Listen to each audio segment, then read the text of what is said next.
Prologue, July 1941. Dawn hadn't properly broken when Tom Baker began the most challenging phase of his rehabilitation walk. He had reached the base of a fairly steep hill.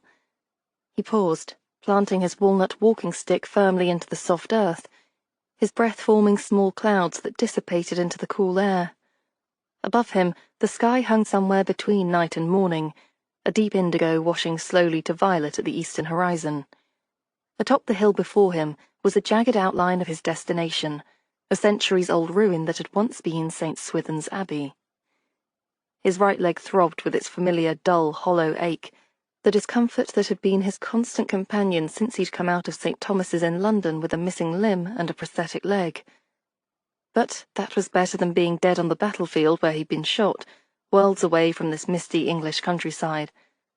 He felt grateful to be home, here in England, also grateful and a bit proud that he'd become proficient at dealing with his prosthetic, massaging his scarred stump beneath his knee, powdering it carefully before aligning the padded socket just so, then cinching the leather harness until it bit into his thigh. He felt still more grateful to have his son here with him. "One foot after the other," he murmured to himself. "That's all there is to it." The mantra had served him through many long marches overseas, and served him now. Ahead, Tommy bounded up the path with the heedless energy only an 8-year-old could command at this hour. His copper-red hair caught what little light filtered through the mist, seeming to generate its own warmth against the grey landscape. The boy zigzagged up the slope, stopping occasionally to examine something fascinating in the grass, before darting off again. "Come on, Dad!" Tommy called back, his voice bright in the morning stillness. At Tommy's heels scampered Bonzo, their neighbour's Pomeranian, an improbable explosion of tawny fur with the heart of a much larger dog. The little animal's determined yapping echoed against the hillside as he struggled to keep pace with the boy. Tom smiled despite the persistent ache in his leg. The climb might be difficult, but the view from the top would make everything worthwhile. "Don't go too far ahead, lad," Tom called, adjusting his grip on his stick. "Remember, your old dad can't sprint like he used to." Tommy paused just long enough to glance back, grinning. "But you never could sprint, Dad!" Tom let out a laugh, shaking his head as he pushed onward. "Cheeky little blighter." He wasn't about to let himself be done in, not by his own son, not by a scrappy little dog, and certainly not by a war injury. The ruins of St. Swithin's Abbey loomed larger now, stark and skeletal against the grey-tinged sky. The twisted remains of old stone walls stood silent, watching over the landscape like ancient sentinels. Tom had come to appreciate these early walks, not just for the exercise, but for the sense of purpose they gave him. The more he moved, the more he adjusted, the sooner he could get back to his trade. Carpentry required 2 good hands, a steady stance, and patience. All things he still had. He just had to prove it to himself first. "Dad, look!" Tommy's excited voice cut through his thoughts. Tom lifted his gaze just in time to see his son skidding to a halt near some tumble-down stone steps. Bonzo shot past him, barking madly. "There's a man!" Tommy called, pointing. "He's just lying there!" Tom's good foot hit the ground hard as he picked up his pace, his heart suddenly pounding for reasons that had nothing to do with the climb. Soon, he was only a few yards away from the ruined steps, and there was the man, a soldier, sprawled face down on the uneven stone. Tom slowed as he reached the body. The uniform was dusty, the young man's arms were flung wide, and his face was half-shadowed. A dark streak of blood made an ugly blotch on the back of the young man's blonde hair. Tom exhaled sharply. Not good. Not good at all. "Tommy," he said, his voice steady but firm. "Come away now, and grab that blasted dog before he gets too close." "But, Dad—" "Now, lad." Tommy hesitated, then reluctantly grabbed Bonzo's collar and pulled him back, though the little dog continued to bark in protest. Tom took a step closer, his eyes scanning the scene. The jumbled stones of the steps were steep and uneven, treacherous in the dark. Could have been an accident. Had to be an accident. But the young soldier's arms, the way they were flung out, something about it felt wrong. Tom's jaw tightened. He'd seen enough men die to know when one had met an unnatural end. Bonzo squirmed free of Tommy's grip and darted toward Tom, pressing against his good leg as though sensing the shift in his mood. Tom exhaled and reached down, scooping up the dog. "All right," he murmured, more to himself than anyone else. "That's enough for now." He turned back to his son. "We're heading down." Tommy looked reluctant to leave. Is he dead?" Tom nodded once. "I reckon so." "What happened to him?" "That's for Inspector Brewster to figure out." Tom gave Tommy's shoulder a squeeze. "Come on now, let's get moving." Tom set Bonzo down, straightened his back, and turned away from the hill. Walking uphill on an artificial leg took effort, but downhill was the real test. One wrong step, one miscalculation, and he'd be flat on his backside. But, like everything else, it was just a matter of keeping his balance and pressing forward, one step at a time. As they made their way back toward the village, Tom knew exactly where he was heading. First, to the Crofters Green Constabulary office, where he'd call Nigel Brewster and tell him what he'd found. Then he'd go home to the cottage to tell his wife. Dorothy would probably want to tell the sleuths, her amateur detective friends. Dorothy, Evie, Harry, Alice, and Blake had worked with Nigel before. Together, they had solved several mysteries and brought a number of wrongdoers to justice. But for now, Tom just focused on getting down the hill, keeping Tommy close, and ignoring the lingering weight in his chest. He told himself it wasn't his job to investigate this death. Nigel was good at that sort of thing, and so were Dorothy's friends. Chapter 1. Evie. Why on earth did I ever come here? Evie tried to squelch the thought uppermost in her mind as she stared across the neat, slightly shabby sitting room at the elderly couple who were seated side by side on the flowered chintz sofa opposite her own chair. She knew why she had come. Paul's mother had written, inviting her, and Evie had thought perhaps a visit might bring a measure of comfort to her and Paul's father. She'd never met Paul's parents during their short whirlwind courtship and the equally short whirlwind of months they'd had together of being married. As an RAF pilot, Paul had been on continuous duty, deployed almost every day to combat the waves of German bombers that rained their deadly cargo down on London night after night. Sometimes he got a day or a half-day off to spend with Evie, but there had never been time for them to visit his home. Or rather, they'd never managed to make time, always assuming that there would be plenty of time for them to make the trip to Greenwich at some future date. Or maybe neither of them had wanted to acknowledge just how little that kind of future was guaranteed. Both of them had known, in theory, every time Paul went up on a mission, that he might not come back. And yet, somehow, Evie had never quite believed that he could be killed. Paul's overwhelming confidence had seemed enough to conquer even the threat of death. The house she found herself in now was a semi-detached Edwardian brick house, with large sash windows and wrought iron railings, exactly like all of the neighbouring houses. The windows were currently open to let in any breeze that happened to stir the swelteringly hot July air, but mostly what filtered in were the petrol fumes and the occasional roar of a motor from the military transport lorries passing in the road outside.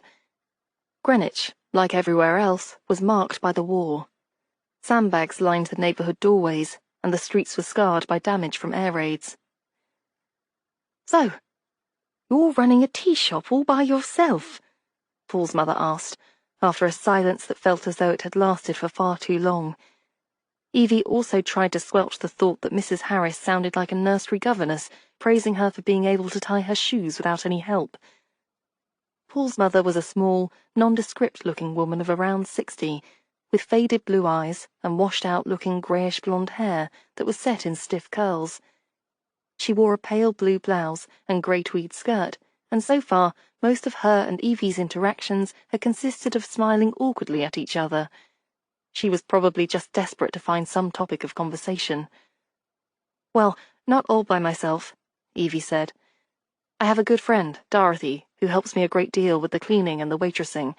And then my neighbour Alice comes over to lend a hand with the cooking sometimes. She has a garden, too, and makes all sorts of tea blends for me with the herbs she grows, chamomile and peppermint and nettle. Of course that's a great help with black tea being rationed so strictly these days. Evie winced inwardly even as she said it. She really couldn't blame Paul's mother for the stilted quality of this conversation. Only if she brought up the weather could she possibly sound more inane. "How lovely," Mrs. Harris said, after another awkwardly long pause. "John, isn't that lovely?" She nudged her husband, who sat unmoving on the sofa beside her. John Harris was a perfect match for his wife, in that he was of medium height and medium build, with dark hair turning grey and dark eyes. He wore a camel-brown knitted sweater vest, brown trousers, and polished black shoes, and his face was extraordinary only because it was so entirely average-looking. Evie could have bumped into him in the street, said, "I beg your pardon," and an hour later been hard-pressed to recognise him again. Now he nodded and said, "Yes, very," in response to his wife's prompting, which brought the number of words he'd spoken since Evie's arrival up to a grand total of 6. No, 7. He'd said, "Very pleased to meet you," when he'd shaken Evie's hand for the first time. So, Evie looked around the room, desperately wishing that some other topic of conversation would pop into existence, like a genie from a bottle. The Harrises' sitting room was crowded, cluttered even, with overstuffed upholstered furniture and small tables and knickknacks on nearly every available surface. A row of china dogs marched across the top of a bookcase, while a set of china plates commemorating Queen Victoria's Silver Jubilee crowned the mantel. And yet there were very few personal touches.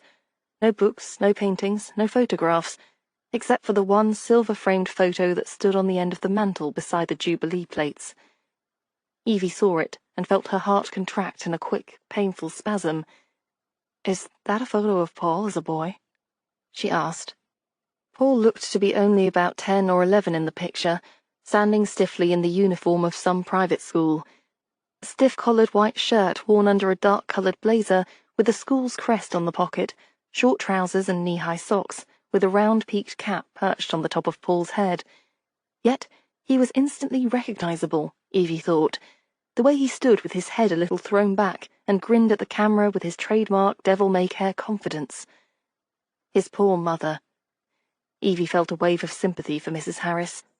A boy like Paul had probably crawled straight into mischief before he could even walk.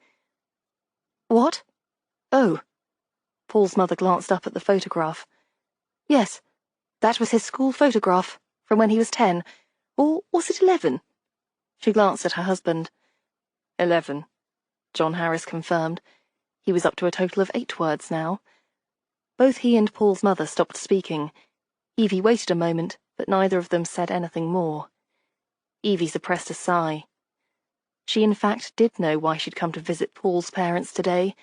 She'd been hoping that by meeting with the 2 people who raised him, surely the only people in the world who grieved his death as much as she did, she might feel a little closer to her memories of Paul and those few brief months that they'd shared. Instead, exactly the opposite seemed to be true. Trying to imagine Paul, terrifyingly brave and rebellious and wild, being raised by the straight-laced, perfectly nice but rather dull couple who sat in front of her was almost impossible. It made Evie feel somehow as though the Paul she'd known could never really have existed and had been somehow just a figment of her own imagination. But then Mrs. Harris swallowed and said, "Paul wrote and told us how brave you were, rescuing him when he was shot down in France behind enemy lines. He said that he would never have reached safety out of the country if it hadn't been for you."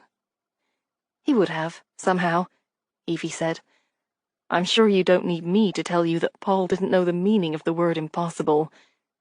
Mrs. Harris smiled briefly, then said, "Do you think you could tell us the whole story of how you succeeded in getting him to safety?" She took out her handkerchief and dabbed at her eyes. "We never got to hear the details from him. It would mean so much to hear it from you now." Evie softened. She and Paul had met in France. She had been with a local group of resistance fighters, working to disrupt the Nazis' iron grip on the area by any means possible, dynamiting bridges, sabotaging train tracks, initiating the occasional sniper attack. Then, somehow, the Nazi leadership in the form of a man who went by the code name of Siegfried had learned her identity. At least they'd known that an English-speaking woman was part of the local resistance. Her staying in France would have endangered the entire mission of the resistance, so Evie had made the decision to leave. Then, Paul had been shot down on a flying mission and needed help getting to safety. He'd been suffering from a concussion, not badly wounded, luckily, but confused. So Evie had used her contacts across the French countryside to get them both out of France and beyond Siegfried's reach into England.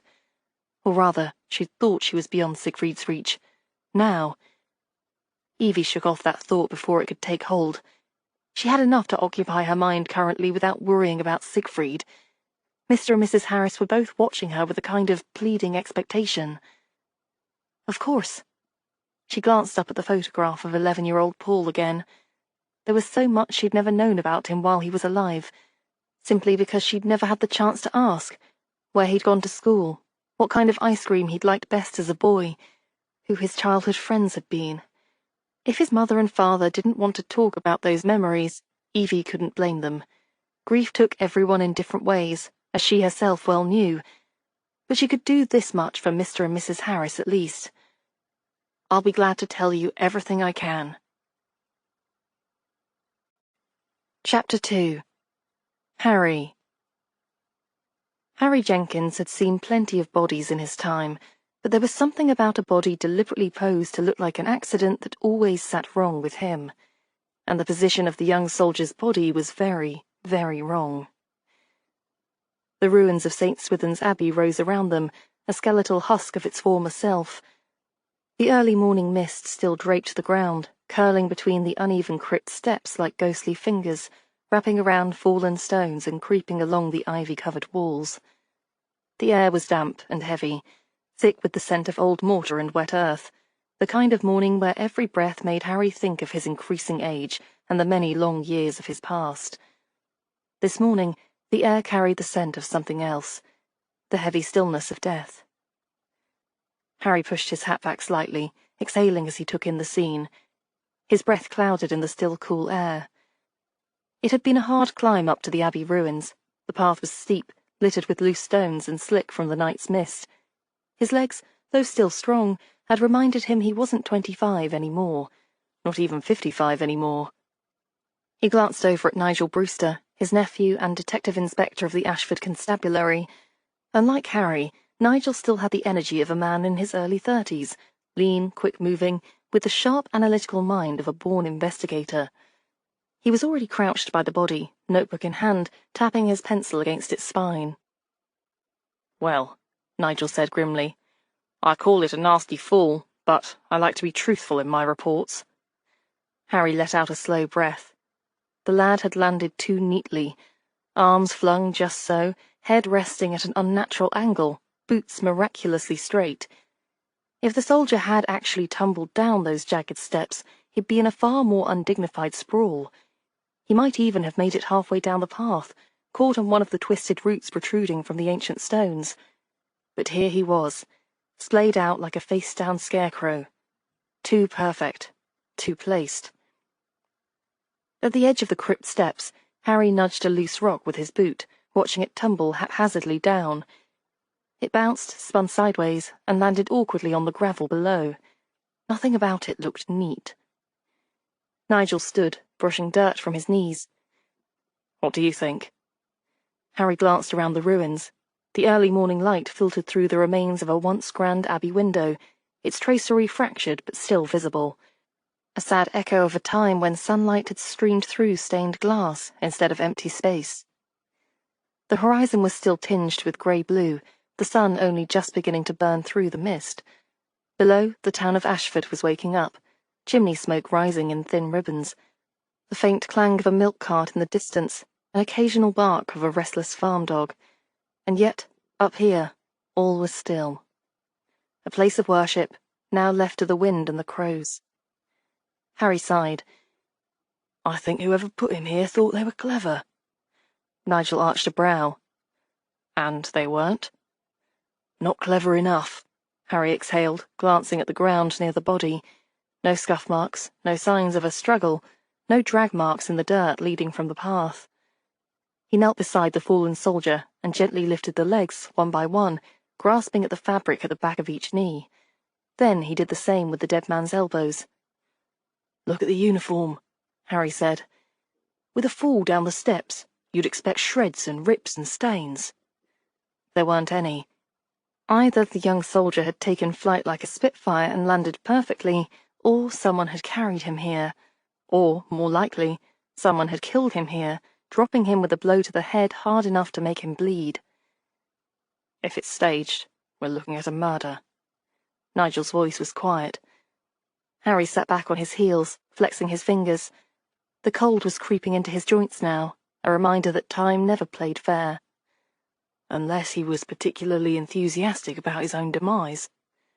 Not impossible, Nigel frowned, but unlikely. Fort Hardwick is just over the hill, so it's likely this lad was training for special operations. You don't sign up for that if you're looking for a way out. Before Harry could respond, the sound of heavy boots on stone cut through the morning stillness. 2 soldiers in standard-issue uniforms strode toward them, stocky, broad-shouldered, and radiating the quiet menace of men who took orders seriously. The first, a square-jawed brute with an unfortunate nose that looked like it had met a rifle butt one too many times, eyed them with thinly veiled suspicion. "Sirs," he said, his voice clipped, "this area is now restricted." Harry raised an eyebrow. "That's so." "We have orders to escort you to Colonel Merryweather's office. You'll need to come with us." Nigel glanced at Harry. Harry glanced at Nigel, then at the body. 1 dead soldier, 1 staged accident, and now 1 very overzealous military response. Interesting. "Well," Harry said mildly, "lead the way, gentlemen." Chapter 3. Harry. Colonel Basil Merryweather had the air of a man who could swagger even when standing still. He was in his early 50s, but as solid as a man half his age, with broad shoulders, a thick chest, and muscular arms that strained against the fabric of his starched combat fatigues. His close-cropped hair, shot through with steel grey, only emphasized the severe angles of his face. His cleft chin, immaculately clean-shaven, seemed to thrust forward like the tusks of a charging bull-elephant. Only absurdly misplaced, of course. And then there were the eyes. Bright, steely blue, sharp as diamond-cutting tools and just as unyielding. Everything about him, the square-set jaw, the precisely arranged medals on his chest, the rigid posture, spoke of a man who expected deference and was accustomed to demanding it. Harry, for his part, was immediately suspicious of men who expected deference. The Colonel's office was a masterpiece of self-importance. A massive oak desk sat at the centre of the room like a fortress, its surface spread with maps and military reports, each held in place with polished brass paperweights shaped like artillery shells. The walls were lined with framed commendations, all meticulously arranged, the glass on each so clean that it showed Harry his own reflection. Near the desk, a crystal ashtray held a row of half-smoked cigars in perfect alignment, as if even they were waiting for an inspector's review. The room was spotless, precise, controlled, just like the man sitting behind the desk. Merryweather looked up as Harry and Nigel were marched in, escorted by their 2 new uniformed friends. "Ah!" He leaned back slightly, not relaxed, just repositioning himself to project the appearance of dominance. "The police." "The military," Harry returned. Merryweather grunted. "I appreciate your prompt response, Detective Sergeant, and you as well, Inspector Brewster." Harry wasn't fooled. That wasn't appreciation. That was territorial posturing. "Wouldn't miss it," Nigel said cheerfully. "Always a pleasure to be summoned before breakfast." Merryweather ignored that. "I understand you were examining the body of the soldier." Harry tilted his head slightly. "The young man at the Abbey? Yes, we were." Merryweather's jaw tightened. "One of ours, Private Jameson." Harry and Nigel exchanged a glance. "Full name?" Harry asked. "Donald Jameson. Local lad." Nigel scribbled the name into his notebook with an air of deliberate patience. "That's so." "It is." The Colonel's tone suggested he didn't appreciate being questioned on the matter. Harry nodded slowly. "Well, we noticed the way he landed was a bit convenient." Merryweather's expression darkened. I don't care for what you're implying, Sergeant. Harry let out a breath, folding his arms. And I don't care for a corpse being arranged like a shop window display, but here we are. Merryweather's fingers drummed once on his desk, then stopped, as if any excess movement might be mistaken for weakness. The area is unsafe, he said crisply. Under military law, I am sealing off the Abbey ruins. The site is off limits. No civilian or police personnel are to enter. Harry folded his arms. And that's an order, is it? It is. The remains of Private Jameson will remain in military custody until further notice. There will be no further investigation unless I authorize it. Nigel tilted his head. And will you? Merryweather's mouth twitched into something that might have been a smile if it had more warmth and fewer teeth. This was a tragic accident, gentlemen. A fall, nothing more. Harry held his gaze. Merryweather was many things, pompous, blustering, and probably overfond of his own voice, but he wasn't stupid. And this wasn't just about a dead soldier. He wanted the Abbey sealed off. He wanted no one poking around. Harry had met men like him before, the kind who carried a chip on their shoulder the size of a sandbag. Was this a man frustrated that he hadn't risen higher in the ranks? Or had that overbearing, self-important attitude been the very thing that kept him from rising? Either way, the result was the same. He was throwing his weight around, and Harry didn't like it. Well then, Harry said pleasantly, we'll just be on our way.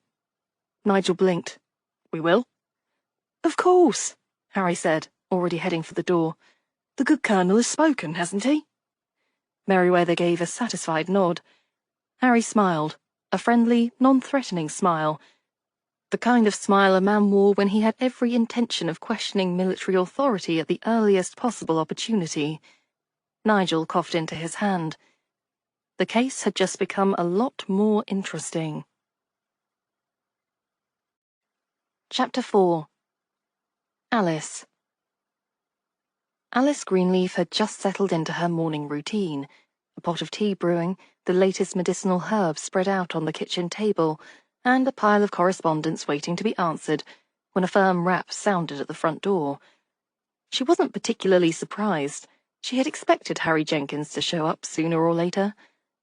Tucking a stray wisp of Grey Street hair behind her ear, Alice wiped her hands on her apron and made her way to the door. When she opened it, Harry and Detective Inspector Nigel Brewster stood on her doorstep, looking windblown and faintly irritated. Gentlemen, Alice stepped aside. Come in before you let in the draft. Harry tipped his hat in greeting, while Nigel, who had inherited his uncle's knack for looking serious at all times, merely nodded. They stepped inside, and Alice, ever practical, gestured toward the kettle already steaming on the stove. Tea? Harry exhaled, pulling off his hat. Thanks, Alice. Just the thing. I'd love a cup as well. Nigel looked like he could use a strong cup of something. Alice moved with efficiency, pouring 2 cups and setting them on the table. As Harry and Nigel took their seats, she slid into her own chair, giving them both a level look. Well then, to what do I owe the pleasure? Harry took a sip of tea before setting his cup down. There was a body found this morning at St. Swithin's Abbey. Alice, who had been about to take a sip herself, paused. A body? At the Abbey? Nigel nodded, reaching for his notebook. On the steps beneath the tower. Private Donald Jameson. Do you know the name? Alice frowned. Jameson. She tapped her fingers against the worn wooden table, thinking. The family is not originally from Crofters Green.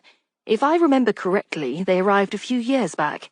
The father, Arthur Jameson, I believe, took a job managing the feed store on the High Street. A quiet sort. The mother, Helen, volunteers at the church now and then. Harry gave a thoughtful grunt. Merryweather called him a local lad, but I take it they weren't born and bred here. No, they came from somewhere up north. Alice's brow furrowed. I think they settled in quickly. Crofters Green is welcoming that way. She hesitated. Has anyone told the Jamesons? I'd hate for them to hear of their son's death via the grapevine. Nigel said, I'll send an officer. No, I'll go myself, just in case Merryweather hasn't sent someone. If they've already heard, I'll ask if there's anything they can tell us." Alice let out a breath, shaking her head. "Terrible business. And you said the body was found at St. Swithin's Abbey?" Harry leaned back in his chair. "What can you tell us?" Alice's lips pursed in thought. Then, rising from her chair, she crossed to the bookshelf in the corner and pulled down a heavy leather-bound volume. "You mean beyond the fact that it's a pile of crumbling rocks in the middle of nowhere?" she said dryly, setting the book down. "The Abbey has a history, one most people have forgotten." She flipped through the yellowed pages, scanning the text until she found what she was looking for. "Ah, here." She turned the book toward them. "The Legend of the Judas Monk." Nigel raised an eyebrow. "Sounds dramatic." Alice gave him a knowing look. "And the drama is well earned." She tapped the page. "The story goes that during Henry VIII's dissolution of the monasteries, the monks and nuns of St. Swithin's refused to renounce their faith. They continued to hold secret worship services within the abbey walls." Harry's gaze flicked to the text, where ornate Elizabethan-style script stretched across the page. "And then came the betrayal," Alice continued. "One of their own, a monk, betrayed them to the king's men. He led them straight to the abbey where Catholic worship was ongoing. The soldiers stormed in and captured the lot." She turned the page, skimming the passage. "Most were executed." She kept her tone even, choosing not to linger on the details. "The abbey itself was ransacked, burned, left to decay, and the monk, the traitor, was said to have felt remorse. Supposedly, he threw himself from the highest point of the ruins, dashing out his brains on the stones below." She met Harry's gaze. "Right where you found that poor boy this morning?" The room fell quiet for a moment, the only sound the soft hiss of the kettle cooling on the stove. Nigel tapped his pencil against the table. "I assume the locals have kept the legend alive." Alice shook her head. "Not so much these days. Time moves on, even for ghosts." Harry studied the book's aged pages. "And what about the abbey itself? Who owns the land?" Alice hesitated. "Now that you mention it, I heard something at the last town council meeting." Something. What was it? She flipped a few pages further back in the book, as if the answer might be there. Then she closed her eyes and remembered. "There was talk that the abbey is going to be demolished soon. Apparently the military's taken an interest in the land. Something about it being unsafe." Harry and Nigel exchanged glances. "That's convenient," Harry murmured.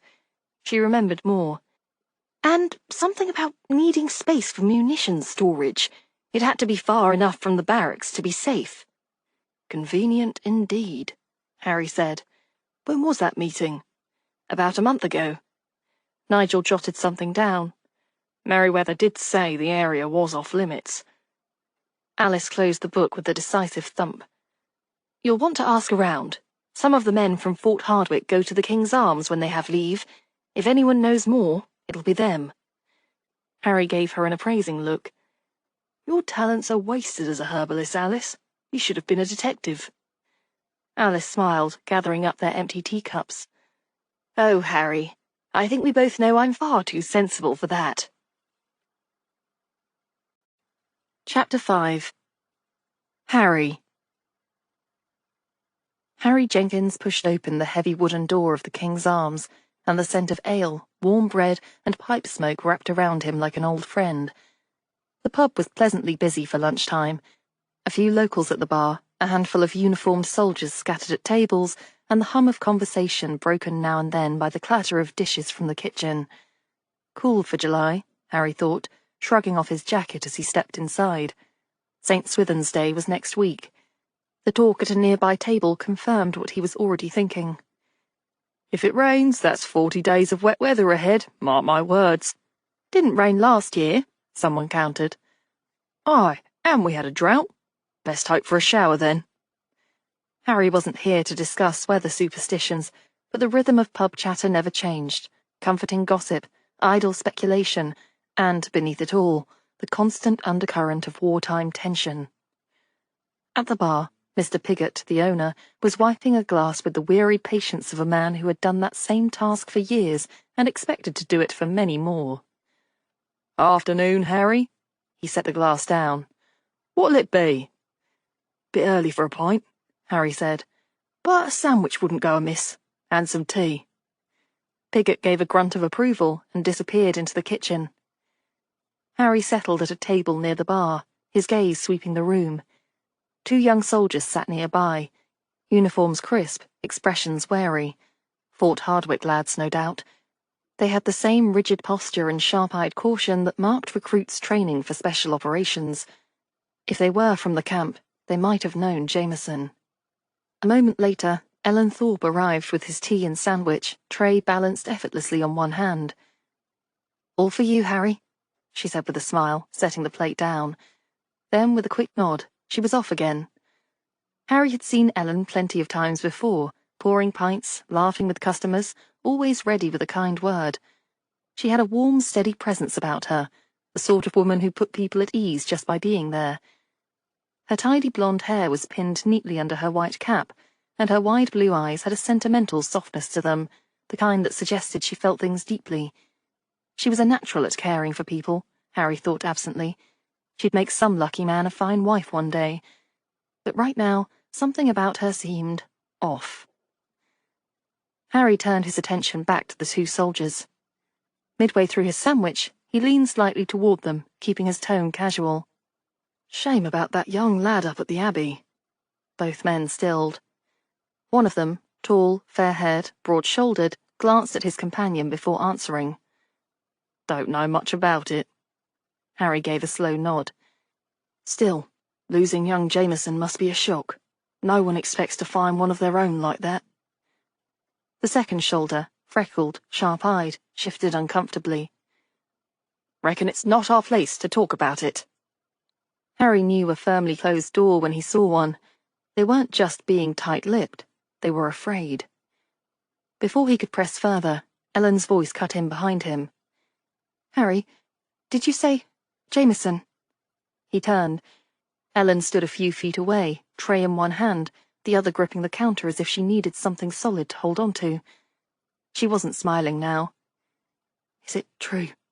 she asked, voice hushed. "Donnie, is he dead?" Harry softened his tone. "I'm afraid so." Ellen sucked in a sharp breath.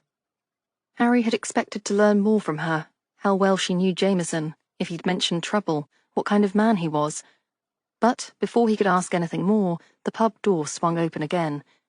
2 more soldiers entered, and something shifted in Ellen's expression. She recognized them. The newcomers were a bit older than the recruits, broad-shouldered, confident. One had a rough working-class London accent, the other had a flat, unreadable stare. Harry didn't know them, but Ellen did. She straightened, quickly wiping her hands on her apron before making her way over. A brief, murmured exchange, a shake of the head, a few solemn words Harry couldn't quite catch. And then she was back, gathering Harry's empty plate before he'd even finished his sandwich. "I can't talk now," she murmured. "Can you come back later?" Harry studied her carefully, the tension in her shoulders, the way she avoided looking toward the 2 men at the door. He didn't know what was going on here, but he intended to find out. "I'll be back," he said simply. And with that, he finished his tea, shrugged on his jacket, and stepped back into the cool July afternoon. Chapter 6. Dorothy. "We made £3.6 all told this morning," Dorothy said. "And the eggless sponge cake you made last night went over a treat. We sold every slice." "Very nice," Evie said. Her voice was absent, though, and her dark eyes had a faraway look in them, as though she was only half paying attention to what Dorothy was telling her. Dorothy had just turned the sign in the door from open to closed, and she and Evie were in the tea room of Evie's Cozy Cup. The tea room was one of Dorothy's favourite places. It had been since her mum used to bring her here for a special treat when she was a little girl. Lace tablecloths covered all of the tables, and the china cups and teapots were spattered with prints of roses and violets and lily of the valley.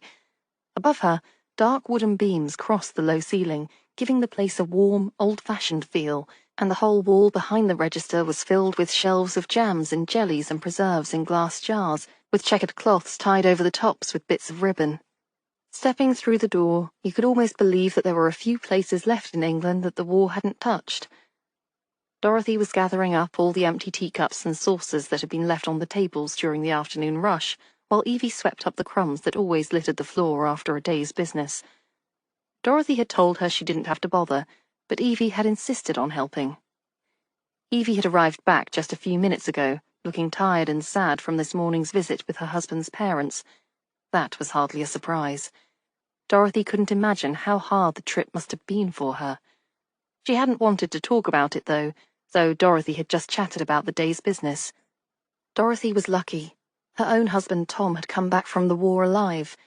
He now wore a prosthetic leg, but Dorothy never stopped counting her blessings that he was now back home for good with her and their boy Tommy.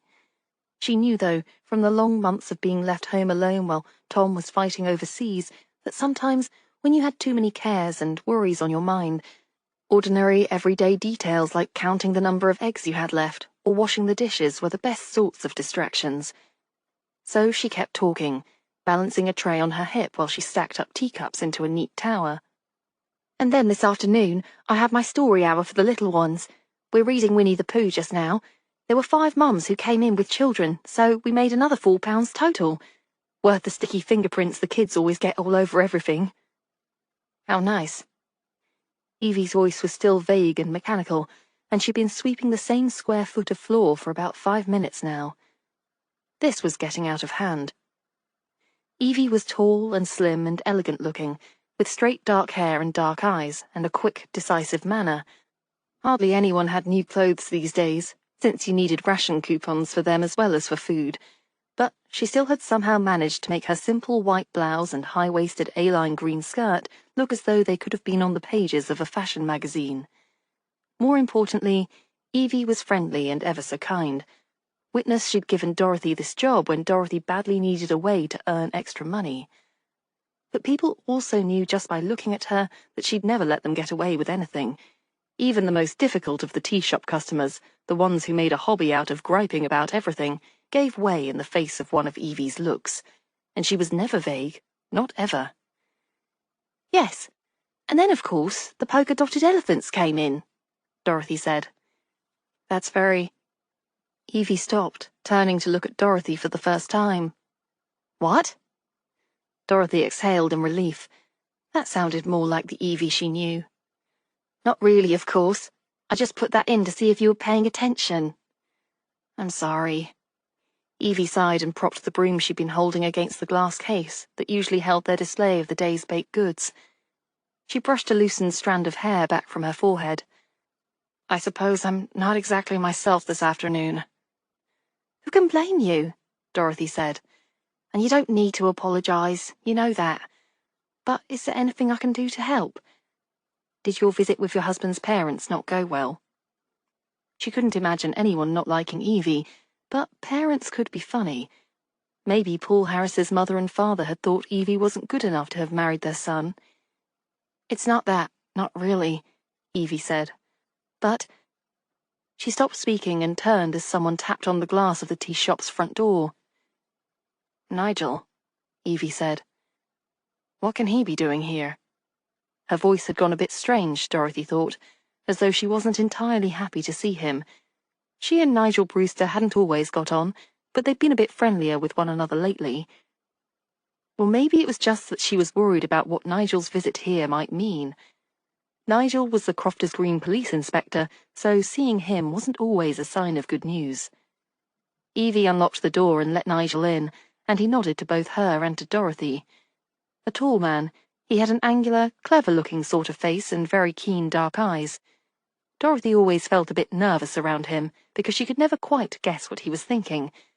But Evie wasn't the sort to be intimidated by anyone. Hello, she said. I hope you haven't come to tell us that our licenses to serve food are out of date, or that the last batch of flour we bought was part of a black market sale and needs to be recalled. Not today, Nigel said, although I'm afraid that's about as far as today's good news goes. He turned to Dorothy. Tom and your boy ran into a spot of trouble early this morning. They're both quite all right, he added quickly, before Dorothy could feel more than the first prick of alarm. Not harmed at all, but they were on a walk out near St. Swithin's Abbey and stumbled on the body of a young soldier. Dead. Nigel paused, then added, and it looks like a case of murder. Chapter 7. Harry. Harry had visited plenty of grieving households in his time. It never got easier. The Jamesons' cottage stood on the northern edge of the village, a plain but well-kept house with a slate roof and whitewashed walls. A small garden ran along the front, its flower beds neatly tended, though the earth looked dry, as if no one had bothered with watering for the past few days. Understandable, under the circumstances. Harry stepped up to the door and rapped lightly with his knuckles. A moment later, the door creaked open, and Helen Jameson peered out. Her eyes were red-rimmed, her face pale. She was still wearing her apron, as if she'd been in the middle of housework, though Harry suspected she'd been keeping herself busy just for the sake of having something to do. When she saw Harry standing there, holding his police identification card, her fingers tightened around the edge of the door. "I thought you lot had finished with us," she said. Her voice was taut, though not unkind, just tired. "I understand," Harry said. "I wouldn't trouble you again if it weren't important." Behind her, Arthur Jameson appeared. A taller man, stocky, with thinning dark hair and a reserved expression. He didn't speak, just studied Harry with a quiet, assessing gaze. "We've already told your inspector everything we know," he said at last. Harry nodded. "I'm not here to ask you to go over it all again. I was hoping to take a look at Donnie's room." Mrs. Jameson's hand fluttered to her chest. "His room?" "Aye." Harry kept his tone gentle. "Sometimes a man leaves behind things, letters, notes, anything that might help us understand what happened. I know it's a difficult request, but I promise I'll be careful." Arthur's face hardened slightly, but before he could respond, Helen spoke up. "You're not the first ones to ask," she said quietly. Harry's brow furrowed. "No?" Helen hesitated, glancing back over her shoulder before stepping aside. "Come in," she murmured. Inside, the air smelled faintly of tea and last night's supper. The sitting room was tidy, the furniture old but well cared for. A small mantel clock ticked steadily above the hearth, its quiet rhythm filling the silence as Helen led them inside. Arthur Jameson was already seated in his armchair. "Two of his mates from the training camp came by," Helen said. "Said they wanted to pay their respects, but I think they were looking for something." Arthur gave a grunt. "I told them no. Didn't see why they needed to be poking about in his things." "Did they say what they were looking for?" Harry asked. Helen shook her head. "They just said they wanted to pay their respects. See if he left anything behind that should go to them. When Arthur told them they couldn't, they left." "When was the last time Donnie visited?"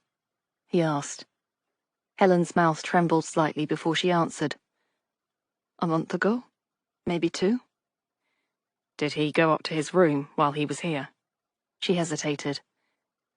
"Yes. Said he wanted to pick up some spare socks."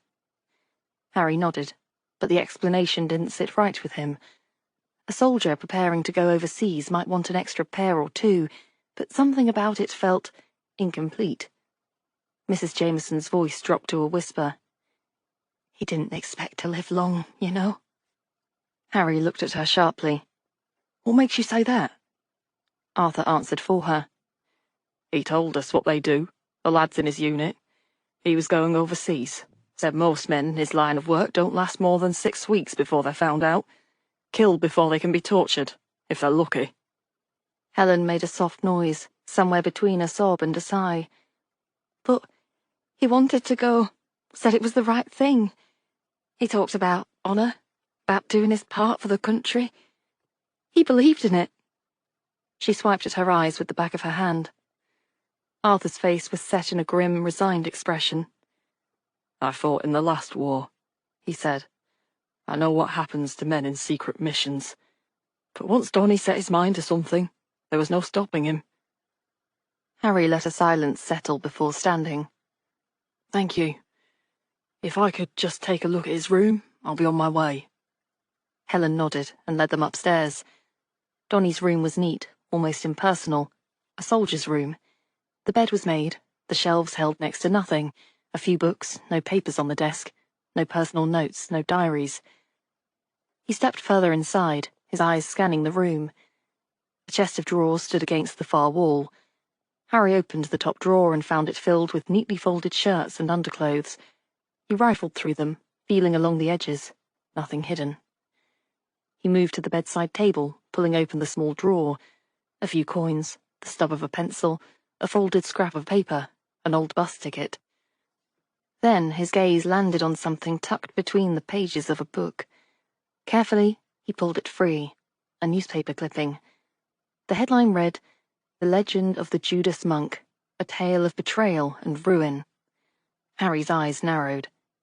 It was an old article, yellowed at the edges, detailing the story of the Abbey's infamous traitor, the monk who had betrayed his brethren, only to leap to his death in remorse. And Donnie had been keeping this? Why? Frowning, Harry set the clipping aside and continued his search. He checked under the mattress. Nothing there. Opened the wardrobe. Just uniforms and civilian clothes. Then, in the bottom drawer of the dresser, he found something else. A small photograph, slightly creased. A young woman, smiling at the camera, her fair hair pinned up neatly, her heart-shaped face familiar. Harry exhaled sharply. Ellen Thorpe. He studied the picture a moment longer, then tucked it into his pocket. Tonight, when he went back to the King's Arms, he'd have a few questions for Miss Thorpe. Chapter 8. Evie. "A dead soldier," Dorothy repeated. "And Tom and Tommy found him." I'm afraid so, Nigel said. Your husband kept his head admirably, which is, of course, to be expected given his war record, and your boy didn't seem to be overly upset. Oh, I'm sure he wasn't. Dorothy's pretty rounded face had been looking a little pale, but she smiled faintly at that. He was probably thrilled. He's enamoured with going to the pictures and seeing Basil Rathbone play Sherlock Holmes, and it's not as though he knew the poor man who was killed, but all the same. She stopped, biting her lip. "Of course you want to go home to them," Evie said. She squeezed Dorothy's hand. "Go right ahead. I can finish the clearing up on my own." Dorothy smiled gratefully. "You're quite sure?" "Yes, of course, go. I'll be fine." Evie watched Dorothy hang up her apron on the hook behind the register and hurry out to return home to her husband and son. Which was exactly how it should be, of course. It was just that Evie, despite her assurances to Dorothy, would vastly have preferred not to be left alone with Nigel, especially today, of all possible days. The remainder of her visit with Paul's parents had actually gone much better than she had expected, given the awkwardness of the first few minutes. She'd had a little trouble keeping to generalities while telling the story of how she and Paul had escaped from France, not mentioning specific names or places that would still be categorized by the resistance as top secret and not to be shared with ordinary civilians. But her account of the dangers they'd encountered had served to break the ice, and the conversation had flowed much more easily. Mrs. Harris and Mr. Harris had both laughed when she'd described how Paul had passed through a Nazi checkpoint by pretending to be roaring drunk. He'd bought a bottle of very expensive Burgundy from a black market dealer and then carried the uncorked bottle straight up to the checkpoint, hiccuping and singing ribald songs in French and bellowing about his lost love, Anne-Marie. The Nazis guarding the checkpoint had taken the bottle of Burgundy, just as Paul had intended they should, and had been so delighted with their unexpected windfall that they'd barely glanced at Paul's face. Evie had ended her visit to the Harrises with a promise to come back and visit again, and had found that she was dreading the idea of it far less than she had the first. There was no real reason, then, why she should have felt an odd, grey, empty sadness close over her as she returned to Crofters Green. It wasn't one of the usual waves of grief for Paul. The odd thing about grief, she'd found, was how it swelled and abated seemingly without any rhyme or reason. She could be making a fresh batch of scones one moment, or tallying up the Cosy Cup's account books, and then a pang of loss would strike her that made her eyes burn and a sudden tightness rise in her throat. But Evie was familiar with those sudden pangs, and had almost started to regard them with the same detached curiosity as one would a shift in the weather, sun to thunderstorms and back again. What she felt now, she couldn't even quite put a name to, much less identify a cause, which annoyed her a great deal. She didn't at all mind lying for the sake of a mission. Part of her enjoyed the thrill of play acting, the complete immersion in the danger of the moment. She hadn't told Paul's parents about it, but she'd come through the same Nazi checkpoint by pretending to be expecting, and deep in the throes of morning sickness. The officer in charge had been horrified enough at the thought of her ruining the polish on his shiny black boots that he'd waved her hastily on with barely a second look. But Evie disliked dishonesty when it came to her inner feelings. If her own heart was trying to tell her something, she would prefer that it would come straight out with it and not beat around the bush. Evie realized abruptly that Nigel was speaking, and that she'd missed the entirety of what he'd said except for the final 2 words, Judas Monk. At least, Evie thought that was what he had just said. She frowned. "Is there actually a brand of monk called a Judas Monk?" Evie asked. "Or did you just put that in to see whether or not I was paying attention?" "What?" Nigel gave her a confused look. Never mind. Evie pulled herself together. She'd completed the whole visit to Paul's parents without making too much of a fool of herself. Surely she could manage a simple conversation with Nigel now. "Here, follow me into the kitchen so that I can start the washing up, if you don't mind," she told Nigel. "I still need to set bread for tomorrow rising and mix up some dough for Banbury cakes." Also, she'd prefer to have something to do with her hands and an excuse not to keep meeting Nigel's gaze if they were going to have a private conversation, but she kept that thought to herself. Picking up the tray of dirty crockery that Dorothy had set down, Evie pushed through the swinging doors into the Cozy Cups kitchen area. The floor was green linoleum, covered in a pattern of pink and red flowers. A big pine Welsh dresser stood against the wall, displaying her grandmother's Wedgwood and blue willowware patterned china. An old-fashioned black cooking range that had probably been installed when Evie's grandmother was still a girl took up nearly the whole of another wall, although thankfully Gran had been modern enough to have a white enamel refrigerator installed before she died.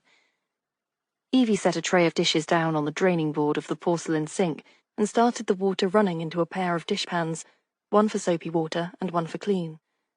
"You can sit down if you like." She waved at the old-fashioned wooden farmhouse table, where she did all of her mixing and kneading. The table, too, had been part of the kitchen ever since Gran's youth, and the surface was worn to a glossy shine. "Now, what were you saying about a monk?" she asked. Chapter 9. Evie. Nigel ignored Evie's suggestion to sit at the kitchen table and instead came over to stand beside her at the sink. Evie had left the window open. Evening was falling outside, and soon she'd have to draw down the blackout curtains in accordance with regulations. But for now, a light summer breeze blew into the kitchen through the screen. "It's a local legend, attached to St. Swithin's," Nigel began. "The story goes that during Henry VIII's dissolution of the monasteries, a monk betrayed his Catholic brethren who were worshipping secretly in the abbey. The faithful monks were arrested and executed by Henry VIII's enforcers, and so became martyrs. There are a few different versions of what happened to the monk who had betrayed them, who became known as the Judas Monk.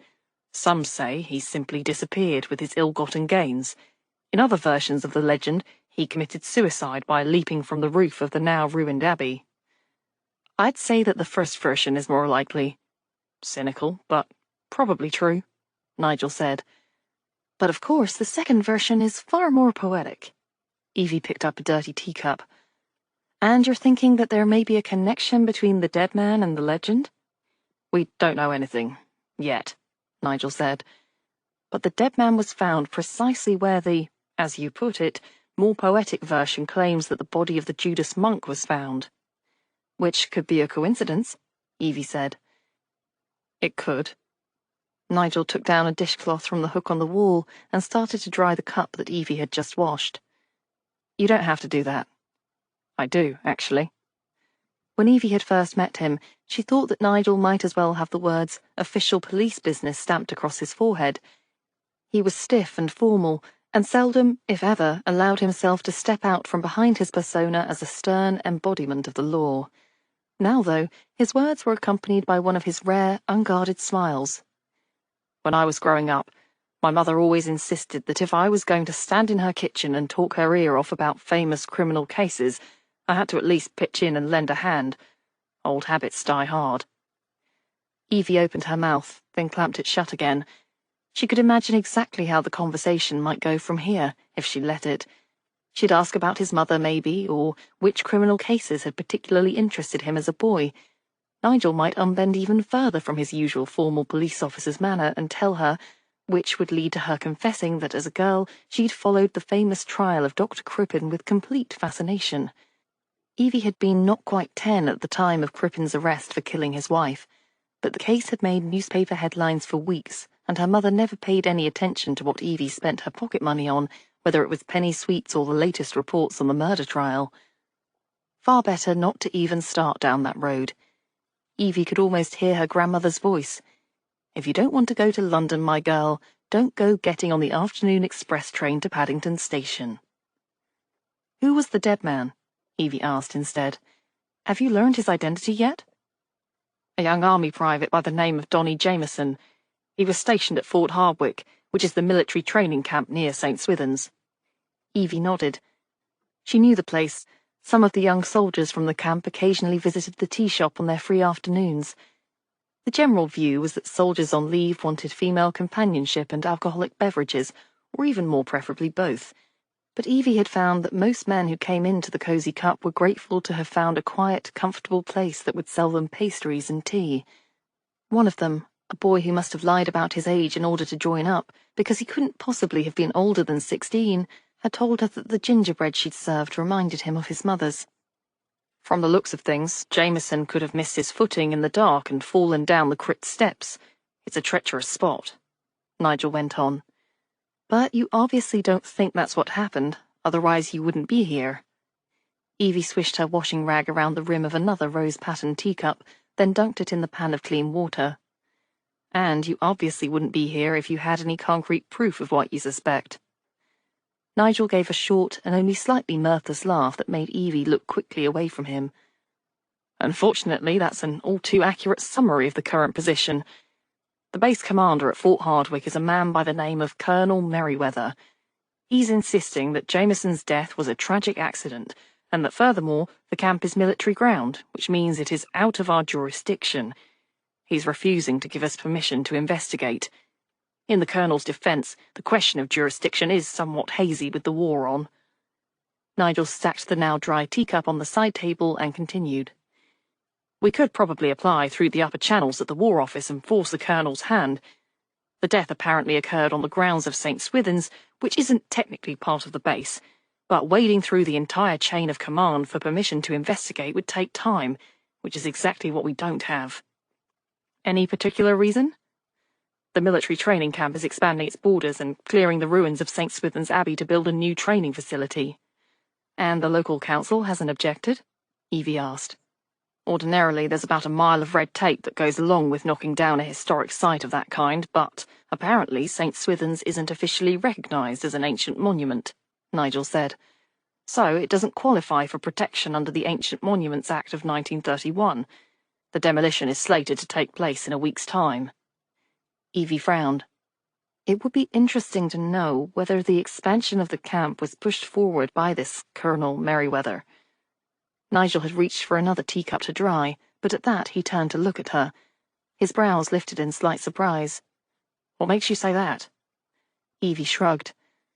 You may not be able to prove it, but you think Colonel Merriweather isn't just playing the heavy-handed army commander. You think he's hiding something, with his refusal to allow you to look into Jameson's death. And the slated destruction of the Abbey is extremely convenient for a potential murderer, since all clues will be buried in the demolition rubble. What is it? She added. Nigel was looking at her oddly. Nothing. He seemed to recollect himself and shook his head as though to clear it. I'm just not entirely used to talking over a case with someone whose thoughts run along nearly the identical tracks as mine. Is that a compliment or an insult? Evie asked before she could stop herself. Nigel grinned. actually grinned at her. His gaze met Evie's, and time seemed to briefly stutter, then slow. The kitchen was entirely silent, save for the occasional chirp of the crickets in the garden outside. With an effort, Evie wrenched her gaze away. London, afternoon express, not going there. She picked up another dirty saucer to plunge into the sink and said briskly, "Let me guess, you need—" A gunshot rang out, deafeningly loud in the evening stillness, and a bullet smacked into the wall over the sink with a meaty thunk. Chapter 10. Evie. Evie's stunned brain took a split second to catch up to the reality of what had just happened. She was still standing frozen with a half-washed teacup in her hand when Nigel slammed into her, shouting, "Get down!" His tackle carried them both to the kitchen floor with a hard thud, but Evie scarcely felt the impact. Another shot followed the first, followed by another in rapid succession, both bullets whining through the air above their heads to splinter the wall above the kitchen sink. Bits of broken plaster and chips of paint rained down. A semi-automatic pistol, Evie registered automatically, which eliminated all chance that the shots were some sort of accident. Not that she'd really believed that they'd been fired by a near-sighted huntsman taking potshots at rabbits or starlings with a rifle. The thought jarred her thoughts back into working order, allowing her to take rapid stock of their position, which wasn't especially good. Nigel's thoughts were clearly once again running along the same lines as hers, because he nodded at the kitchen door. "Is that locked?" he breathed, his voice a barely audible whisper. Wordlessly, Evie shook her head. Almost no one in Crofters Green locked their doors, and while undoubtedly she had more cause than most of the village to worry about security, the enemies she was most afraid of wouldn't be deterred for more than about 10 seconds by ordinary locks and bolts. She did lock up out of habit when she went to bed at night, but she never bothered during the daytime. Likewise, she slept with her own Luger P08 under her pillow, a security measure she trusted far more than locked windows and doors, but the revolver was currently all the way upstairs, making it about as useful as though it had been in Plymouth. Nigel's mouth flattened into a grim line, and his gaze took on a clear, focused look that Evie had seen before, the look of a man who expected at any moment to plunge into a fight. The reverberating echoes of the final shots were fading, and no more shots had so far followed. Instead, an ominous silence covered the room, heavy with the oppressive, charged feeling of summer air before a thunderstorm. Keeping low, Nigel started to crawl towards the door. "Stay here." Evie didn't even pause for a second before following. "You must already know I'm not going to do that," she whispered. "Top marks for effort, though." Given a choice between going out to meet the invisible sniper or sitting huddled in the kitchen and waiting for him to kick the door down and shoot her, Evie would choose the former every time. Nigel cast a swift glance at her as though he wanted to argue, but then shook his head and crossed the remaining distance to the door. Evie knew he wouldn't make a target of himself, so he was probably going to maneuver himself to a position from which he could reach the knob while still staying out of the door frame. But then another shot rang out, followed by a woman's scream. Nigel abandoned caution, leapt to his feet, and wrenched open the door, racing out into the twilight. Evie followed, although it took her a moment longer than Nigel to scramble to her feet. Nigel was already halfway across her garden by the time she burst out of the door. A woman lay sprawled on the grass near the hedgerow that separated Evie's garden from the road, and Evie's heart skidded to a painful stop as she recognized the thin, grey-haired figure of her nearest neighbour, Alice Greenleaf. "Alice!" Evie's voice was nearly drowned out by the sudden roar of a car's motor from the road beyond the hedgerow. Nigel had nearly reached Alice's prone figure, and Evie saw his head jerk up and the indecision seize him, to stay with Alice or try to go after the gunman. Alice was already struggling to sit up, which made a wave of relief so intense as to be almost sickening wash through Evie. "Go!" she shouted to Nigel. As much as she hated to admit it, he was a faster sprinter than she was, and had a better chance of catching up to what, judging from the engine's growl, sounded like a middle-sized saloon. "I'll stay with her. Go!" Nigel didn't bother taking the time to reply, just swerved, vaulted over Evie's garden gate, and disappeared as he headed towards the road. Evie pressed her eyes momentarily shut. He would be fine. He was fast and trained to respond to threats, even if he wasn't armed with any weapon that could stand up against a gun. Are you all right? She gasped as she landed on the grass beside Alice. Were you hit? Not by a bullet, if that's what you're asking, dear. Alice's voice was a little out of breath, but very nearly as brisk and collected as usual. Clearly it would take more than being fired on by a stray gunman to rattle her. Although not for lack of trying. I was just coming to check on the asparagus I helped you plant last month, to see whether they needed to be watered. Alice nodded to the vegetable beds that lined Evie's garden. Then a man came charging across the garden, raised a gun, and fired at me. She exhaled. Fortunately for me, his aim was thrown off by the speed with which he was running, and his shot missed. But he knocked me to the ground as he passed, struck me quite hard, I might add. Alice grimaced as she sat up, then got shakily to her feet. You're sure it was a man? Nigel asked. He had just come back in through the garden gate, breathing hard with his hair windblown and his necktie loosened. Reasonably sure, yes, Alice said, although I suppose I can't be absolutely certain. The build seemed to me to be that of a man, tall and broad-shouldered and quite strong, I should say, too, since being struck by him felt like something akin to being hit by a battering ram. But his face was covered by a sort of dark garment like a balaclava, a hood that covered his head and concealed his face.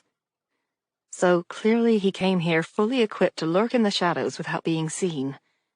Evie tensed against the chill that slid through her as she imagined the man Alice had described standing out here in her own back garden, peering in through the kitchen window at her and Nigel washing dishes in the kitchen sink. Were you able to get a look at the car he was driving? She asked Nigel. Nigel shook his head. It was speeding off into the distance by the time I got onto the road.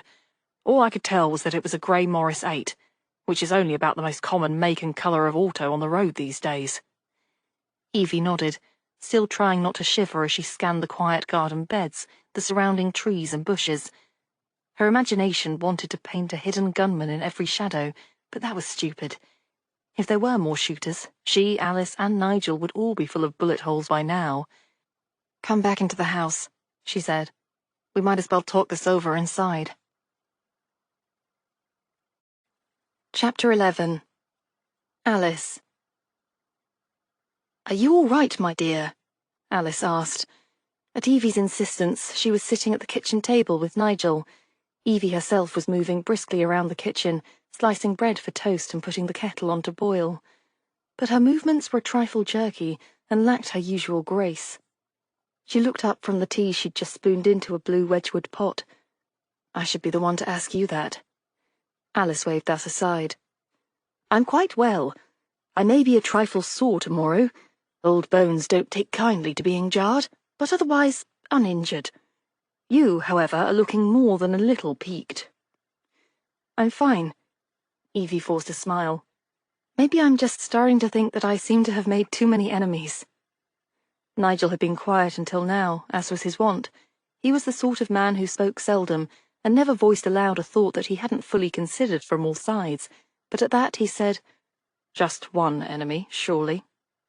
Evie exhaled heavily as she set the tea canister back on the shelf. You're speaking of Siegfried. And yes, you're probably quite right.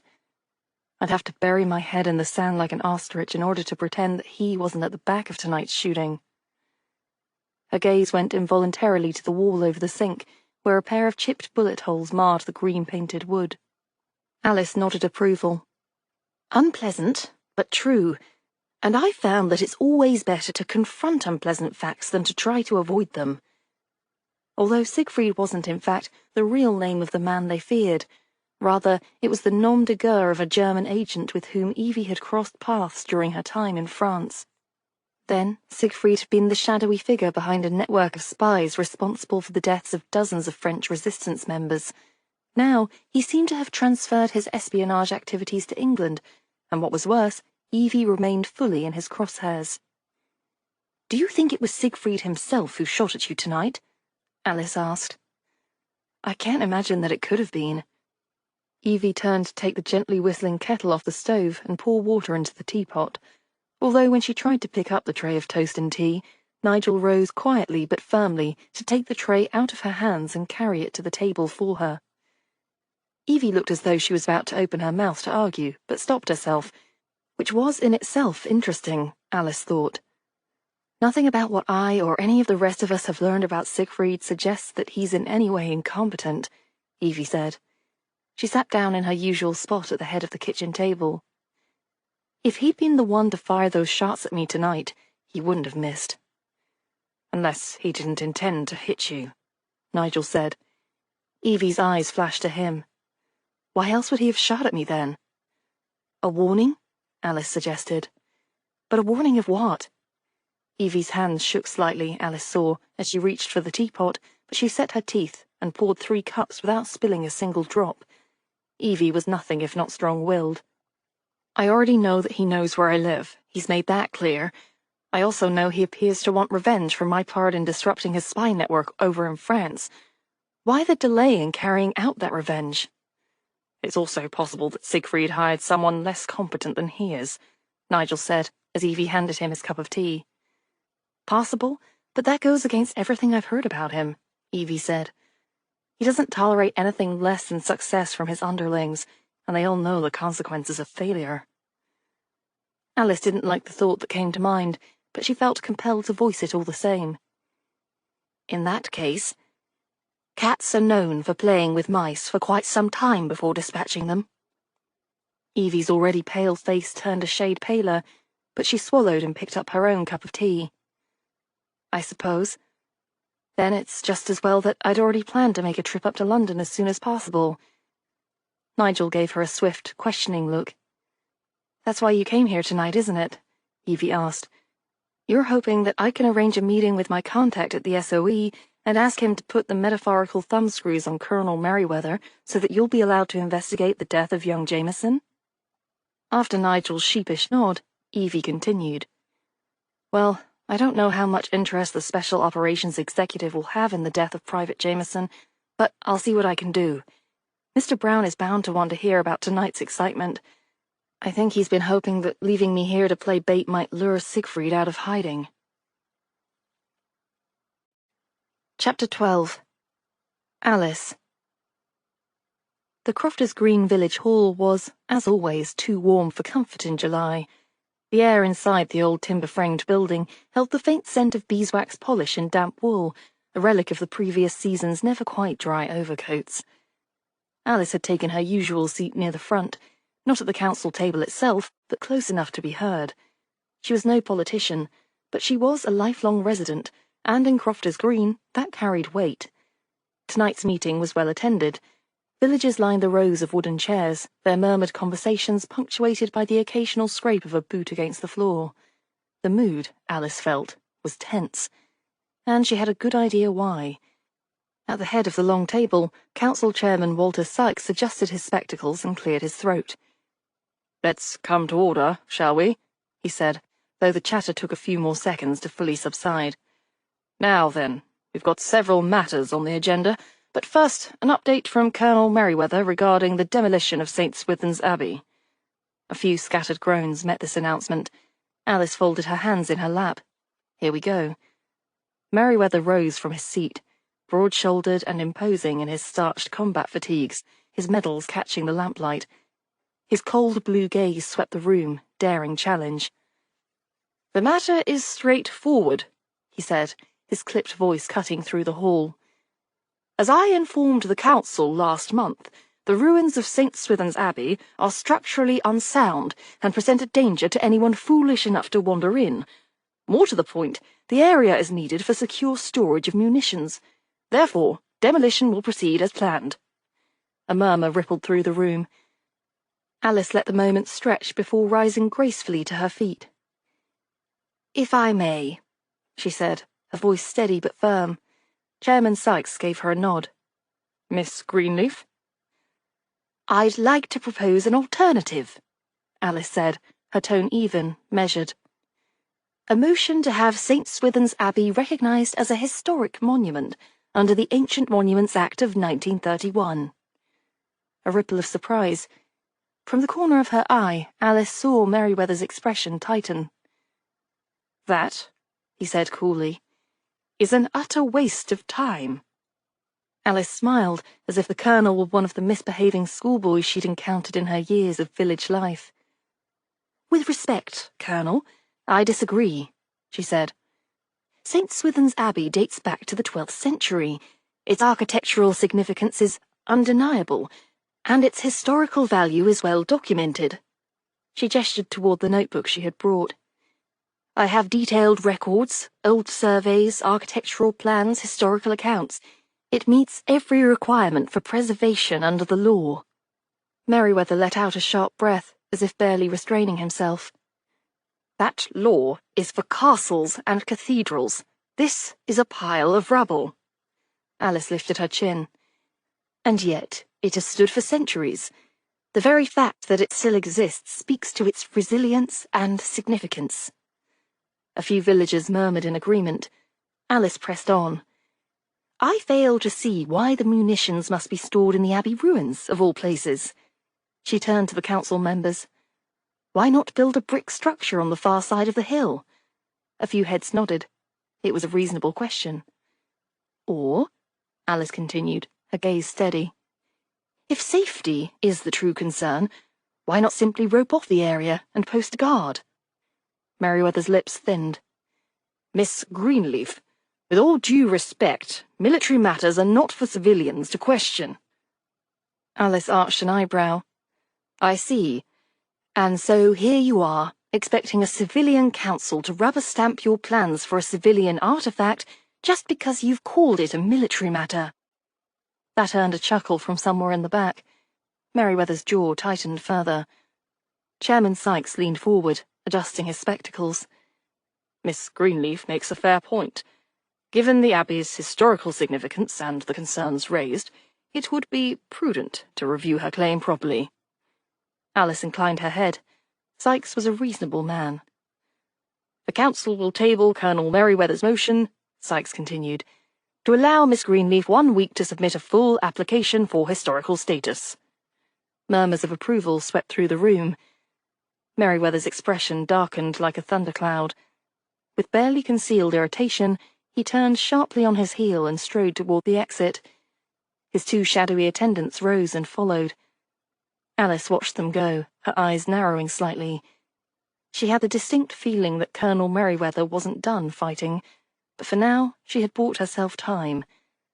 As the council moved on to its next agenda item, Alice made a mental list of the documents she would need to gather, the arguments she would refine. 1 week. Chapter 13. Evie. The SOE official whom Evie knew only as Mr. Brown had an office in Threadneedle Street, which, like all the rest of London, still bore the scars of the winter's incessant bombing raids.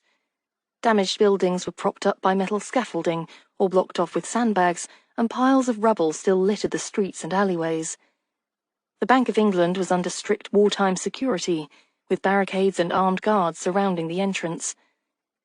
Evie pushed open the door to a nondescript, shabby-looking building and ascended the linoleum-tiled staircase to the 2nd floor, where she tapped on the plain wooden door at the head of the landing. A male voice from inside answered, "Come in." The Bank of England had barricades and security guards, but one of the senior agents of Britain's newly formed organisation for espionage, sabotage and reconnaissance didn't have so much as a lock on his door. But then, that was the entire point of this office. Its mere existence was such a closely guarded secret that there was no need for security. Evie opened the door and entered an office that was as every bit as dingy and unremarkable as the building itself. The walls were painted in dreary grey. The floor was covered in the same scuffed linoleum as the stairwell. There were no windows, and the only furnishings were a battered-looking metal filing cabinet, a metal folding chair, and a battered wooden desk. Behind the desk sat a grey-haired man, polishing his tortoise-shell spectacles. Mr. Brown was somewhere in his upper 50s, with a square-jawed, weathered face, deeply etched with the strain of many crises, past and present. His eyes, which were grey and highly intelligent-looking, regarded Evie for a long moment. He never looked especially enthusiastic at the prospect of a meeting with her. Certain aspects of their previous encounters, including the time Evie effectively ordered him to step aside and let her participate in an anti-espionage operation, had made her, to put it mildly, less than a favourite of his. Today, though, his look was more appraising than annoyed at the sight of her. "Something has happened." It was entirely in accordance with what Evie knew of him that he didn't waste any time on greetings or other pleasantries. Yes, someone, I assume that it was Siegfried or one of his agents, shot at me through my kitchen window last night. Mr. Brown's expression rarely showed anything like surprise, but at that, his brows hitched up a fraction of an inch. Troubling. Evie squelched the hysterical bubble of laughter that had tried to rise in her throat, and instead continued to match Mr. Brown's businesslike tone. You could say that. I assume that you are particularly troubled because you've had someone watching my house, and this shooter must have managed to get past him or her. Mr. Brown had been keeping the cozy cup under surveillance, the better to entrap Siegfried if he did put in an appearance. Your people are quite good, Evie went on. I haven't spotted anyone since the Ministry of Food Workers people who came around on Tuesday, reportedly to make sure our rationing tickets were all in order. Mr. Brown blinked, but showed no sign of discomfiture beyond a slight grimace at having his people identified. I will say that one advantage of the war is the sheer number of civil service operations. Between the ARP and the AFS, not to mention the evacuation coordination people and the food and rationing committees, we have a wealth of cover stories from which to choose when we want to send our people in anywhere. He stopped and put the tips of his fingers together.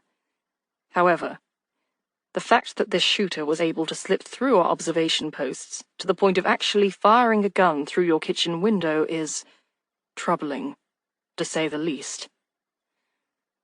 Mr. Brown was silent a moment, then picked up the receiver of the black telephone that sat on the right-hand side of the desk. Yes, he said, when whoever he wanted had come on the line. I'll need you to send someone to check in on Fitzhugh. He listened for a moment, then said, Yes, and put the receiver down. I hope your agent is all right, Evie said. As do I. The briskness of Mr. Brown's tone didn't change, but there was a shadow of weariness lurking at the back of his eyes. He might send agents to risk their lives out on assignments in the field on a daily basis, but not without cost to himself. There was another matter I'd hoped to speak with you about, Evie said. The weariness left Mr. Brown's eyes to be replaced with something like resignation. I should have expected nothing less. Go on. There was a death, apparently accidental, of a young man named Private Jameson. He was training at Fort Hardwick, which is a military training camp at which recruits are prepared for covert missions behind enemy lines, Mr. Brown finished for her. Yes, I have a certain degree of familiarity with the place and its purpose. Evie supposed that he would, given how closely the mission of Fort Hardwick intertwined with the business of the SOE. Are you familiar with the commanding officer in charge of the place? She asked. Colonel Merriweather? I am. In that case, you will probably not find it difficult to believe that he is attempting to shut the local police out of any investigation into Private Jameson's death. And in the opinion of the local police, there is something worthy of investigating. They believe so, yes. They haven't been allowed to collect any concrete evidence, but they have ample reason to think that Jameson was murdered.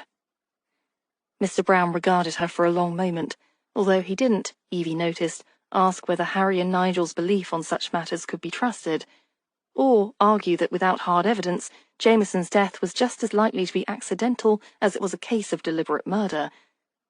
That was probably as close to a compliment from Mr. Brown as she was ever likely to get, that he would take it as read that she trusted them, and that by extension he could trust Nigel and Harry's judgment as well. Have you any reason to believe that the agent we know as Siegfried is in any way involved in Private Jameson's death? Mr. Brown asked finally. None whatsoever, at least not at the moment. Mr. Brown grimaced slightly. So, in other words, you are generously offering me the chance to poke a hornet's nest without even the hope of an ultimate reward from the exercise. If Jameson was murdered, and Colonel Merriweather is determined to cover it up, it means that something is badly wrong at Fort Hardwick. Isn't that a worthwhile reason to investigate? Evie asked. Mr. Brown sighed, pinching the bridge of his nose beneath his spectacles. The last time you appeared before me with a situation of this kind, the business ended with a highly placed government official being arrested for treason. A necessary and even overall positive outcome, given the damage that individual might have inflicted if allowed to continue unchecked. However, it also caused no end of complications and headaches on our end, with trying to keep the matter confidential and hush up any word of the reason for that agent's sudden disappearance from public view. Evie opened her mouth to speak, but Mr. Brown held up a hand and went on. Whatever the press and the public may say about government transparency, it is not good for public morale to know that there are traitors among our leadership. Think of the husband who lost his wife to a Luftwaffe bomb over the winter, or the mother whose 3 children were crushed to death when their home collapsed during a bombing raid. In their place, would you wish to know that the blame for those deaths lies at least partially at the feet of the very government in whom you are supposed to trust? Personally, I would always rather know the truth, yes, Evie said. But I freely admit that I'm not everyone. I do see your point. Mr. Brown inclined his head. My own view is that those whose lives have been blasted to both literal and metaphorical smithereens by this war deserve to be free from the burden of knowledge that we in the SOE carry. Wounded as they are, victims of the war are best left unaware of the real ugliness that can lie at the heart of even those individuals and institutions we are sworn to protect. But all this is merely tangential. My point in beginning this conversation was to ask whether I am about to be embroiled in a similar situation that will result in an equally complicated operation to control the damage that public exposure would bring. I have found that it is as well to be prepared. Colonel Merriweather may not be guilty of being anything worse than a pettifogging dictatorial bully, Evie said, but of course I can't guarantee it. Mr. Brown struck her as also being the sort to prefer an unpleasant truth over a comforting lie. Now his gaze didn't waver, but he did sigh again. Then he picked up his pen and made a brief note on the pad of paper in front of him. You may return home and tell your local constabulary that they shall have full rein to investigate Private Jameson's death. Thank you, Evie said. And will you let me know what you find out about your agent? Fitzhugh, was it? It's safest if we have as little direct contact as possible, Mr. Brown said. He stopped, and the line of his mouth tightened. Nevertheless, I expect that you will hear, one way or another. Chapter 14. Dorothy. Dorothy shifted the shopping bags to one hand so that she could open the front door. The sound of a steady bang, bang, bang was coming from somewhere inside the cottage. Crossing through the sitting room, she entered the kitchen and smiled. About a month ago, she and Tom had the chance to move from the cramped and crowded little flat over the King's Arms pub to a cottage that was only about a 10-minute walk from the Cosy Cup. Bramblewood Cottage, as the home was called, was a beautiful, old-world place built from honey-coloured stone, with diamond-paned windows and a thatched roof, all nestled amidst its own small patch of gardens on a private wooded lane. It was the kind of home that Dorothy had always dreamed of, or rather, it would be someday. The owner was allowing them to rent it for a fraction of the going rate because the thatched roof needed mending, the window frames were warping with age and needed to be replaced, and the whole place badly needed a new coat of paint. Before moving in, they had made sure the roof didn't leak, and then had fixed up the small room next to the kitchen as a bedroom for Dorothy's mum. Mum's rheumatism was bad enough that she was nearly crippled by it, and found stairs almost impossible to climb up and down, so she needed a room on the ground floor. Tom had fixed the windows, and Dorothy had painted the walls in a pretty shade of blue, which had always been Mum's favourite. Mum had even dug out the blue-flowered curtains she'd had in the farmhouse, where Dorothy had grown up, and found that they matched the walls perfectly. They were tackling the rest of the projects around the house bit by bit while living here, and today Dorothy smiled as she came into the kitchen, because although he'd made the long walk to fetch Tommy from school, Tom was already back at work. He had his prosthetic on, and he'd become good enough at manoeuvring that you'd never know just from looking that he was missing a leg. He walked with a bit of a limp, but he could turn and balance almost as well as he could before. As Dorothy watched, he pounded in another nail, his strikes firm and precise, then reached for the measuring tape he carried on his tool belt. She would have sworn she hadn't made any noise, but Tom still looked up with one of his quick, ready grins. He had a pencil tucked over one ear, and a few sprinklings of sawdust in his red hair. "Hello, love." He came to take the bags from her and set them on the kitchen table. "Sorry, I'd have come to give you a hand with this lot if I'd heard you come in." Dorothy shook her head. "They're not heavy." There wasn't very much in the shops these days, and what groceries Mercer's Emporium did have was strictly rationed. She, Tom, and Mum each qualified for 4 ounces of bacon and ham a week, 2 ounces of cheese, 2 ounces of butter, a single fresh egg, 8 ounces of sugar, and similar amounts of things like margarine and tea. Tommy, being a child, got even less, although they did let him have an extra pint of orange juice. Still, Dorothy looked around the kitchen and smiled again. She'd loved this part of the house even when it had been covered in dust and cobwebs and had peeling and faded paper on the walls. But now it was turning out to be even prettier than she'd imagined. Since climbing up and down ladders would always be hard on Tom, she had stripped off the wallpaper and painted the walls creamy white. While on a trip into Ashford to take Tommy to the dentist, Dorothy had happened to pass by the home of someone who'd set out an old enamel tabletop, just the top, to be collected with the rubbish. She and Tommy had managed to drag it with them onto the bus and carry it home, and the effort had been well worth it. The enamel was patterned with a border of red and yellow tulips that marched all around the edge, and Tom had been able to fashion a sturdy new set of legs for the top to rest on. The finished table now stood as part of the breakfast nook that looked out over the back garden, flanked by 2 old-fashioned spindle-back chairs that Dorothy had found in the local junk shop and that Tom had beautifully restored. In the same trunk where she'd stored the bedroom curtains, Mum had found a couple of braided rag rugs for the floor and a couple of pretty woolwork cushions for the chairs. Tom had also made cabinets to stand on either side of the sink and painted them a pale lemon yellow that made the whole room feel bright and cheerful, even when it was grey and rainy outside. Now he was working on a set to be hung on the wall beside the breakfast nook. Dorothy crossed to the stove to put the kettle on, then realised that Tom had already brewed a pot of tea. All she had to do was pour herself a cup. "Where are Tommy and Mum?" she asked. "Out in the garden." Tom nodded towards the bay window that framed the breakfast nook. Sipping her tea, Dorothy went to look out. Tommy was happily racing around between the overgrown rose bushes and hollyhocks, kicking a ball, then running to fetch it back and kicking it again. Mum looked awfully frail and small sitting in her garden chair, with a shawl round her shoulders despite the July heat, but she smiled every time Tommy shouted, "Watch me, Gran!" "Didn't Mum take her afternoon rest?" Dorothy asked Tom. Sleeping poorly at night, Mum usually napped after lunch. Tom shrugged one-sided.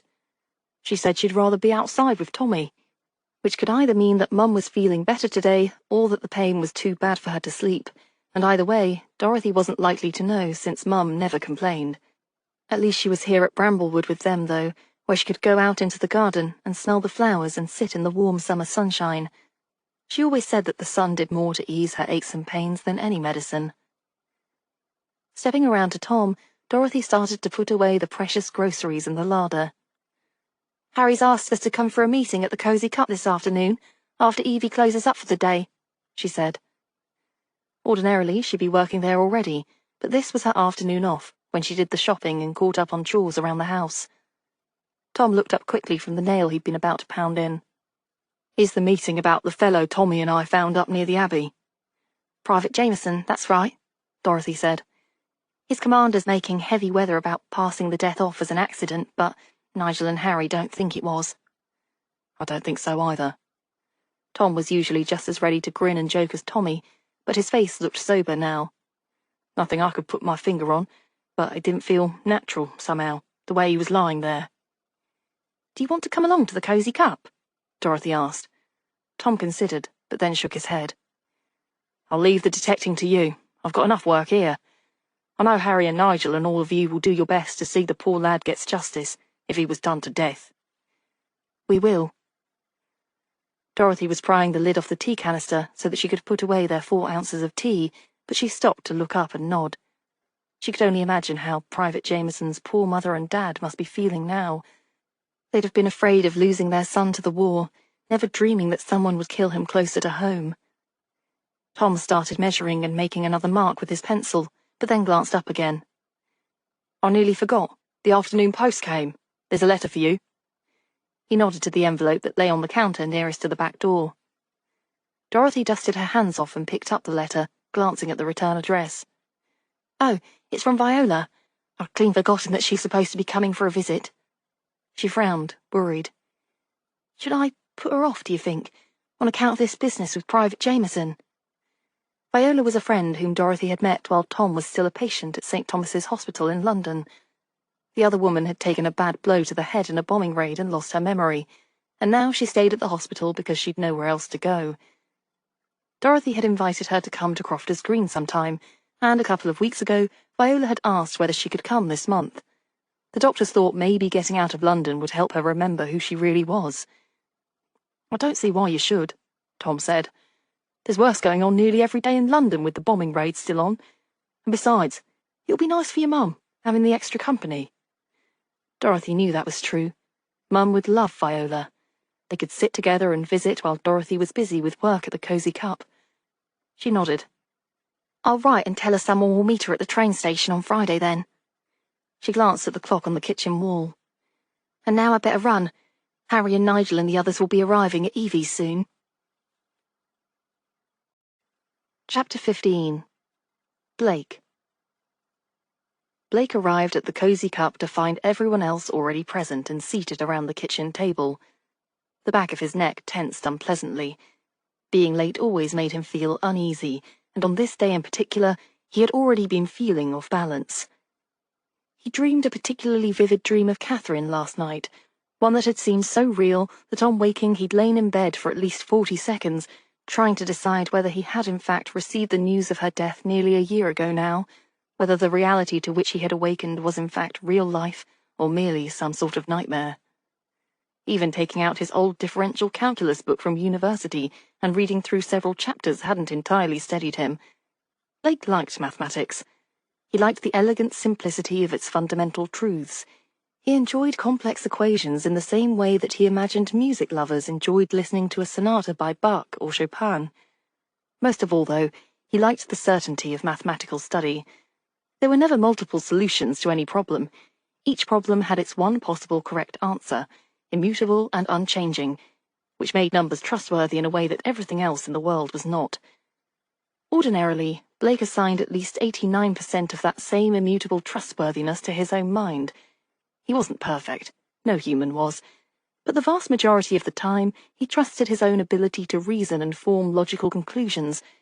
The fact that now his own thoughts seemed to be determined to play tricks on him gave him the unpleasant feeling that the floor was shifting under his feet. Coffee? Blake realized with a jolt that Evie was standing beside him, offering him a cup of hot dark liquid. She smiled and added, You look as though you could do with some. Evie, Blake thought, looked as though she too could benefit from some coffee, or at least she looked tired. Her dark eyes were smudged with shadows, and their gaze had a slightly abstracted look. But even without Catherine's tutoring in social interactions, Blake would have known not to say that out loud. So he just took the cup of coffee from Evie, said thanks, and dropped into the seat between Harry and Alice at the kitchen table. Evie set the coffee pot back on the kitchen counter and picked up a tray of Banbury cakes, which had clearly just come out of the oven. Then she seemed to hesitate. The only empty chair was the one between Dorothy and Nigel, who sat on the side of the table opposite Blake. Blake wasn't, as a rule, especially good at reading other people's facial expressions, but he thought that Evie looked just for a moment as though for some reason she didn't want to sit down yet. Then she blew out a breath and slid into the wooden chair. Although Blake noticed that she didn't look at Nigel as she said, a little too briskly, You haven't missed anything important, Blake. Harry was only just about to tell us what he found when he searched Private Jameson's room. Harry cleared his throat. I can't say I found anything conclusive, he said. The poor lad didn't have much. According to what his mother said, he had no illusions about the likelihood of his coming back alive from any mission he was sent on. But there were 2 items of possible interest. First off, we have this newspaper clipping. He held up a strip of paper that was slightly yellowing at the edges. It's about the legend associated with the Abbey, the story of the Judas Monk. Interesting, Alice said. Have we any idea why he should have wished to keep such a thing? None. According to his parents, he'd had no special interest in history, Harry said, local or otherwise. He was just a young lad determined to do his bit for his country, even if it cost him his life. Still, it must mean something, Evie said, her expression thoughtful. I don't suppose there are any legends about secrets being buried somewhere on the grounds of St. Swithin's? She glanced at Alice. A hidden treasure of gold or holy relics or something buried by the persecuted monks? If there is such a tale, I certainly never heard of it, Alice said. Blake, did you find anything in the records and surveys and such? Blake had spent last night combing through local account books and tax records for anything related to the Abbey, as well as reading through the chronicle kept by the monks of the Abbey, which the local library in Ashford had allowed Blake to peruse. Really, if Blake was going to dream of anything last night, it ought to have been dated entries written in a crabbed ancient hand. On the feast of St. Benedict, Brother Richard was found speaking idly in the cloister after Compline, and was assigned 3 days of extra fasting by the abbot, as prescribed by the rule. Due to heavy rains in the autumn, the fields near the west pasture flooded, causing the loss of several sheep. The lay brothers worked to dig new drainage ditches. He shook his head in answer to Alice's question. Nothing of that kind. St. Swithin's was never an especially wealthy establishment, and there are no records of saints' relics or anything of the kind to bring in pilgrims. Alice continued to look thoughtful. And yet, some sort of treasure or secret buried on the Abbey grounds would explain Private Jameson's interest in the place. And potentially his death as well, Harry put in. If he'd found the treasure and someone else got wind of it, someone who didn't want to share. Besides which, we'd have a reason for Colonel Merryweather's determination to see the Abbey torn down, Nigel said. A demolition operation would make for excellent cover if you were also hoping to find some valuable item that had been long buried. Maybe so, but it's all wrong, Dorothy spoke up suddenly. She always looked a little nervous, Blake thought, when she was called on to speak in front of the whole group, and as everyone turned to look at her, her cheeks flushed. How do you mean? Evie asked. Blake had noticed that she had a gentle way of speaking that seemed to make Dorothy feel braver about speaking her mind. Dorothy wrapped both hands around her teacup now. I mean that this boy, Private Jameson, was going off to war and not expecting to come back. He didn't care about finding a buried treasure. What good would money be to someone in his position? You're right, Evie said. Unless he had someone else to whom he wanted to leave the money, someone he wanted to take care of. His parents, maybe? Could be, Harry said. But it could also be this girl. He picked up the second square of paper that lay in front of him and turned it over, holding it so that everyone could see. It was a photograph of a fair-haired girl. She looked up at them, smiling. Her name's Ellen Thorpe, Harry went on. She works at the... Blake cut in before he could finish, though, staring at him in surprise. Did you say Ellen Thorpe? That's right. Harry gave him a quizzical look. Dorothy did as well. I know her, she said. She helps out at the King's Arms from time to time, or she used to when I was working there. Mr. Piggott's promoted her since I left. She's a nice girl, a hard worker too. You're saying that she and Jameson were sweethearts? Looks that way, Harry agreed. I'll get to that presently. Blake, I take it you know something about Ellen Thorpe as well. Blake was already regretting his outburst. This was the kind of conversation that often led to expressions of sympathy that he never knew how to answer, and which he felt particularly ill-equipped to receive after last night's dream. Now, though, there was nothing for it but to explain fully. I don't know if it's the same young woman, he said, but Catherine, my fiancée, had a school friend called Ellen Thorpe. They used to write to one another even after Catherine had moved to London. Everyone turned to look at him with expressions that Blake took to be surprised, but Alice was the first to speak. Catherine was actually from this part of the world. Blake felt the back of his neck grow a shade warmer. Most people would probably have imparted those facts to their friends long before this, but it had honestly never occurred to him to mention where Catherine had grown up. Not from Crofters Green, he said. She grew up in Fenley. Fenley was a marshland village about 3 or 4 miles away, with an old windmill and an ancient stone bridge that had brought it a very small degree of local fame. That was why I chose to settle here, Blake went on. When I got out of the service, I had to choose a job somewhere, and I happened to see that the Crofters Green School was in need of a mathematics teacher. Blake stopped himself before he could confess the completely illogical belief that by coming here he might somehow feel closer to Catherine. Far better to keep to the subject that they were all here to discuss. I never met Ellen Thorpe myself, he said, Only heard Catherine mention her, so I'm afraid I won't be much help if you're hoping I could ask her any questions about Jameson." "That's all right," Harry said.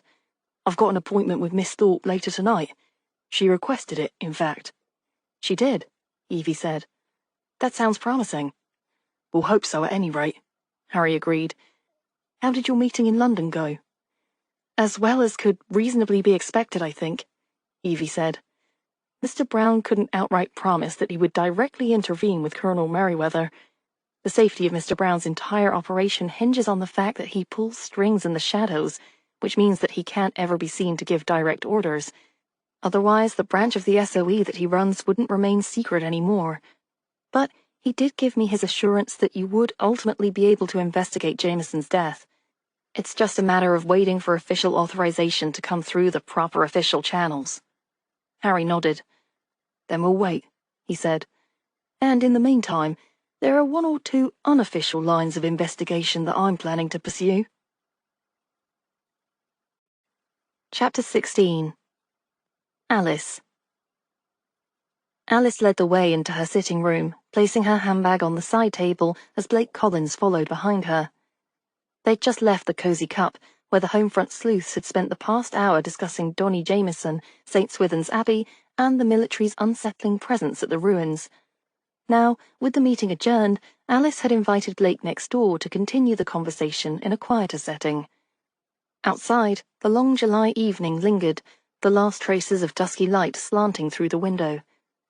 A soft breeze stirred the curtains, carrying the scent of summer earth and the distant salt of the sea. Though the sun had set, the air still held the warmth of the day, and Alice absently loosened the top button of her cardigan as she sat down. Blake ran a hand through his dark hair, looking weary but still thoughtful. "As I said back there at Evie's, I really have searched everything I could get my hands on." He sank into one of the chairs, stretching his long legs out before him. "Parish records, old maps, even those dusty tomes at the library that no one's checked out in a decade. There's nothing, not a single architectural plan of St. Swithin's Abbey, just those old journal entries." Alice sat opposite him, smoothing her skirt as she considered his words. "Not surprising. Most of the records were likely lost when King Henry's men destroyed the place. If anything survived, it may have been tucked into private collections, or misfiled in some obscure archive under some obscure name." Blake sighed. "Which means, when Evie gets the authorization from Mr. Brown, we'll be allowed into the ruins, but we'll still have no idea where to look." Alice gave a wry smile. "You sound as though you expected this to be easy." "Wishful thinking." Blake leaned forward, elbows on his knees. "If Fort Hardwicke's men are keeping people away, they must be hiding something. And if they're hiding something, they may already be searching. If they do find whatever Donny was looking for before we do, it'll be too late," Alice finished. They sat in silence for a moment, the ticking of the mantel clock the only sound between them. The ruins of St. Swithin's were vast, crumbling, and filled with centuries of dirt and silt. Without some idea of where to begin, searching the Abbey would be worse than looking for a single misplaced teaspoon in Evie's bustling tea shop. Alice could see the frustration in Blake's face, the way he drummed his fingers against his knee in thought. He was a meticulous researcher, a man who believed answers could always be found in books, but this time there were no books to turn to, no neat indexes, no convenient footnotes leading them to the truth. "We still need plans," Blake said at last. "Blueprints, records, anything." "But where might we find them?" Alice mused. Blake hesitated. "There's always London, the British Museum, maybe even the Vatican archives, but—" Alice shook her head. "Too far, too slow." They lapsed into thought again. Alice's gaze drifted to the bookshelf near the window, where a row of histories and antiquarian volumes sat in orderly fashion. Her father's collection, mostly. He had been a man who loved the past, who believed that history had an answer for everything if one only looked hard enough. Then, as Alice reached for her teacup, a memory surfaced. "St. Augustine's," she murmured. Blake glanced up. "What about it?" "St. Augustine's College," Alice said, sitting straighter. "It was built on the site of the old St. Augustine's Abbey in Canterbury. It was destroyed around the same time as St. Swithin's, But unlike ours, its ruins were properly excavated when the college was built. Records were made, sketches, plans, notes on underground structures. Blake's brows lifted. If we could access those records, we might have a reference point for St. Swithin's, Alice finished. Blake tapped his fingers against the arm of the chair. Abbeys often followed similar layouts, a church, cloisters, living quarters, and crypts, Alice said. Hidden passages. Blake exhaled. That's the best lead we've got. Alice took a thoughtful sip of her tea. She could picture the ruins of St. Swithin's, how the broken archways stood stark against the sky, how the ivy crept over the stones as though trying to pull even these remaining fragments of the monks' achievements back into the earth. What lay beneath those ruins? Had Donnie known? Had he guessed? A short silence stretched between them. Blake checked the time. I'd go myself, but I have lessons in the morning. If I tell the headmaster I need a day off to hunt for medieval blueprints, I'll find myself assigned to supervising detention for a month. Alice nodded. I'll go. Blake gave her a considering look. You're certain? I managed to navigate a trip to Oxford via London last month, Alice pointed out. All on my own. Canterbury is barely 40 miles away. I think I'll manage. Blake smiled. I have no doubt. Then, more seriously, he added, just be careful. If Fort Hardwicke is interested in St. Swithin's, they may not take kindly to someone poking around the records of a similar abbey. Alice gave him a knowing look. Oh, I never poke around, Blake. Blake grinned. Of course not. You simply inquire with persistence until the answers fall into your lap. Alice stood, brushing imaginary dust from her skirts. Exactly. She glanced toward the window, but the last of the twilight was fading into darkness. There was something about the ruins that unsettled her, something about Donnie's last days that felt unfinished, unresolved. The soldiers at Fort Hardwicke weren't the only ones searching for something. Tomorrow she would go to Ashford and take the early train to St. Augustine's. If the college had what she was looking for, she would find it. And, with any luck, the new information would lead them one step closer to understanding what Donnie had discovered, before whoever had killed him could cover it up for good. Chapter 17. Harry. Last call had come and gone, and the King's Arms was winding down for the night. The scent of ale and pipe smoke lingered in the air, mingling with the faint traces of fried onions from the evening's supper. Most of the regulars had trickled out, leaving only a few men nursing the dregs of their pints, their voices low and indistinct. Mr. Piggott, ever the watchful proprietor, leaned against the bar with a rag in one hand. He glanced up as Harry entered, his expression unreadable, then went back to wiping down the counter. Ellen Thorpe, clearing away empty glasses, caught sight of Harry and gave a small nod. She looked tired but relieved to see him. He had promised to come back, and he had. Go on up, she murmured as she passed, keeping her voice low. Not my room, the empty one next door. I'll be along in a few minutes. Harry gave a brief nod and made his way up the narrow staircase. The wooden steps creaked under his weight, but otherwise the pub was quiet. Dorothy Baker had once stayed in this very place, in a small, neat flat at the top of the stairs. Now Ellen had taken her spot, and the empty room beside it, once occupied by Dorothy's mother, stood unused. Harry paused at the threshold before stepping inside. He had learned long ago never to walk blindly into an unfamiliar room, particularly when sensitive conversations were about to take place. He flicked on the small bedside lamp, casting a pool of warm yellow light over the simple furnishings, a narrow bed, a dresser, a small table with a single chair. The window overlooked the darkened village square, but its blackout curtains were drawn. No signs of disturbance, no sounds from the hallway. Still, Harry crossed to the door that led into Ellen's room and checked the handle. Locked. He opened the wardrobe, empty. Crouching slightly, he glanced under the bed, also empty. Satisfied that he wasn't about to walk into a trap, he turned the chair around and sat down, stretching out his legs as he thought through the case. Ellen was afraid of the two soldiers who'd spoken with her earlier. That much was clear. But why? Footsteps in the hallway.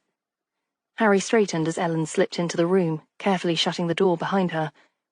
She looked different now that the bar was closed. No bright, cheerful words for customers, No quick, automatic smiles, just a young woman with worry in her eyes and tension in her shoulders. She sat across from him, twisting a bar towel between her hands.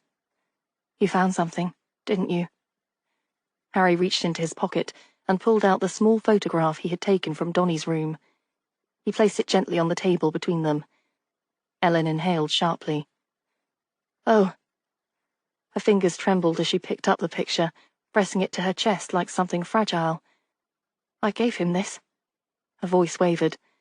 He wanted something of me to take with him when he went over there. Harry nodded. He was hoping to come back. Tears welled in her eyes, but she blinked them away. Yes, so we could be together. I promised I would wait. Silence stretched between them, heavy with things unsaid. Finally, Harry reached into his pocket again and withdrew the newspaper clipping, the one about the legend of the Judas Monk. He placed it next to the photograph. Ellen stared at it, her expression shifting. He told me once that he didn't want to be like the Judas Monk. Harry leaned forward slightly. Did he say what that meant? Ellen shook her head. No, he wouldn't explain. Every time I asked, he'd change the subject. But something was bothering him. I could tell. Harry kept his voice even. When I was here earlier today, there were 2 other soldiers who spoke to you. She nodded. Morris and Boyd. She hesitated. They were all so close. They did everything together, until about a month ago. That's when Donnie started coming in alone. He seemed different, quieter. Harry studied her.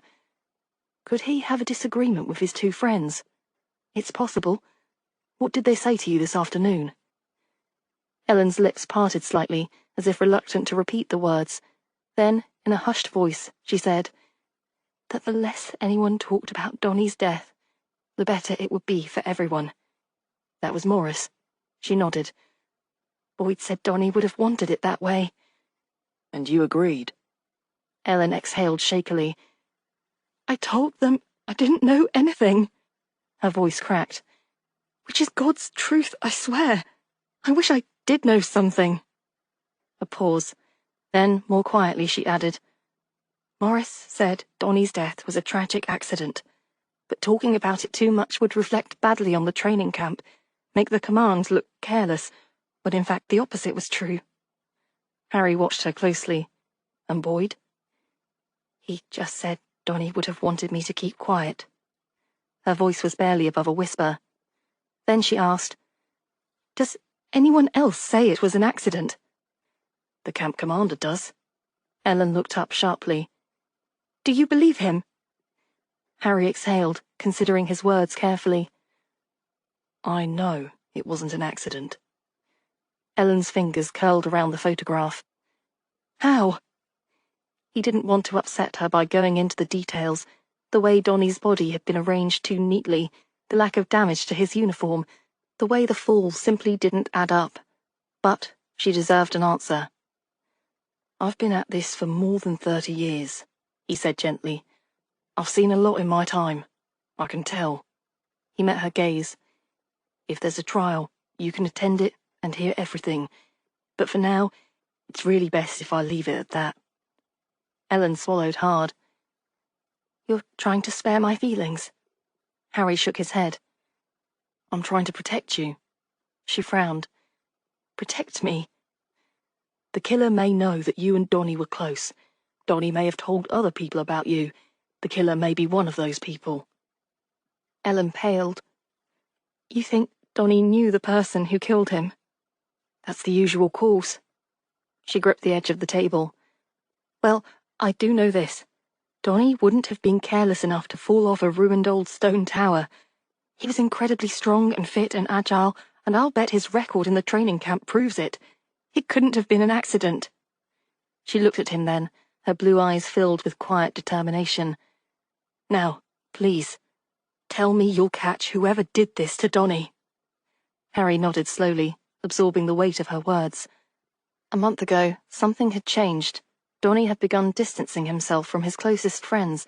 He had started talking, cryptically but talking, about regret, about betrayal, and now Donnie was dead.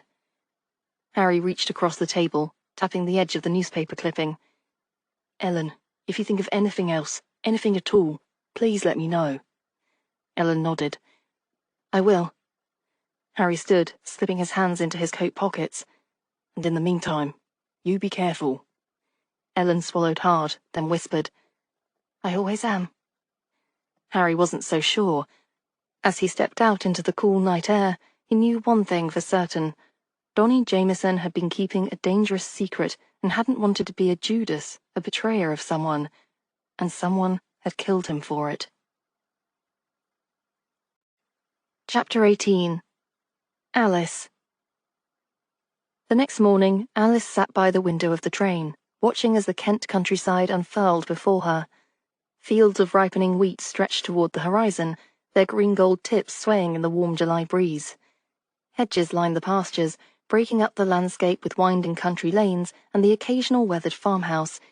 It was a picturesque view, unchanged for centuries, yet the distant sight of barrage balloons hovering over Canterbury was a stark reminder that England was at war. The train rattled steadily along the tracks, its rhythmic clatter blending with the muffled conversations of the passengers.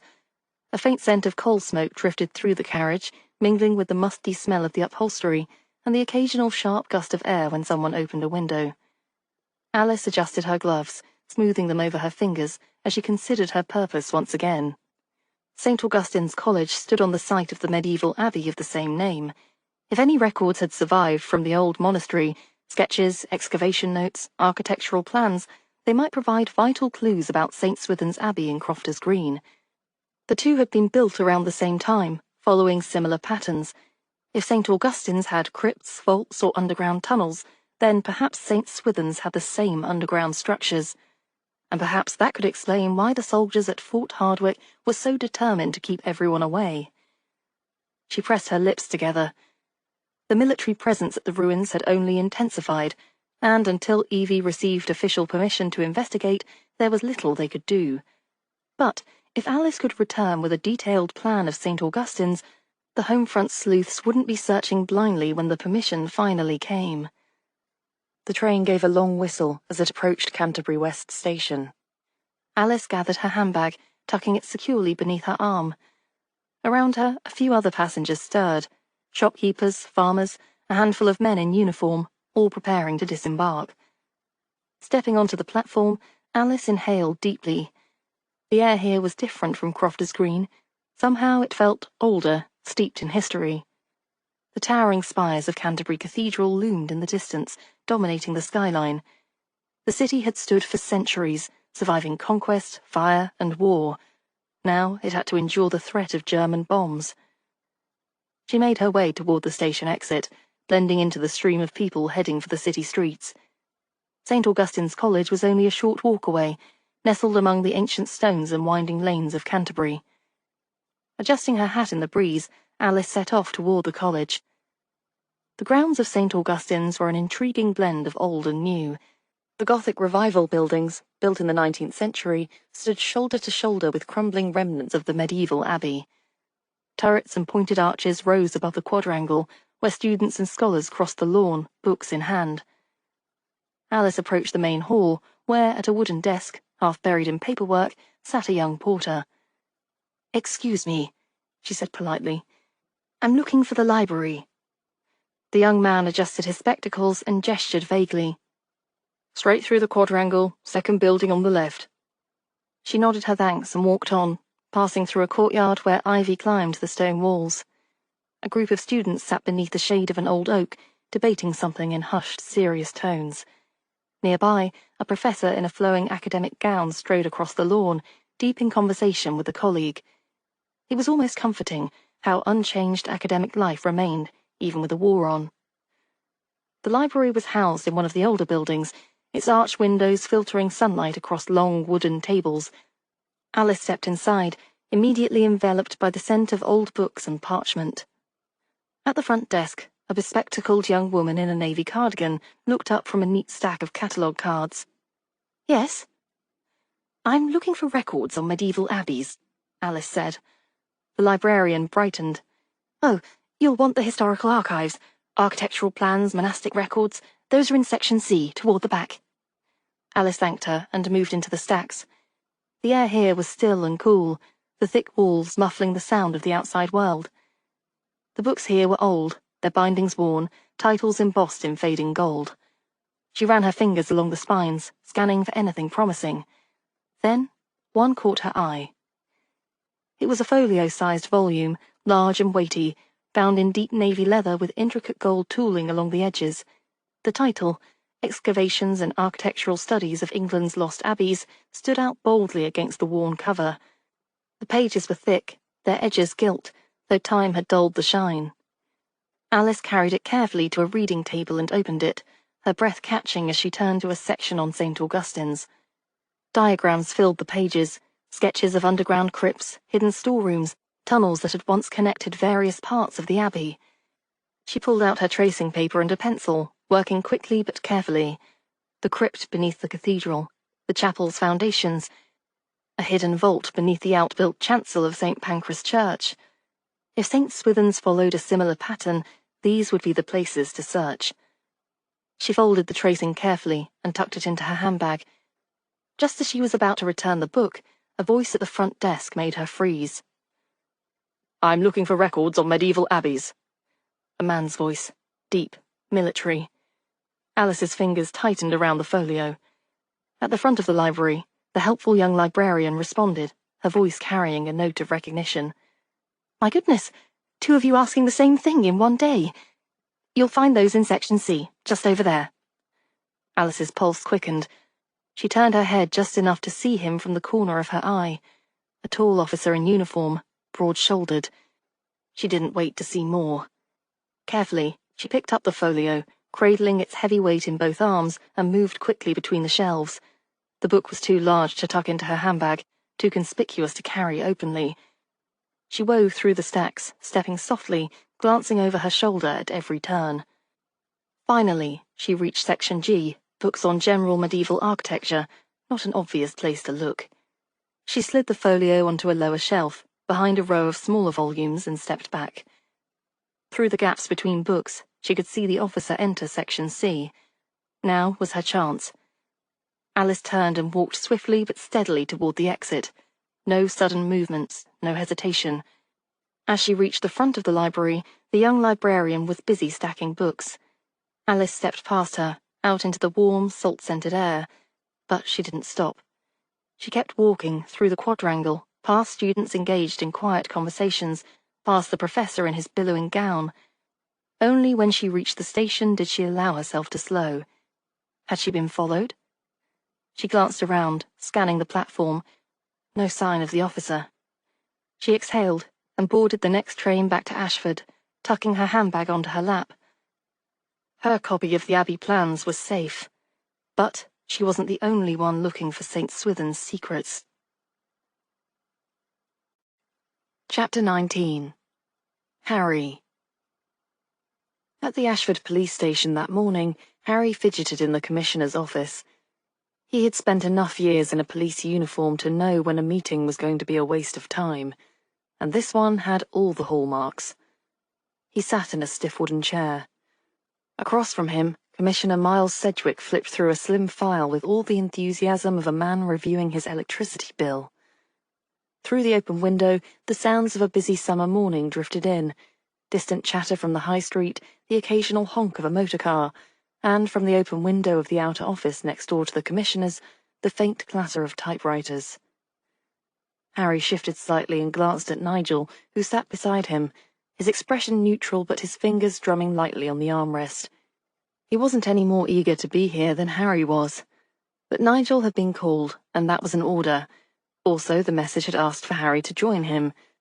Though Sedgwick didn't have actual authority over Harry, and certainly couldn't induce the London Metropolitan Police to take so much as a shilling from Harry's pension, the Commissioner could still make Nigel uncomfortable if Harry didn't cooperate, which would make Harry uncomfortable.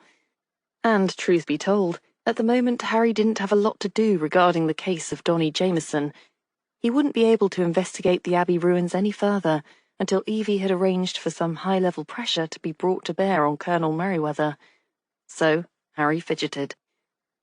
At last, Sedgwick exhaled sharply and tossed the file onto the desk. We've had a request from Dover.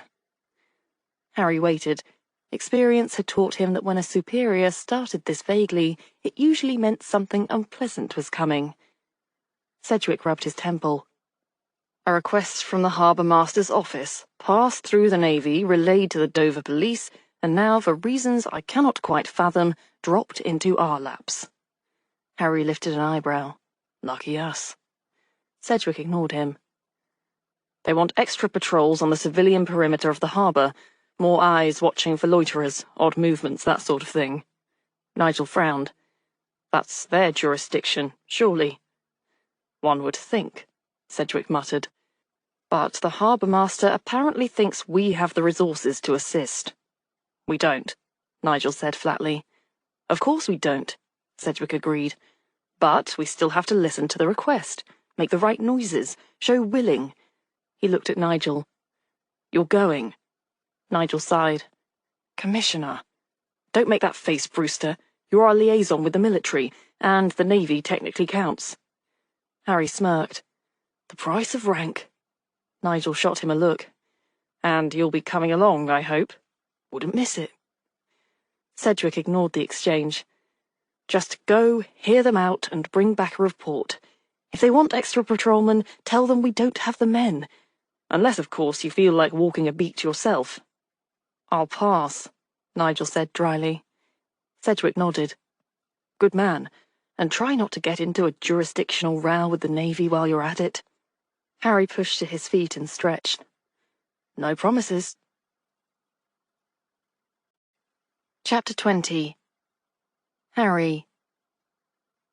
The late morning mist hung over Dover Harbour as Harry and Nigel navigated the war-scarred roads into town. Sandbags protected storefronts, and naval vessels crowded the harbour like sentinels, their presence a reminder of just how close they were to enemy-occupied France, a mere 21 miles across the Channel. I'd almost forgotten what it's like down here, Nigel said quietly as they approached the harbour master's office. The building itself was unremarkable, squat brick that had somehow survived the worst of the Luftwaffe's attention. Inside, however, was a study in naval precision.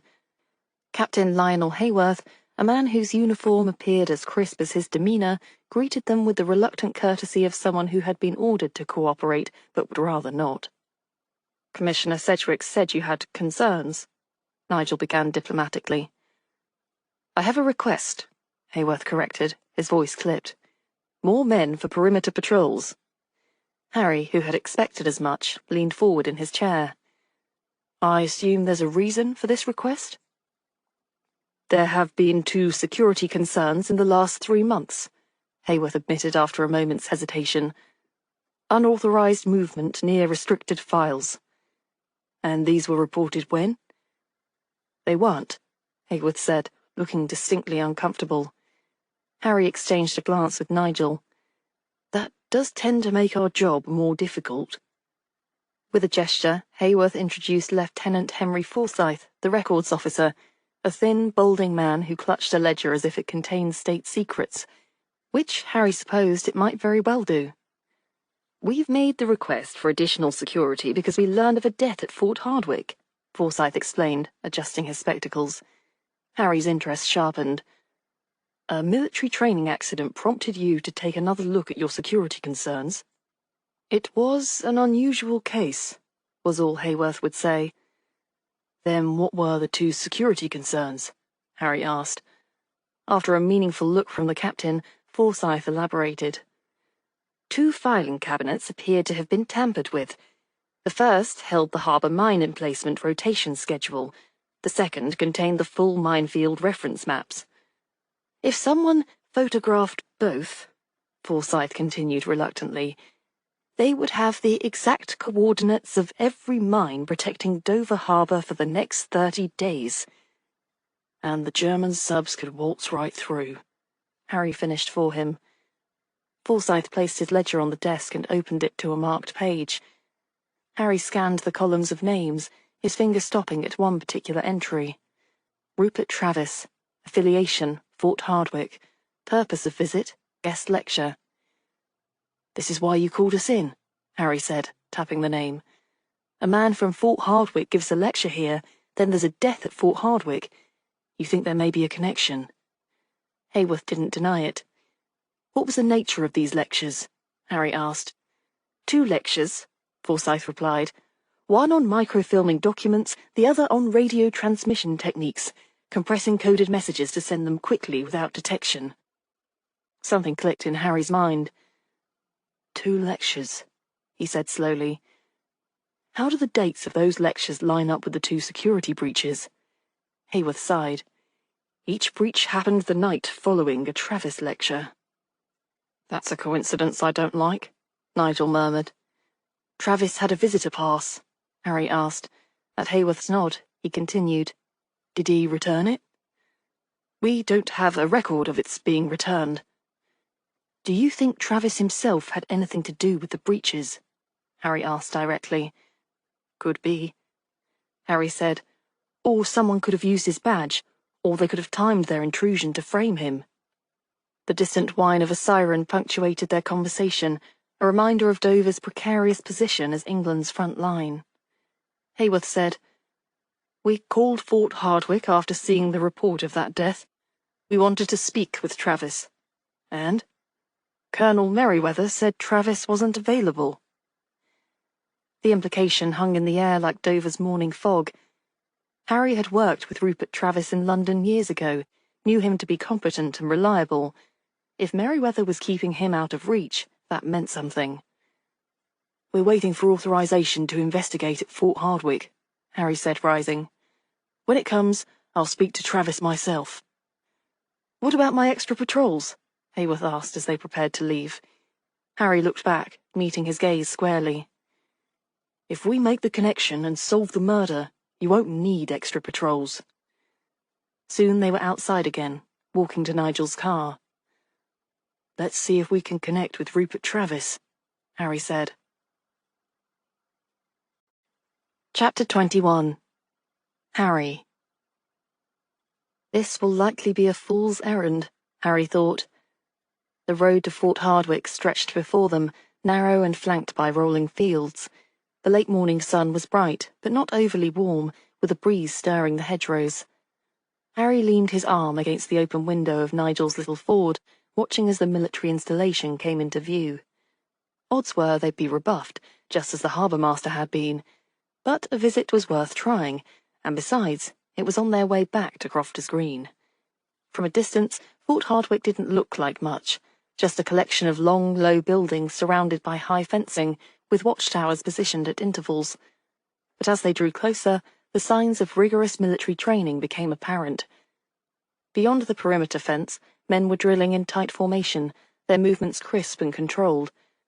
Further along, others were engaged in physical training, carrying logs across their shoulders, swinging from ropes, scrambling up wooden obstacles designed to test endurance and agility. The air carried the sharp, rhythmic bark of commands, punctuated by the occasional shouted response. "Very serious business, this," Nigel murmured, shifting gears as they approached the checkpoint. The road came to an abrupt halt at a sturdy barrier. A uniformed sentry stepped forward, rifle slung over his shoulder, expression impassive. Nigel pulled the car to a stop and turned off the engine. Both men got out, stretching their legs as they waited. The sentry eyed them with the cool detachment of a man accustomed to turning people away. "State your business." "Inspector Brewster and Sergeant Jenkins, Ashford Police," Nigel said, keeping his tone even. "We need to speak with Rupert Travis, one of your instructors." The sentry's expression didn't change. "I'll have to check." He turned sharply on his heel and strode into the small guard post beside the gate, disappearing from view. Harry let out a slow breath, surveying the entrance to the camp. The high fencing, the armed guards, the strict discipline. It was clear that Fort Hardwick was no ordinary training ground. This was a place where men were hardened into something more than soldiers. His gaze wandered toward the side of the road, where a series of small artificial tombstones lined the verge. The grave markers were painted, each bearing a different inscription. He thought his cover was perfect. They clustered to chat. He didn't check his back. Harry frowned, stepping closer. Interesting choice of decoration. Nigel followed his gaze and let out a low chuckle. They want recruits thinking about survival every second of the day. Bit grim. The work they're training for is grim. Harry didn't argue. He'd known men who operated in shadows, slipping behind enemy lines with only their wits and a knife. Many never came back. Those who did carried the weight of their choices forever. The sentry returned, stepping out of the guard post with the same measured efficiency as before. He didn't need to speak. His expression told them everything. "Mr. Travis is not available," he said, his voice flat. "Fort Hardwick is off limits to the police." Nigel exhaled sharply through his nose. Not available, or not here? The sentry didn't answer. Harry folded his arms. When will he be available? The sentry's gaze didn't waver. Couldn't say, sir. Convenient. The sentry gave no reaction.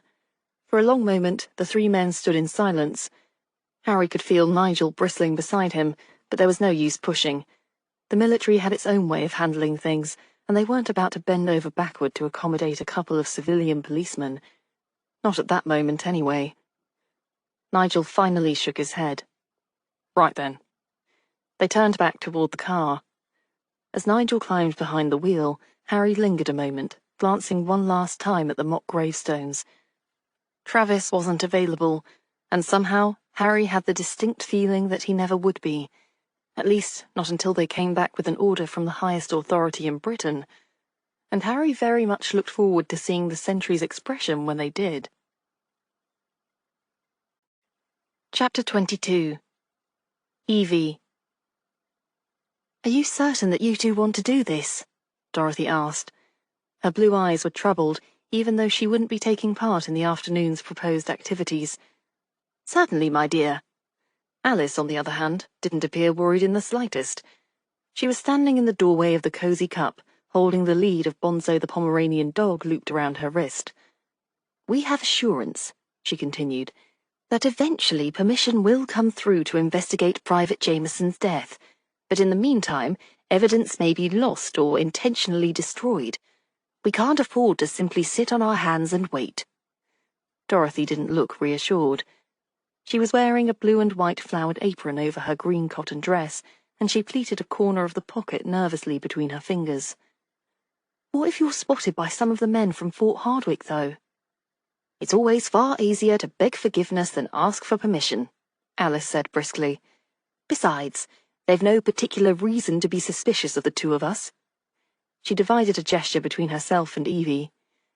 "We're just two innocent women hikers taking a dog out for a little exercise on this fine summer's day." Alice certainly looked the part. She wore a neat tweed walking skirt and stout brogue shoes and had a canvas haversack on her back.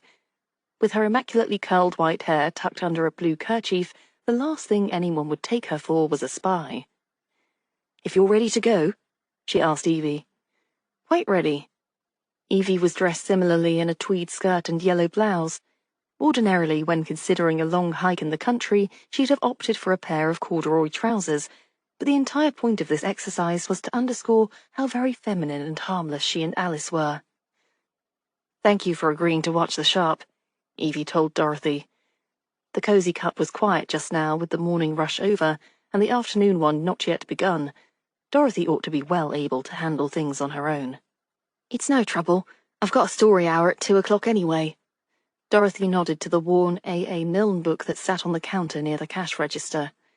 "Oh, I almost forgot, though. I'll need some time off on Friday afternoon, if you can manage it. I've got a friend from London arriving by the 4 o'clock train, and I ought to go to Ashford to meet her at the station." "Friday? Of course, that's no trouble," Evie told her.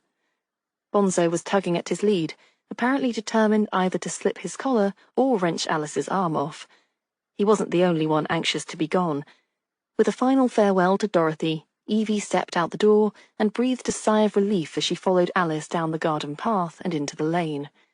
A more audible sigh than she'd intended, as it turned out. Alice turned and gave her a swift, penetrating glance. "Is something the matter?" "No, nothing."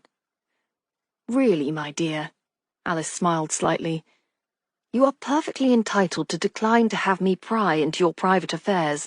By all means, tell me to mind my own business if you wish. But Do not insult my intelligence with a lie that would not persuade a 2-year-old. They were heading away from the village where traffic was sparse. A farmer's horse and cart clopped by them, the horse's hooves kicking up little puffs of dust with every step. In a distant field beyond the hedgerows, a group of land girls were working in one of the fields, but otherwise there was no one else about who might overhear. Evie resisted the impulse to sigh again. Mrs. Harris telephoned to me this morning. That would be your late husband's mother? Alice asked. Bonzo stopped to sniff at a patch of thistles by the side of the road, and she tugged gently on his lead. The one whom you visited a few days ago? That's right. She'd heard something about Private Jameson's being killed. Apparently the story somehow made it into the newspapers, and she read about it yesterday. She telephoned because she was worried about me. She said the newspaper hinted there might be something unnatural about the death. I can imagine Colonel Merriweather will have a few words to say to the reporter, Alice said dryly. Only if he can find him, Evie said. I think the reporter was probably just trying to capitalize on the supernatural angle, you know, hinting at a curse on the abbey grounds laid by the spirits of the tortured and slain monks. Anything to sell a few more copies. But Paul's mother took it to mean that there was a lunatic killer hanging about. She kept me on the telephone for ages, asking whether the police were looking into the death and whether I'd known Private Jameson at all. She ended by making me promise not to go out walking alone, especially after dark. Losing someone you love often affects people that way, Alice said. They realize the fragility of human life, just how easy it is for death to come in the blink of an eye, and are terrified of losing anyone else. And she probably views you as her last, tangible, living connection to her son. I know. Evie had been touched that Mrs. Harris cared enough to be worried about her safety, but it made her feel even more guilty about the necessity of lying. I couldn't tell her anything about the investigation, of course. I just said that, so far as I knew, the police weren't officially investigating and that I'd never met Private Jameson. Which is perfectly true, Alice said. Strictly speaking, yes, Evie said. Up ahead, the outlines of the former abbey stood at the crest of the hill, the tumbled-down stones and ruined arches stark against the cloudless blue sky. The summer sun was bright overhead, daisies bloomed in the grass, and larks were singing in the hedgerows. There was no reason for Evie to feel suddenly uneasy, but a chill slid through her all the same. Have you heard anything from Mr. Brown about his missing agent? Alice asked. What was the name? Fitzhugh, Evie supplied. And no, apparently no one has seen a trace of him. Mr. Brown had actually telephoned her in person last night to tell her the news, or lack thereof. According to Mr. Brown, Fitzhugh was travelling under the guise of being an itinerant brush salesman, a retired serviceman wounded in the war and now down on his luck. He rented a room in Ashford under the name of Gerald Spragg, but the landlady there hasn't seen him in more than a week now.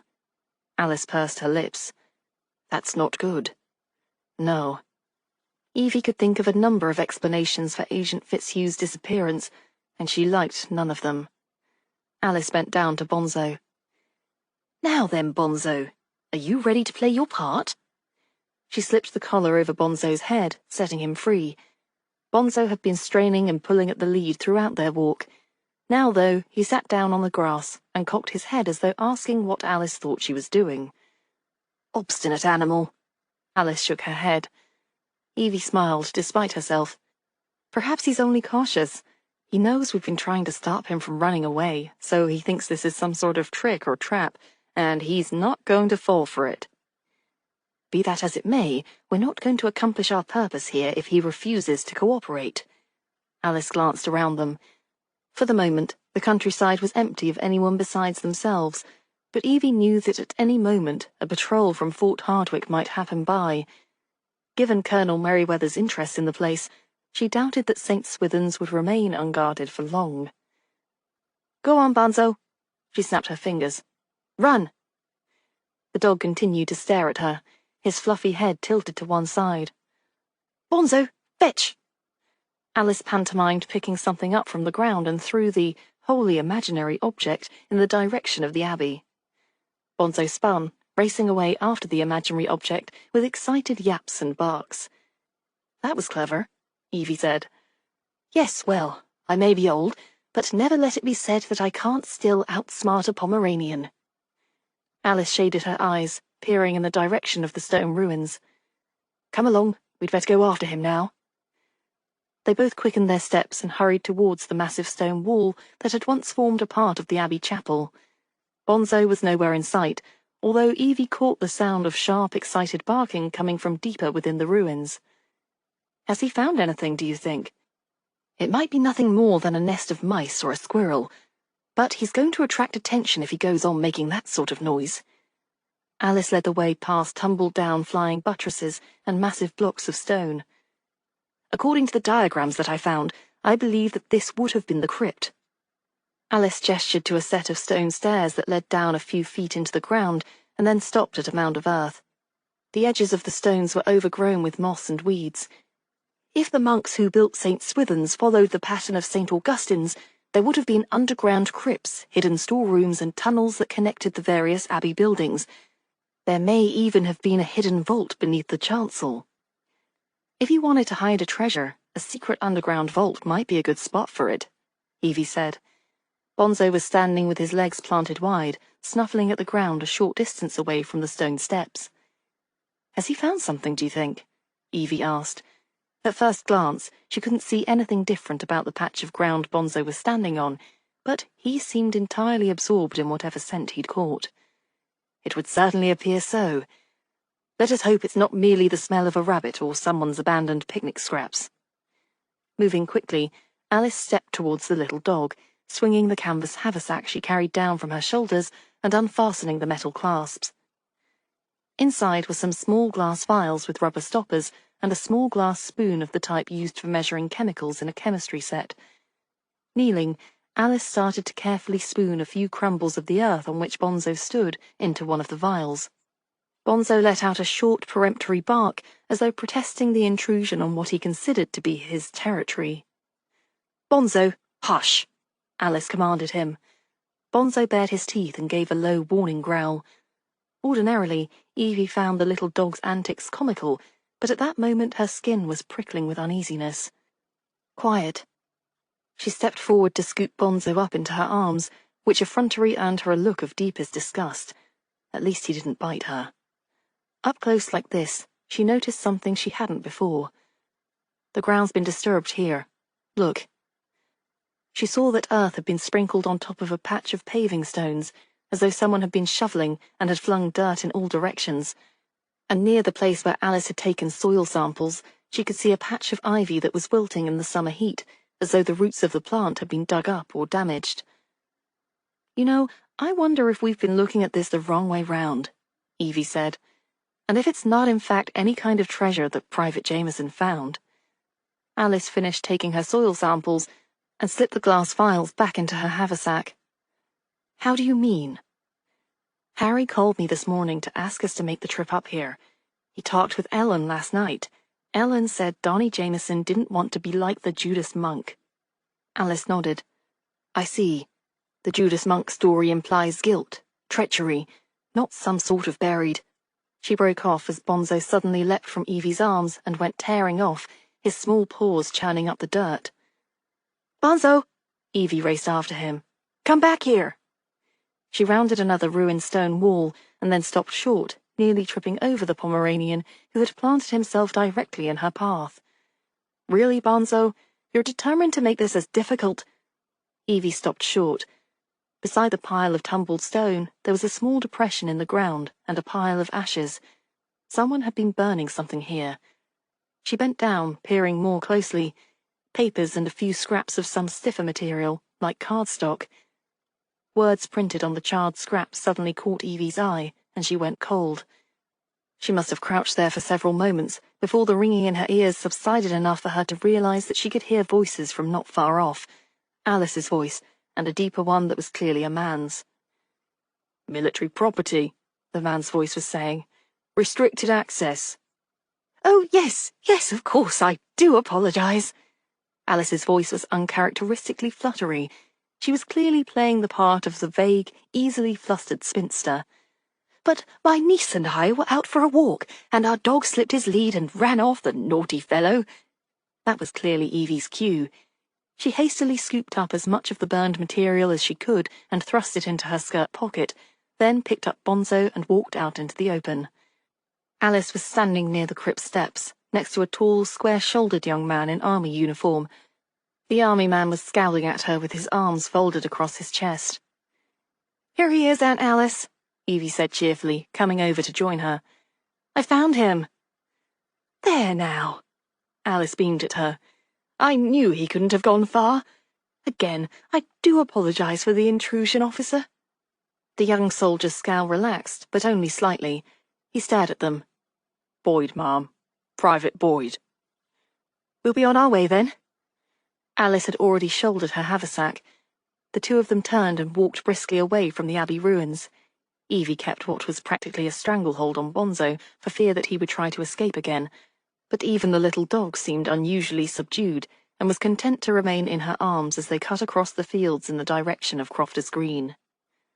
"Boyd," Evie repeated when they were certain they were out of earshot. She was forcing herself not to turn around and look back, but she imagined that she could feel the soldier's penetrating gaze still on them, like a knife pointed at the back of her head. That would be one of the pair whom Private Jameson formerly counted as his closest friends, Alice finished for her. Yes. And now he's managed to get himself assigned to guard duty at the Abbey. Or Colonel Merriweather has put him there.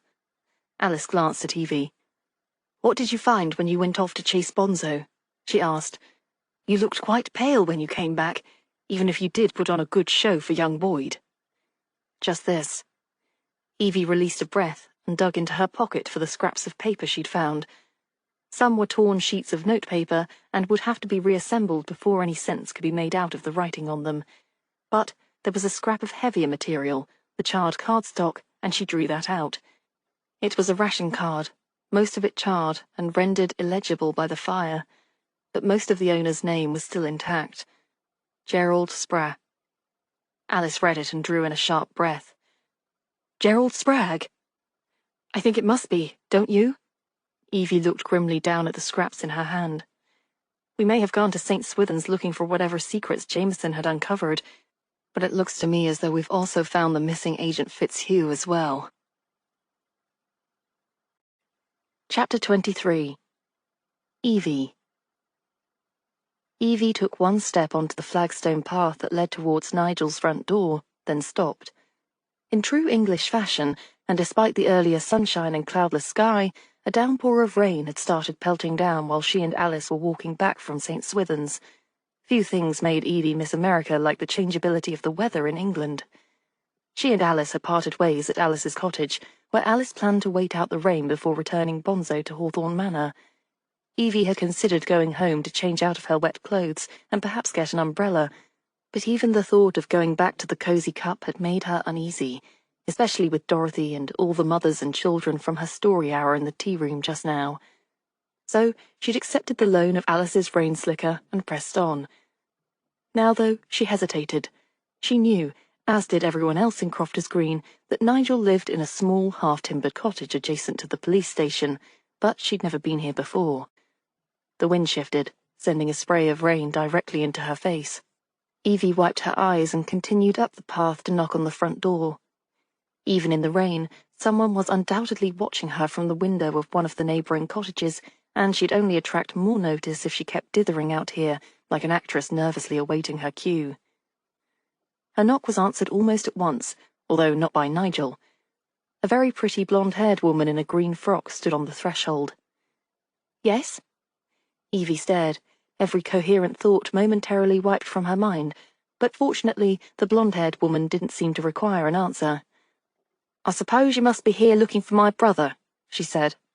"I'm sorry, he's, well, a bit occupied at present." She stepped back, gesturing behind her at the small, cosy-looking sitting room which lay beyond the narrow entrance hall.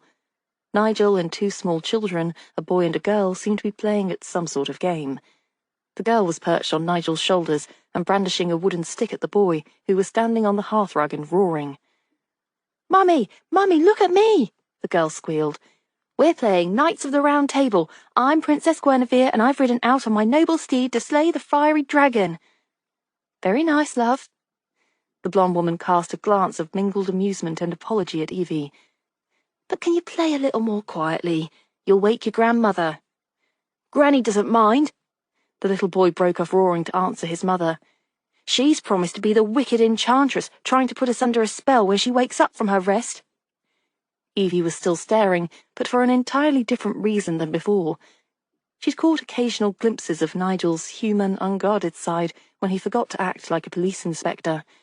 But right now, his sleeves were rolled up, his dark hair was dishevelled, and he was making the little girl on his shoulders shriek with laughter by cantering around the sitting room in his role of the princess's mount. Then he caught sight of Evie and stopped short. Sorry, Megan. He swung the little girl down from his shoulders and set her on the ground. You'll have to see whether you can slay the dragon from the ground for a bit. I've got to go and talk to the lady who's just arrived. This lady? Here?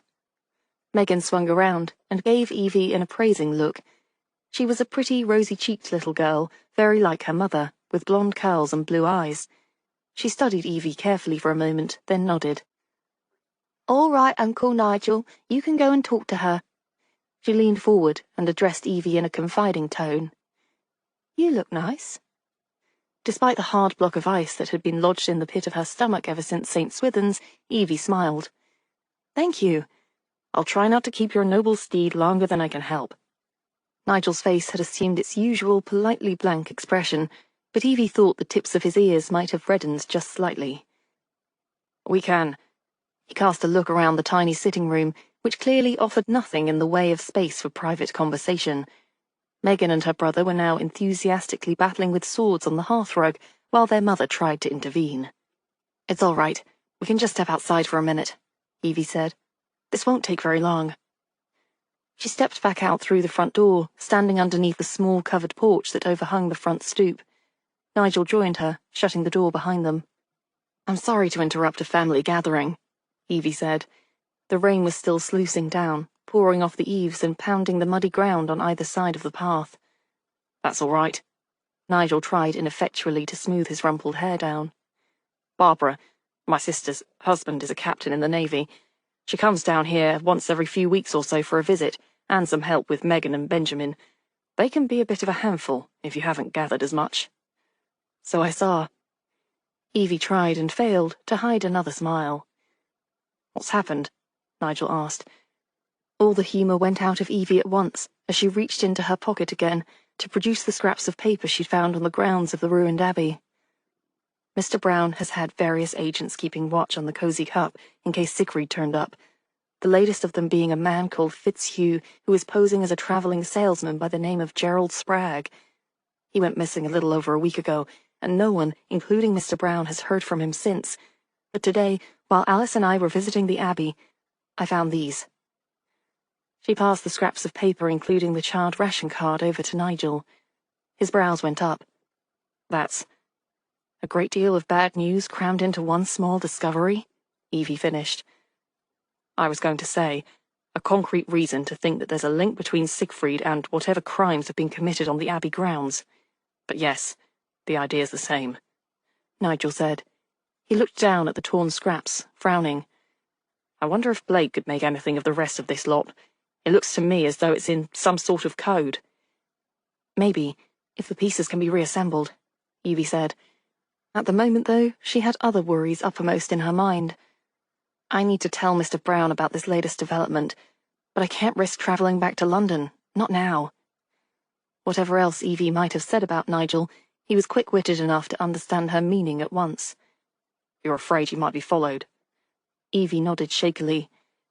I would have said that I knew how to spot a tail and shake them off, but presumably Agent Fitzhugh knew all of those tricks too. And someone had still made him disappear. I can't risk leading Siegfried or one of his subordinates back to Mr. Brown, Evie went on. She was worried too about Dorothy and Alice and everyone else who entered the Cozy Cup, but she couldn't think of any way of effectively protecting them for the moment. Nigel nodded. I can see that a message gets back to him, one way or the other. Given what's happened, it's just as well that this came today. He dug into his pocket and produced a folded telegram, which he held out to Evie. Trying to shield it from the pelting rain, she took it and read, Top secret, urgent, from Field Marshal Brooke, Chief of the General Staff, to Colonel Merriweather, Fort Hardwicke. Time sent 07:35 hours. Date 14th of July, 1941. Colonel Merriweather. Effective immediately, all military jurisdiction over the ruins of St. Swithin's Abbey is to be relinquished. Said ruins are determined to lie outside the area of jurisdiction of Fort Hardwicke and are therefore to be considered under civilian authority. Full and unhindered cooperation is to be given to local police authorities in the investigation of any criminal matters arising outside the physical fenced-in boundaries of Fort Hardwicke. Such cooperation shall include, but not be limited to, 1. Making available any and all Fort Hardwicke personnel for interviews at such times and locations as deemed necessary by local police. 2. Ensuring that any remains of military personnel found outside the area of jurisdiction are immediately handed over to local police for examination, and such funeral arrangements as they see fit. You will ensure these orders are carried out without delay or obstruction. Confirm receipt and compliance by return message. Copy transmitted simultaneously to Mrs. Evelyn Harris, Inspector Harry Jenkins, and Inspector Nigel Brewster for awareness and coordination. Brooke, Chief of the General Staff. End message. Evie looked up. Mr. Brown's permission has come through then. Yes, and your copy is probably waiting for... Nigel broke off, turning as the front door opened behind him and a grey-haired woman in a print dress and apron put her head out. Nigel Brewster! The woman had to be Nigel's mother. The shape of her face was so much like Nigel's, as were her hazel brown eyes, but that was where the similarity ended. If Nigel was strong and silent, his mother was small and quick and energetic, waving her hands expressively as she went on. "Don't you know any better than to keep a lady visitor standing out here in the pouring rain?" she demanded. "She'll catch her death of cold, and it will be entirely your fault." She turned to Evie. "I'm terribly sorry. I brought him up better than that, I assure you, or at least I tried to. Oh, and Nigel," she went on without even pausing for breath, much less letting her son get a word in. "I was folding your laundry and found one of your shirts has a hole in it, so if you'll just tell me where you keep your needles and thread, I will—" "Stab yourself in the thumb and bleed all over it?"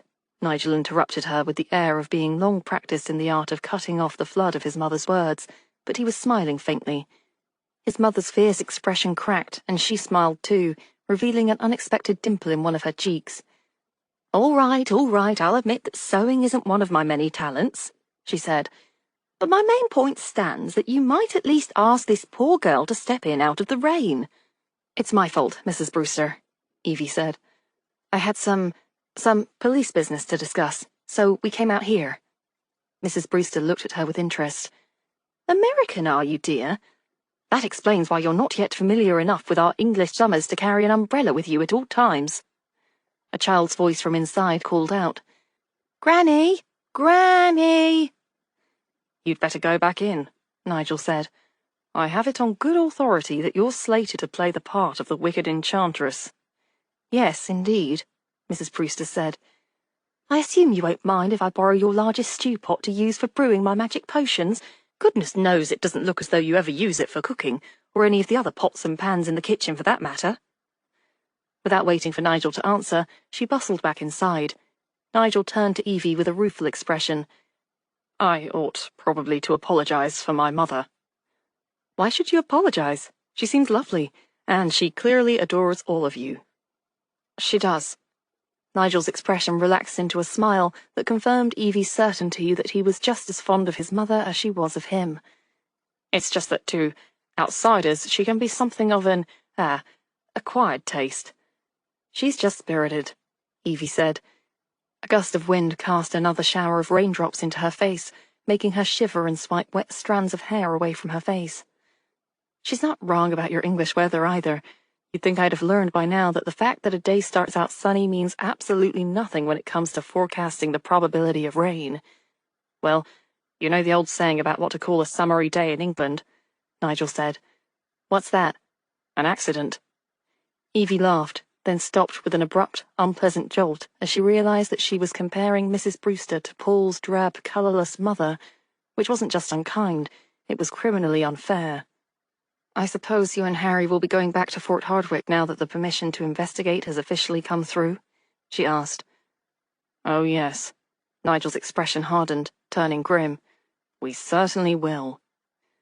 In that case, Evie said, I have an idea for tomorrow. Tomorrow? For now, I'm going to seek out some help from Blake. Chapter 24. Blake. Blake adjusted the angle of his desk lamp. The yellow glow pooled over his books and papers, illuminating the ordered stacks of notes and reference materials with which he had surrounded himself. A necessary barricade, he thought absently. Structure amid chaos. He'd spent the past hour attempting to concentrate on his work, his pen poised above the lesson plans he was meant to complete for the following week, but his mind kept circling back, again and again, to Catherine. Catherine, who had always been so much better at navigating these tangled webs of social interactions. Catherine, who would have known exactly how to conduct herself in moments of uncertainty, who would have given him some pithy yet insightful remark about how to behave when one's life was suddenly, inexplicably turned upside down. Except that she was gone. And Blake, for all his intellect, all his meticulous reasoning, still had no answer to the one question that haunted him every day. Where was she? A knock at the door pulled him from his thoughts. He glanced at the clock, nearly 9. Visitors were rare at this hour. With measured movements, he set his pen down and rose, smoothing his waistcoat as he went. When he opened the door, Evie Harris stood before him, her expression unreadable. Evie, he said, blinking once. He hesitated, stepping back automatically. Please, come in. She stepped inside with purpose, closing the door behind her, and pulled a small parcel from the pocket of her coat. It was wrapped in brown paper and tied with twine, the edges slightly crumpled, as though it had been handled many times before reaching him. I need your help, she said without preamble. Blake folded his hands behind his back, regarding her with a steady gaze. With what, precisely? Evie placed the package on his desk, untying the twine with swift efficiency. As she peeled back the paper, a handful of burnt scraps spilled onto the polished wood, torn and blackened, some curled at the edges, other mere slivers of paper, but among them some writing still remained. Blake's sharp eyes caught the traces of ink at once. His brain shelved his thoughts of Catherine and shifted instantly into analytical mode. These were recovered from the ruins of St. Swithin's Abbey, Evie said.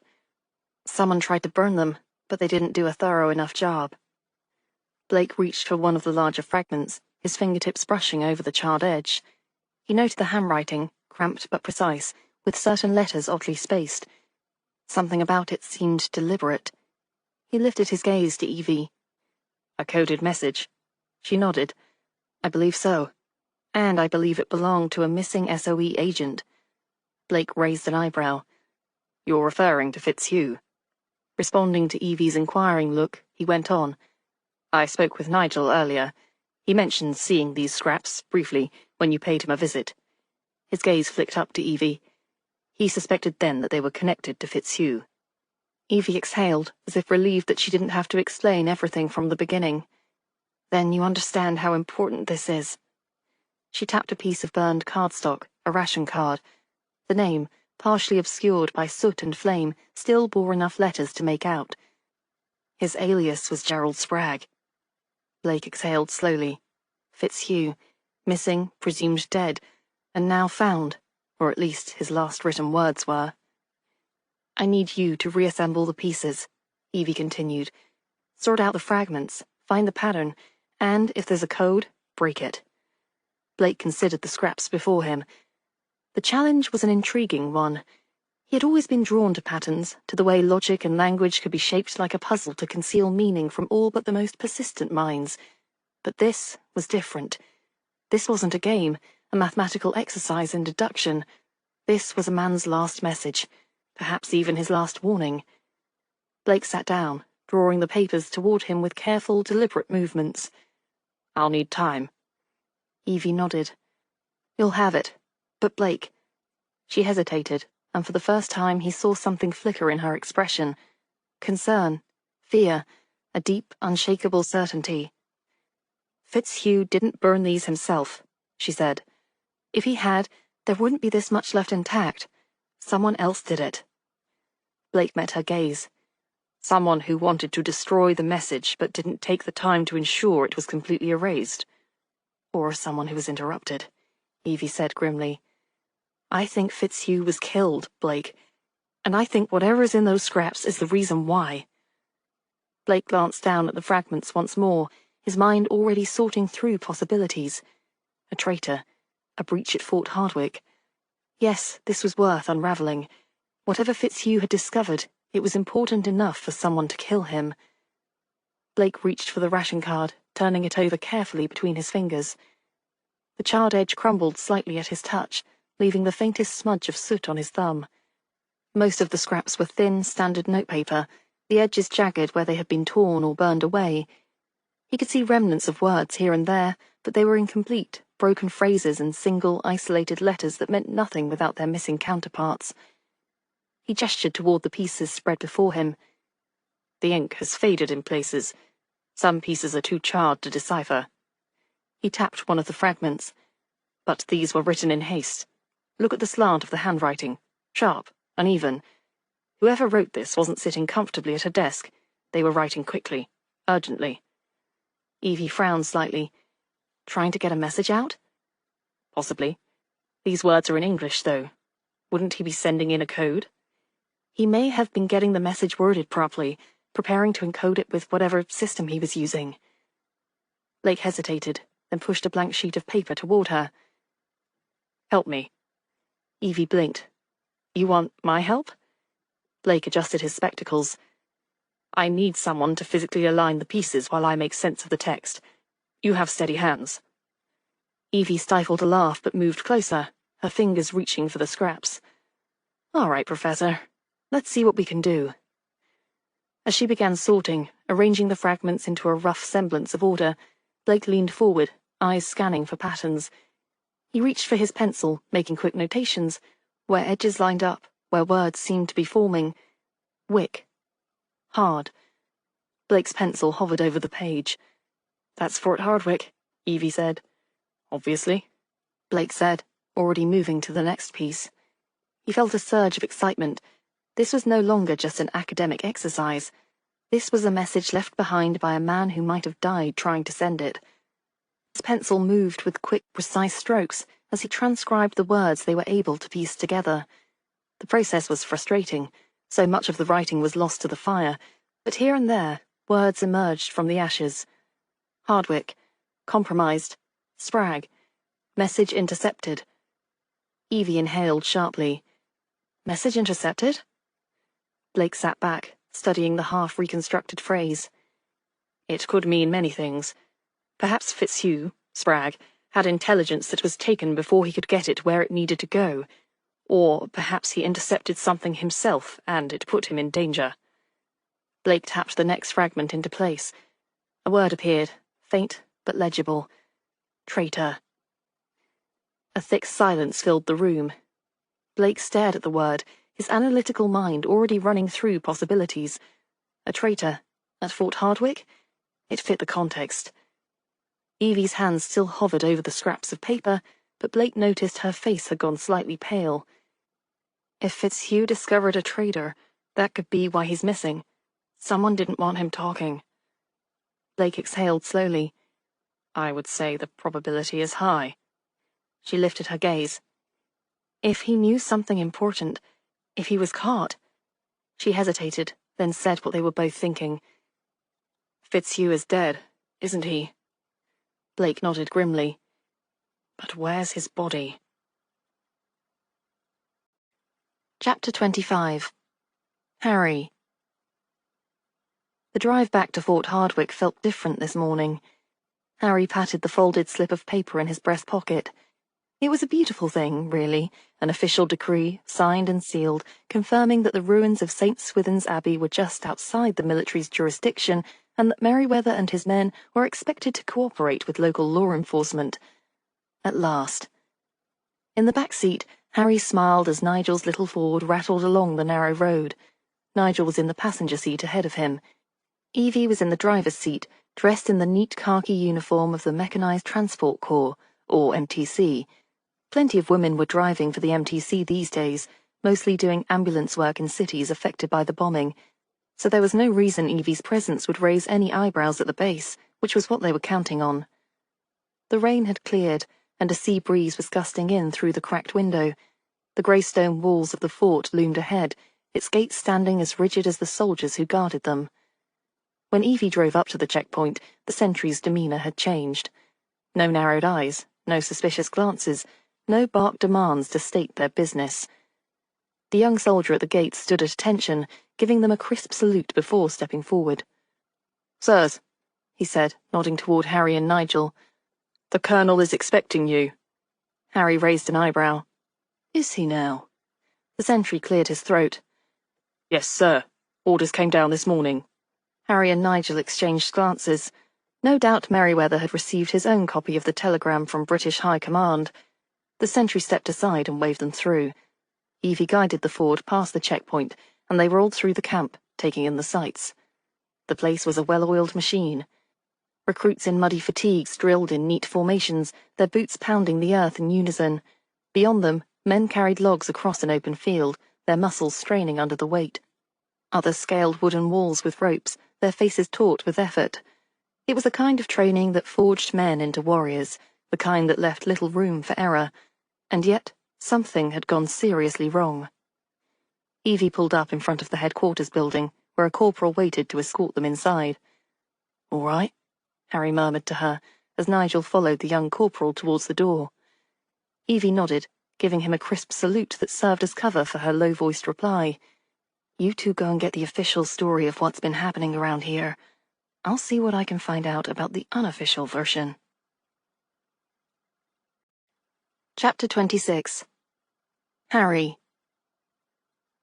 A few minutes later, Colonel Merryweather stood behind his desk, his posture as straight as the polished brass buttons on his uniform.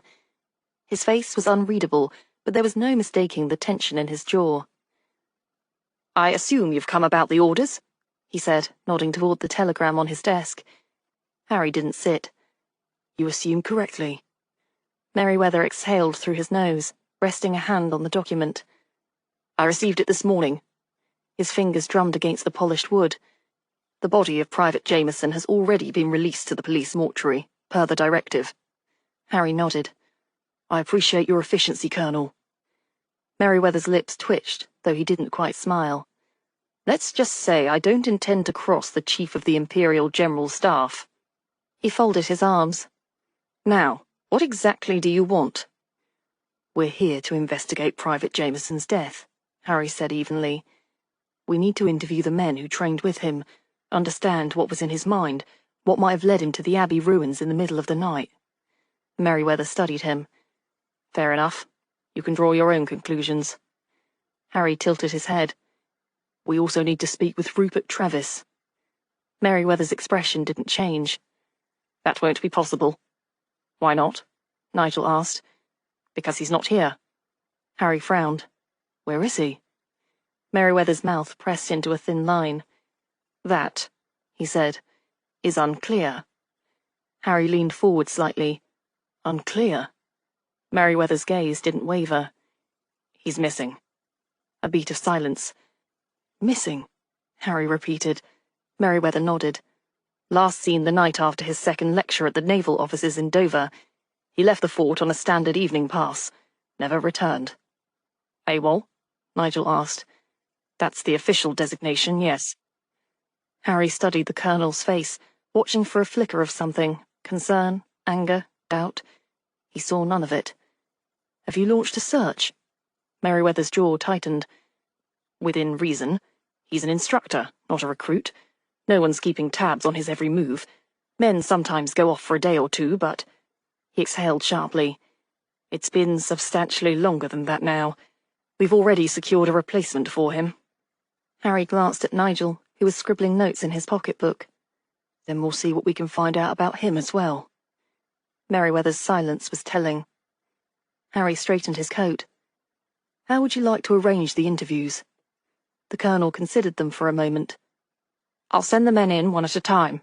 Their personnel files will be brought in with them." "Good," Harry said. "We'll start immediately." The interview room was a bare, functional space, nothing more than a plain wooden table, a few chairs and a filing cabinet pushed against the wall. A single window let in slants of midday light, casting long shadows across the floor. Harry sat at the table, rolling a pencil between his fingers, while Nigel leaned against the wall, notebook in hand. Outside, the sounds of the training camp carried through the open window. Sharp commands, the rhythmic stomp of boots, the occasional grunt of effort as men hoisted themselves over obstacles. The door opened, and the first recruit stepped inside. 15 minutes later, that recruit had gone, and a second man came in. 15 minutes after that, the door opened again, and another recruit stepped in. This one was taller, broader in the shoulders, with a thick-set jaw and a wary expression. He had the look of a man who had seen a few things and didn't particularly enjoy being questioned. "Private Charles Reed, sir." Harry gestured to the chair. "Sit." Reed did so, his posture a little more relaxed than that of the previous interviewee, an earnest young private named Howard. "You were close with Private Jameson," Harry said. Reed nodded. "Yes, sir." "For how long?" "Since training started." Harry leaned forward slightly. "Then you must have noticed if something was bothering him." Reed hesitated. "Donnie wasn't the type to let on." "That's what Private Howard said." Harry tilted his head. "Yet, in the past few weeks, he started keeping to himself more. Did you notice that?" Reed's jaw tightened. "A bit." "Did you ask him why?" Reed was quiet for a moment, then— "He had his reasons." Harry narrowed his eyes. "What reasons?" Reed exhaled sharply, running a hand over his short-cropped hair. "Look, Donnie was a good lad. Stubborn as hell, but a good lad. He had principles. Strong ones." "What kind of principles?" Reed shifted in his chair. "The kind that make a man do things other people wouldn't." Harry considered that. "You mean the kind of things that get a man killed?" Reed's gaze flickered. "Maybe." A beat of silence. Harry sat back. "Tell me about Rupert Travis." There was a split-second pause, barely noticeable. Then Reed shrugged. "The instructor?" Harry didn't smile. "That's right." Reed gave a nonchalant nod. "He was up on his spycraft." Harry watched him carefully. "Did you like him?" Reed pursed his lips. "Didn't dislike him." Harry tapped his pencil against the table. "And what about Donnie? What did he think of Travis?" Reed hesitated. Then, carefully, he said, "Donnie respected him. Thought he knew his stuff." Harry nodded slowly. "And yet, Travis is now missing." Reed didn't blink. "So I've heard." Harry let the silence stretch. "Where do you think he's gone?" "Couldn't say, sir." Harry nodded. "Right. That'll be all for now, Private Reed. Send in Second Lieutenant Morris." Reed stood, saluted, and left. Nigel let out a slow breath. "That one was definitely holding something back." Harry turned up a palm. "They all are, lad." Chapter 27. Evie. Evie watched Nigel and Harry disappear inside the Fort Hardwick headquarters. Then she guided Nigel's Ford round to the small carpool at the side of the building, where several other military vehicles were parked. The army recruits were of course the most visible presence at the military base. Fort Hardwick's entire purpose was to train them and send them out to fight.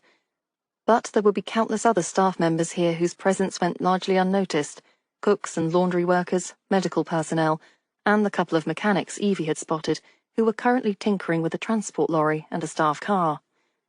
She parked the Ford next to the staff car, which she identified as a Humber Super Snipe, painted and gleaming black. A model that expensive had to be the staff car devoted to the man in charge of the fort, Colonel Merriweather. Evie turned off the engine, rolled down her window, then settled back in the driver's seat, and tipped the brim of her uniform cap over her eyes, as though she were taking this opportunity to snatch a few minutes' rest. She didn't have long to wait. The man working on the Humber dropped his spanner with a clatter that made her sit up and look over. "Sorry." The mechanic was a fair-haired man, wearing grease-stained blue coveralls. He looked very young, probably no more than 20 or 22, and had a round, slightly pudgy face and blue eyes. "Didn't mean to wake you." "That's all right." Evie gave him a friendly smile. "You probably did me a favor. I'd be in for a lecture if the boss came out and caught me napping on duty." "I know what that's like." The young man shook his head. He spoke with a marked Cockney accent. I sometimes think the Colonel here would tattoo ever vigilant onto all our foreheads if he could. Not that we shouldn't all look sharp and keep an eye out for trouble, but what I say is we're on a secure army base in the middle of blooming Kent. Not exactly a hotbed of Nazi activity, is it? These high-up types all have a bee in their bonnet about security, Evie said sympathetically. My bosses got me to drive them all the way out here, and all on account of some poor boy falling off a tower up at the Abbey ruins. All a tempest in a teapot, if you ask me, which, of course, they won't. She grinned, then stopped, waiting. In her experience, a statement was often better than a question at getting people to open up. People who would clam up tight under interrogation still felt the urge to contradict or correct someone that they thought was in the wrong. So that's why you're here, is it? The blonde-haired mechanic asked. Because of Private Jameson? Is that the name? Evie asked. I didn't catch it. All I heard them say was that the death looked like an accident, but they were bound to investigate all the same. Well, Jameson's the only one who's died around here recently, the young man said. He frowned, as though his thoughts were following some inward and, Evie thought, not entirely pleasant track. She opened the door of the Ford and got out. Here, do you think you could lend me a spanner? The carburetor's been playing up the past couple of days. Might as well have a look at it now while I've got a minute. Not a problem. Here you are. The mechanic handed over a wrench. Evie had a hard time getting out of the habit of using the American name for the tool, and watched as she lifted the Ford's bonnet. Thanks. What's your name? Evie said. Lance Corporal Geller, miss. Evie twisted the cap off the carburetor, revealing something. Evie fought a grimace. She'd better hope that she could keep Lance Corporal Geller distracted with conversation, because her knowledge of the inner workings of a car began and ended with the names of the various parts. She glanced up. I did hear my bosses saying something about a man called Travis, she said. Something about him having gone missing from the base. Travis? Geller looked startled. He was an instructor here. It's true he went missing then? Geller frowned again. I heard he just up and left. Colonel Merriweather wasn't happy about it, I can tell you. Thought he'd burst a blood vessel the day Travis didn't show up for his teaching duties, and it turned out he wasn't on the... He broke off abruptly, as he seemed to catch sight of something behind Evie. Turning, she found herself face to face with a wiry, fair-haired man in the uniform of a private. Lance Corporal Geller made the introduction. Private Boyd. The fair-haired man ignored the greeting, fixing Evie with a scowl. He was standing a little too close, clearly trying to emphasize the fact that he was a good 8 inches taller than she was. Did I hear you asking questions about Travis? Evie shrugged, trying to keep her voice and manner casual. Just passing the time, making conversation. Private Boyd's scowl only deepened. He took another menacing step closer. Then make conversation about something else. We don't take kindly to nosy Parkers around here. As he uttered the last words, he snatched the spanner out of Evie's grip and smacked it suggestively against the palm of his other hand, still looming over her. So much for casual. Evie met his gaze with a level look. I really wouldn't do that if I were you. What? An expression of confusion crossed Boyd's face. Clearly he was accustomed to a different reaction to his intimidation tactics. Why not? Because after I take the spanner away from you, I'm going to give you a bruise that you'll have to explain to your superior officers. Boyd's expression cleared. He snorted a laugh. I'd like to see you try. Evie lunged forward, seizing hold of the hand that held the spanner and shoving it towards Boyd. He let out a grunt of surprise, but before he could react, she'd already kicked him hard in the groin. Boyd gave another wheezing grunt of pain, doubling over, and Evie seized the opportunity to twist the arm she was holding, wrenching it hard to the left so that Boyd was forced to the ground. His back, and then his head, hit the concrete pavement with 2 hard thuds, and the spanner he'd been holding clattered to the ground beside him. Evie caught it up. Now, are you going to insist on my giving you another bruise, or do you want to make yourself scarce? Boyd stared at her a long moment, breathing hard, his expression hovering between incredulity and fury. Evie braced herself. She'd give it about even odds that he would try to attack her again. But a group of soldiers could be heard approaching the motor pool. the rhythmic stamp of their boots and the occasional call from an instructor audible and growing louder. Without another word, Boyd picked himself up off the ground and limped away, vanishing around the side of another stone building. Chapter 28. Harry. The door opened again, and in walked a lean, sharp-eyed man with close-cropped blonde hair and a raspy voice. "Second Lieutenant Morris," he said, standing at attention. Harry motioned to the chair. "Take a seat." Morris sat, his back straight. "What can I do for you, gentlemen?" Harry studied him for a moment.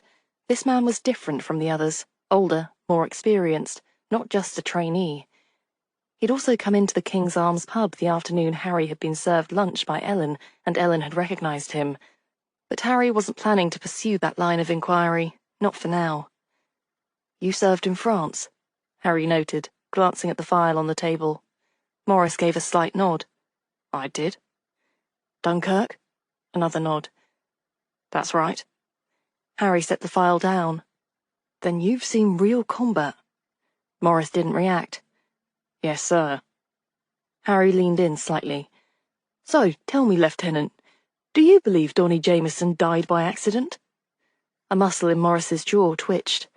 Then he said, "That's what they tell me, sir." Harry's eyes gleamed. "And what do you think?" Morris met his gaze. "I think Donny was better than that." Morris held Harry's gaze, his sharp blue eyes unreadable. The training sounds outside, the rhythmic bark of commands, the grunt of men scaling obstacles, seemed distant now. In this small room, it was only the three of them, Harry, Nigel, and a man who had seen war firsthand. Harry let the silence stretch, giving Morris the space to say what he meant. Finally, the lieutenant exhaled slowly. "Donny was better than that," he repeated. "Better than a stupid misstep in the dark." Harry nodded. "Then what do you think happened?" Morris hesitated. His fingers flexed slightly where they rested on his knee, as if weighing whether to speak. "I think," he said at last, "that Donny was trying to do the right thing. And that got him killed." Nigel frowned. "The right thing?" Morris glanced towards the door, then back at them. His voice, when he spoke again, was low and measured. "We're trained for secrecy here. To keep our mouths shut, to blend in. A man who doesn't understand that—" He shook his head. "He doesn't last long." Harry studied him. "Are you saying Donny didn't understand that?" Morris's mouth tightened. "I'm saying he started questioning things he shouldn't have." There it was. Harry tapped a finger against the table. "Such as?" Morris hesitated again, then exhaled. "There's a reason we train the way we do. It's not just about fighting, it's about survival. We're meant to think like the enemy, act like the enemy, and sometimes that means doing things that don't sit right with a man." Harry exchanged a glance with Nigel. "What didn't sit right with Donny?" Morris's jaw flexed. "He never said it outright, but he was watching, listening. And then, a few weeks ago, he stopped talking to me and Reed like he used to." "Why?" Morris's mouth pressed into a thin line. "Because he'd started talking to Travis." Silence. Harry let that sink in. Rupert Travis, the missing instructor, the man whose lectures on spycraft had coincided almost too neatly with the breaches at the naval base. And the man Donny had started talking to, right before he ended up dead. Nigel cleared his throat. "What was Travis teaching?" Morris's eyes flicked toward him. "You already know." "Microfilming, coded transmissions," Harry murmured. Morris nodded. "Exactly." "And you think Donny, started learning from him?" "I think Donny was trying to understand something," Morris said. "Maybe trying to make sense of something he'd seen or heard. But whatever it was, it put him in danger." Harry leaned back, crossing his arms. "What do you think happened the night he died?" Morris hesitated again. Then, finally, he said, "I think Donny knew something he wasn't supposed to, and someone made sure he didn't talk." A chill settled in Harry's gut. And Travis? He asked. Morris shook his head. No idea. Harry studied him for a long moment. And you? Do you know something you're not supposed to? Morris smiled faintly. I know how to keep my head down, sir. Nigel scribbled a note in his book, then looked up. One last thing, Lieutenant. The night Donnie died, where were you? Morris's expression didn't change. Here, on base. I was off duty in my bunk. Harry let the silence stretch again. He had his doubts. Morris wasn't the type to give anything away unless he chose to. Finally, he gave a short nod. That's all for now, Lieutenant. Send in the next man. The door had barely closed behind Morris when it opened again. Chapter 29. Evie. After Boyd was gone, Lance Corporal Geller stared at Evie with a new admiration and respect in his gaze. Lord love a duck, miss. Where'd you learn to fight like that? Evie hadn't planned on putting on quite so much of a show, but there was nothing for it now but to make the best of things. She winked at him. I tell you, but then I might be obligated to kill you in order to ensure your silence. Geller chuckled, still shaking his head admiringly. The way you stuck it to that great oath. I take it Private Boyd isn't very popular around here, Evie asked. Geller shrugged. He's a bully, plain and simple. No one dares speak up against him, but no one likes him. Except maybe Morris, and of course Jameson when he was alive. Was Jameson a bully too then? No. Geller slowly shook his head. He always seemed to me to be a cut above the company he kept. They were all part of the same batch of recruits, though, thrown together, so to speak, so maybe that accounts for why the three of them were always such good friends. What about Travis? Evie asked. Was Travis friendly with them as well? Travis? Geller looked surprised by the question. No, he'd no friends here that I ever saw. Kept to himself. He used to go out on long walks by himself, said the solitude helped him prepare his lectures. I wonder why Private Boyd was so angry about my mentioning Travis then, Evie said. Geller stopped, seeming to hesitate. Then he glanced around as though checking to make sure they weren't being overheard. I'll tell you something, he said. Being a mechanic here, I see a lot. Men like me, we don't attract much notice if you follow me. He grinned briefly. Unless Colonel Merryweather's car won't run, or a transport vehicle breaks down, then they call for me fast enough. Evie nodded. She could imagine that Lance Corporal Geller's position at the fort amounted to that of a Victorian-era housemaid, invisible unless someone needed him to do his job. Ordinarily, I keep my mouth shut about anything I see that's none of my business, Geller went on. But I suppose it must have been about a week before Travis went missing. I saw Boyd coming out of his quarters one afternoon. Really? You mean he'd gone to see Travis privately? Geller shook his head. No, Travis had gone out on one of his walks like I was telling you he often did. Boyd must have snuck into his room while he was gone. Forced the lock too, because Travis always kept his door locked. Geller stopped to look around again, and when he went on, he lowered his voice even further. I saw Boyd coming out of Travis's quarters, and I'll tell you something else. He got a roll of banknotes with him. That's why Boyd didn't see me. He was looking down and counting them while he walked. You mean he stole money from Travis? Evie asked. That I can't swear to, Geller said. I suppose at this point there's nothing to prove one way or the other that the money was Travis's. Even if someone charged him with what I saw, Boyd could always claim that it was his money, and that he just happened to take it out to count it while he was walking away from Travis's rooms, especially since Travis up and left and isn't here to contradict him. Yes, Evie said. She was picturing the scene. Private Boyd coming furtively out of Travis's rooms with a wad of money in hand, shutting the door and then flipping through the roll of money. Yes, she said again. Boyd could claim just about anything, couldn't he, now that Travis is gone? Chapter 30. Harry.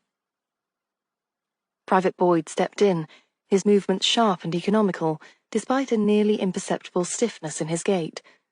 Harry noted how Boyd winced slightly as he turned, quickly masking the expression. He was a big man, fair-haired, tall, and with a steady gaze that gave nothing away. His uniform looked rumpled and scuffed. A small darkening bruise at his jawline had been inexpertly covered with what appeared to be borrowed skin powder. Harry recognised Boyd as the second of the two soldiers he'd seen in the King's Arms, talking to Ellen, just as he'd recognised Morris. As he'd done with Morris, Harry decided not to pursue that line of inquiry with Boyd either. Not for now. "Private Boyd," Harry greeted him. "Have a seat."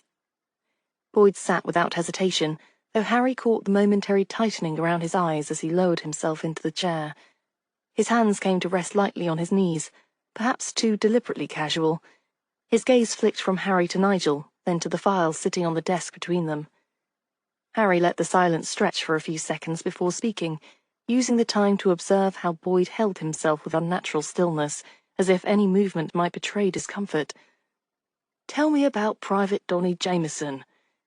Boyd's expression remained neutral, though a muscle in his jaw twitched when he shifted position slightly. "Good soldier, sir. Fast learner. Dedicated." Dedicated. An interesting choice of words. "And how did he get along with the rest of your unit?" Boyd tilted his head slightly, considering. "Fine, sir." Harry arched a brow. "That's all?" Boyd hesitated, then added, "He wasn't one for a lot of talk. Kept things close to his chest." Harry exchanged a glance with Nigel. That lined up with what Morris had said. Donny had withdrawn from them in his last weeks. But was it because of Morris and Boyd, or because of Travis? "You and Morris were close to him," Nigel said, glancing at his notes. "That right?" Boyd nodded. "Trained together, ate together, drank together." Harry leaned forward slightly. "And yet, something changed." Boyd's jaw tightened, just a fraction. "He started keeping things to himself." Harry tilted his head. "Things?" Boyd hesitated again. "Things like what, Private?" A muscle twitched in Boyd's jaw. "He was thinking too much." Harry raised an eyebrow. "Thinking is usually a good thing, isn't it?" Boyd didn't answer. Harry let that sit for a moment, then continued. "When was the last time you spoke to Donny?" Boyd exhaled sharply through his nose. "The afternoon before he died. He came into the barracks, quiet as usual. Morris and I asked if he wanted to go into the village with us. He said no." "Did he say why?" Boyd shook his head. "Just said he had things to do." Harry frowned. "Was that unusual?" Boyd hesitated, then gave a slight nod. "Yeah. He usually came with us." Harry tapped his fingers against the desk. "So instead of going with you, he went to the ruins." Boyd didn't flinch. "So they say." Harry narrowed his eyes. "You don't sound convinced." Boyd exhaled, his fingers tightening slightly on his knees. "I just don't understand why he'd be there. Not alone. Not at night." Harry studied him carefully. Boyd wasn't lying, but he wasn't telling the whole truth either. "Did you ever train at the ruins?" Nigel asked. Boyd nodded. "Yes, sir. Some of the lads had agility drills there, scaling walls, getting comfortable in unstable terrain, but only in daylight, never alone." Harry sat back. "So why was Donny there?" Boyd shook his head. "I don't know." Harry wasn't convinced. He let a beat of silence stretch before asking, "Tell me about Rupert Travis." For the first time, Boyd's expression flickered. "The instructor?" Harry nodded. Boyd hesitated, then shrugged. "He was good. Knew his trade." "And Donny?" Boyd's gaze sharpened. "What about him?" Harry spread his hands. "Did they speak?" Boyd's mouth tightened. "Travis lectured all of us." "That's not what I asked." Another hesitation. "Yes," Boyd admitted. "They talked." Harry nodded. "How often?" Boyd was silent for a long moment. "More than once," he finally said.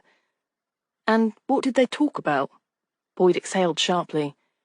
"How should I know?" Harry studied him. "Were you worried about what Donny might say?" Boyd's eyes darkened. "Donny was one of us. He knew better than to talk." Harry let that statement settle before asking, "Then why is he dead?" Boyd didn't answer. Harry pressed on. "Did you know Travis was missing?" Boyd nodded. "He left a few weeks before Donnie died." Harry leaned in. "Where did he go?" Boyd's lips pressed into a thin line. Harry exhaled, rubbing his jaw. He had the feeling that if Boyd had his way, this conversation would be over. "One last thing," Harry said. "Where were you the night Donnie died?" Boyd's gaze met his, level and unflinching. "Same as Morris. Here on base." Harry didn't believe it, but he nodded, scribbling something down in his notebook. "That's all for now, Private." Boyd stood, saluted and left. The door clicked shut behind him. Nigel exhaled. If Morris was holding back, Boyd was practically gagging himself. Harry nodded. He's afraid of something. Before Nigel could respond, a brisk knock sounded at the door, followed by the entrance of Colonel Merryweather. His uniform was as impeccable as ever, his expression unreadable. Chapter 31. Harry. "Gentlemen," Merryweather said, his gaze sweeping over them, "a group is about to begin agility training on the rocky heights of St. Swithin's Abbey. Given the circumstances, I thought you might want to observe." Harry arched a brow. "You might have mentioned that at the beginning." Merryweather's lips twitched. "At the beginning, circumstances were different. Of course, you hadn't received a telegram. But now I have, and I believe our use of the Abbey has a bearing on your inquiry." "On why Private Jameson might have been there alone?" "One could hypothesize that," Merryweather said. "A private practice session, pushing himself beyond the standard drills. He was that kind of lad." "Yes," Nigel said. "They've told us." Harry exchanged a glance with Nigel before nodding. "Thank you for the offer. We'll just collect our driver and meet you at the Abbey." The ruins of St. Swithin's Abbey loomed against the sky, with the skeletal remains of its stone walls bathed in the afternoon glow. The air carried the scent of sun-warmed rock. As he walked with Nigel and Evie towards the training grounds, Harry felt relieved that Evie's MTC uniform appeared to be having the desired effect. No one seemed to be giving Evie a second look. Looking up at the towering ruins, Harry also felt awe. How many centuries had elapsed since these stones were first placed, carefully and reverently, one upon the other? How many generations had walked these grounds? The monks who once lived here might have been horrified to see their sanctuary overrun by men in battle dress, climbing over their sacred spaces like an invading force. But then again, perhaps they wouldn't have been so shocked. The Abbey had stood in an age when knights had been blessed before marching to war, when crusaders had sharpened their blades and prayed for divine favor before embarking on campaigns to conquer or retake foreign lands. Those warriors fought in the open, steel against steel. These men, young, hard, trained for infiltration and survival, were being prepared for a different kind of war, one waged in silence and shadow.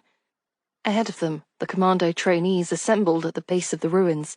Dressed in their standard-issue fatigues, they looked impossibly lean and strong, their muscles taut beneath sweat-darkened shirts. They moved with an easy confidence that spoke of grueling training, the kind that burned hesitation out of a man. Merryweather came to a stop beside Harry and gestured toward the gathered men. "You asked why Jameson might have been here that night," he said. "You're about to see for yourself." The first exercise began with the trainees scaling the ruined walls, gripping weathered stone and threading their way up using narrow footholds and crevices. Ropes dangled down from the highest points of the structure, secured to iron grappling hooks, clawing at the cracks of the Abbey's ancient walls. One by one, the men seized the ropes and ascended in swift, fluid motions, their bodies twisting and pulling with superb precision. Merryweather folded his arms. "The first rule is never to rely on just one point of contact. A foot, a hand, always 2 or 3 points secured at a time. The best men make it look effortless." One of the soldiers reached the top of the wall and pivoted with ease, planting his boots on the crumbling ledge. Then, with barely a pause, he began running. Harry tensed instinctively. The ledge was barely a foot wide, its surface uneven with loose stones, yet the trainee moved with a predator's grace, adjusting seamlessly to each shift in terrain. Others followed, sprinting across the broken walkway, their arms out slightly for balance. The drill demanded that they make it from one end of the ruin to the other without slowing, their eyes constantly assessing the path ahead. They learn to trust their bodies, Merriweather said, to react without overthinking. In the field, a moment's hesitation can mean death. Harry watched in silence. Once he'd prided himself on his endurance, his sharp instincts, his ability to chase a suspect down dark alleys without losing breath. Now, he couldn't even come close to matching their speed, their agility, their raw strength. But he didn't have to. He had to stay ahead of them in a different way, outthink them, unravel their secrets before they had a chance to bury them for good. Because one of these men, maybe more, knew what had happened to Donnie, and someone knew what had become of Rupert Travis. A sudden crash echoed through the ruins. The sharp, unmistakable sound of rock collapsing somewhere deep within the abbey. Merriweather's posture snapped upright. "Halt!" he barked. Every man froze where he stood. Even the trainees perched along the ledge remained perfectly still, their bodies tense, waiting. The wind whistled through the open spaces in the ruins.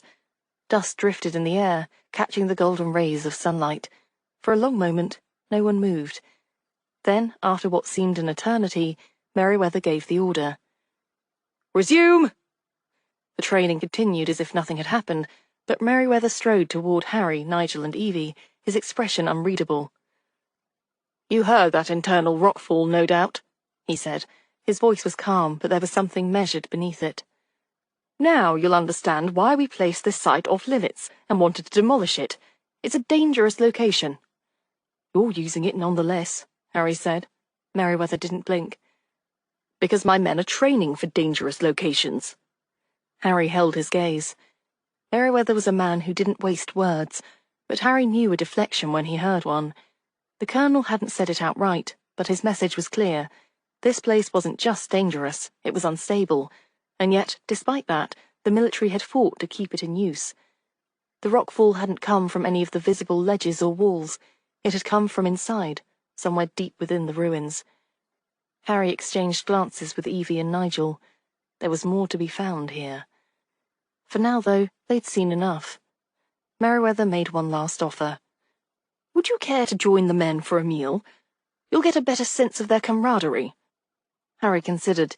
He wasn't particularly hungry, and after what he'd seen today, he had no desire to sit among the trainees and pretend he wasn't scrutinizing them for answers. But he wasn't done with this place. "Another time, perhaps," he said, "but I reserve the right to come back if needed."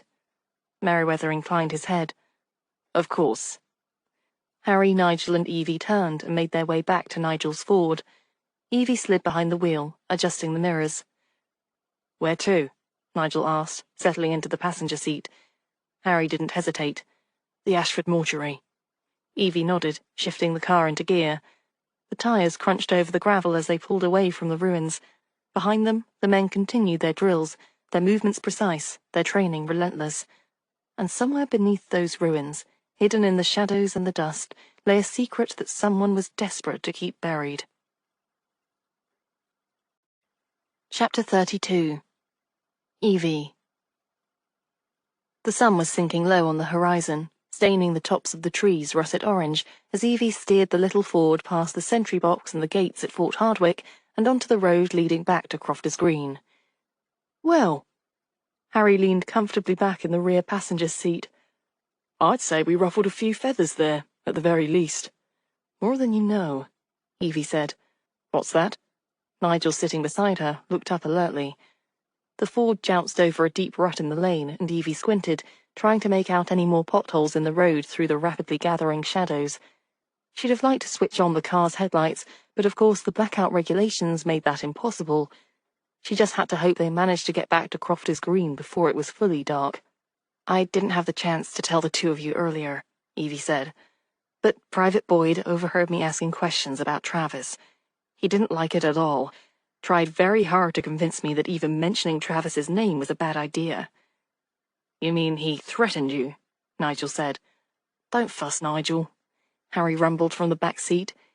"Evie's sitting here in this car without a mark on her, which means that Boyd must have taken the worst of their little encounter, as we might have assumed he would. I thought he was looking a bit rumpled when he came in to speak to us. Really, Evie, we ought to thank you," he added. "You managed to get young Boyd properly rattled before he even sat down to answer Nigel's and my questions. Result? He couldn't even begin to cover up the fact that he was hiding something." So far, the road had been deserted, but now, glancing into her rearview mirror, Evie noticed another car approaching from behind them, a black saloon, also driving with the headlights off. "According to the young mechanic I met, Lance Corporal Geller is his name, Boyd broke into Travis's quarters while Travis was out on a walk," she said, "and came out with a fistful of cash." "He stole money from Travis," Nigel said. "That puts things in a potentially different perspective. Assuming that my witness is telling the truth, of course." Evie glanced into the mirror again and frowned. The black saloon was gaining on them very quickly. The driver must have the accelerator pedal pushed down practically to the floor, and they were coming up on a stretch of road with several tight curves. "He struck me as honest, but of course you never know." "I'd be interested to know why Travis was keeping that much money in his quarters in the first place," Harry said. "Not to mention how Boyd would have got wind of it," Nigel added. "Hey." His words were drowned out by the sudden roar of a powerful engine from just behind them. Evie had been concentrating on steering the Ford around the sharp bend in the road, and hadn't realized that the black saloon had fully caught up to them. Now, though, it surged forward, the front bumper nearly slamming into the Ford's rear fender. Evie jerked the wheel, swerving to avoid contact, but the saloon, undeterred, moved up alongside them, its tires kicking up mud and gravel. Evie risked a quick glance sideways, trying to see the driver through the window, but it was too dark. All she saw was a vague human-shaped outline and the reflection of their own car in the glass. The saloon's driver jabbed the wheel to the left, and Evie felt the crunching impact as it bumped into the Ford on Nigel's side. The Ford slid, fishtailing, skidding towards a deep drainage ditch that ran along the side of the road. Harry, no doubt thrown sideways in the back seat, let out a grunt, and Nigel said, "What the devil?" "They want us off the road, clearly." Evie spoke through clenched teeth. And if she let herself be forced off the road, Evie might as well sign her own death warrant, and Harry and Nigel's too. Stuck in the ditch, they'd be sitting ducks for the saloon driver to shoot all three of them. She set her jaw and gripped the steering wheel, managing to wrestle the Ford back onto an even path as they both rounded the curve and emerged onto a straighter patch of road. Still holding tight to the steering wheel, Evie stamped hard on the accelerator, trying to get ahead of the black saloon. The engine roared, then coughed and sputtered. "Can't the police force afford to give you anything decent to drive?" She didn't catch Nigel's answer. The saloon was trying to nose out in front and cut diagonally across the road, forcing the Ford once more towards the edge of the ditch. Evie's breath caught as the saloon's driver slammed on the brake. "Look out!" Nigel's warning was all but lost in the thunder of blood in Evie's ears as she swerved to avoid a collision. The black saloon roared ahead, then swung around in a U-turn, facing them head-on. "Steady. Don't stop. Just drive." Nigel sounded remarkably calm, all things considered. "You can get around." Evie fought the urge to shut her eyes as the black saloon leaped forward towards them. To the left was the drainage ditch, but to the right was a field of growing wheat. Evie wasn't sure she could get around the saloon as Nigel said, but maybe she didn't have to. Evie spun the wheel and gunned the engine once again, ploughing into the forest of wheat stalks with a lurch that slammed her teeth together and rattled all the way up her spine. But she didn't let up on the petrol. Pedal to the floor, she steered across the field, then swerved sharply to the right, then left, then right again. In the back seat, she could hear Harry being thrown from side to side, but it was nearly full dark now, and the stalks of wheat would obscure the view of Nigel's car. Without headlights and with the noise of his own engine drowning out all other sound, the saloon driver would have a hard time knowing which direction to take to follow them.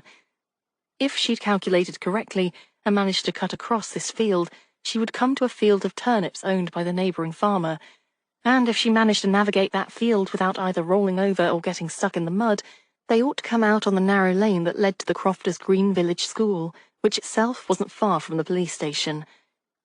Evie gripped the wheel and depressed the accelerator even further. The Ford jounced over the uneven ground. Stalks of wheat whipped past them on either side and lashed against the chassis. Evie swerved, emerged from the wheat and steered onto the more open turnip field with another bone-rattling lurch. "Is anyone still following?"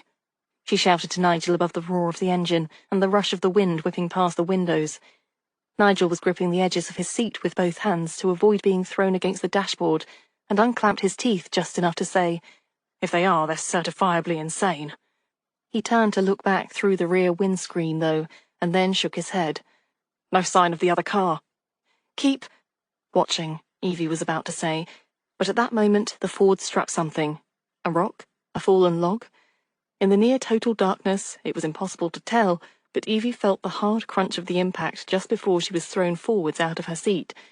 Her forehead connected with the steering wheel in an impact that sent a shower of golden sparks dancing across her vision, and then nothing.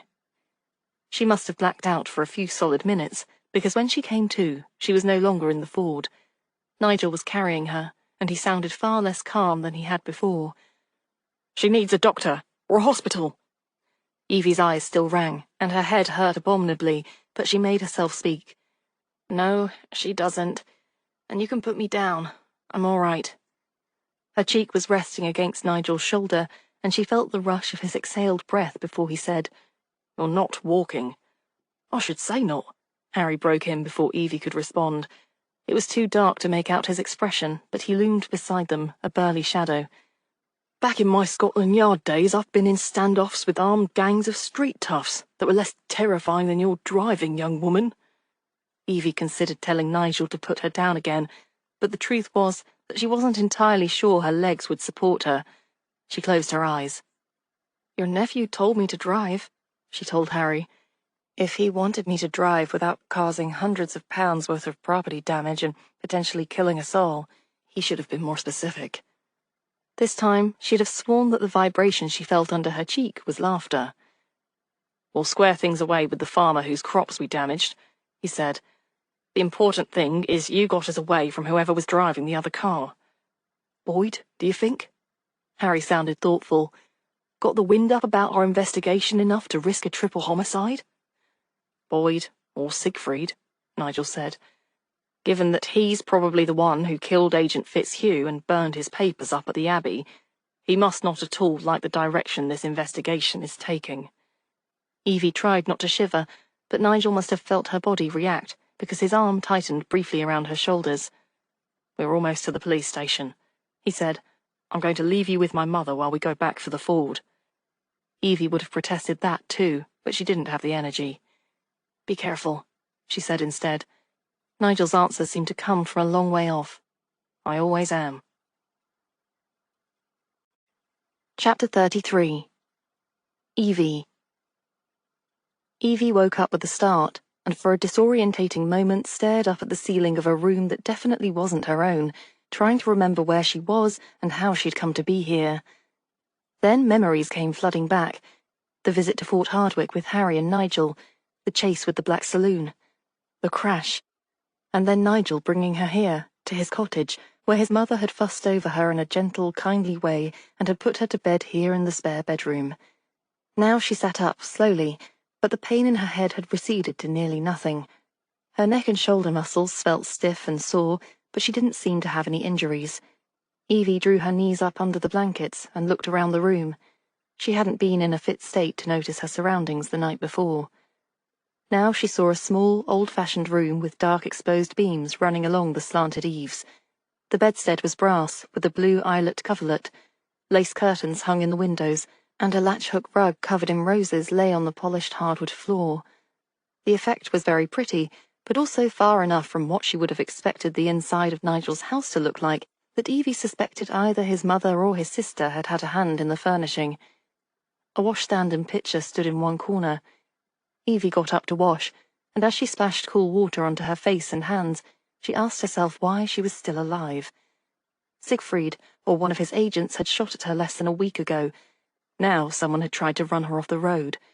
Of course, the driver of the Black Saloon might have been only Private Boyd, desperate to cover up whatever part he'd played in Jameson's death. But if Boyd had killed Jameson, had he killed Travis as well? And why? For the sake of the money that he'd reportedly taken from Travis's rooms? Evie had reached that point in her conjecture when she became aware of hushed whispers going on outside her door. "Do you think she's awake? I don't know. Why don't you knock? Why don't you knock?" Glancing down, Evie saw that she was still wearing the khaki skirt and blue blouse of her uniform.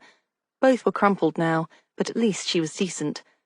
She opened the door and found Benjamin and Megan, Nigel's niece and nephew, clustered on the landing outside her room. "Hello." "We didn't wake you, did we?" Megan asked anxiously. "Because Gran will be cross if we woke you. She said we were to let you sleep and not make any noise or go stomping around like a couple of rampaging hippopotamuses.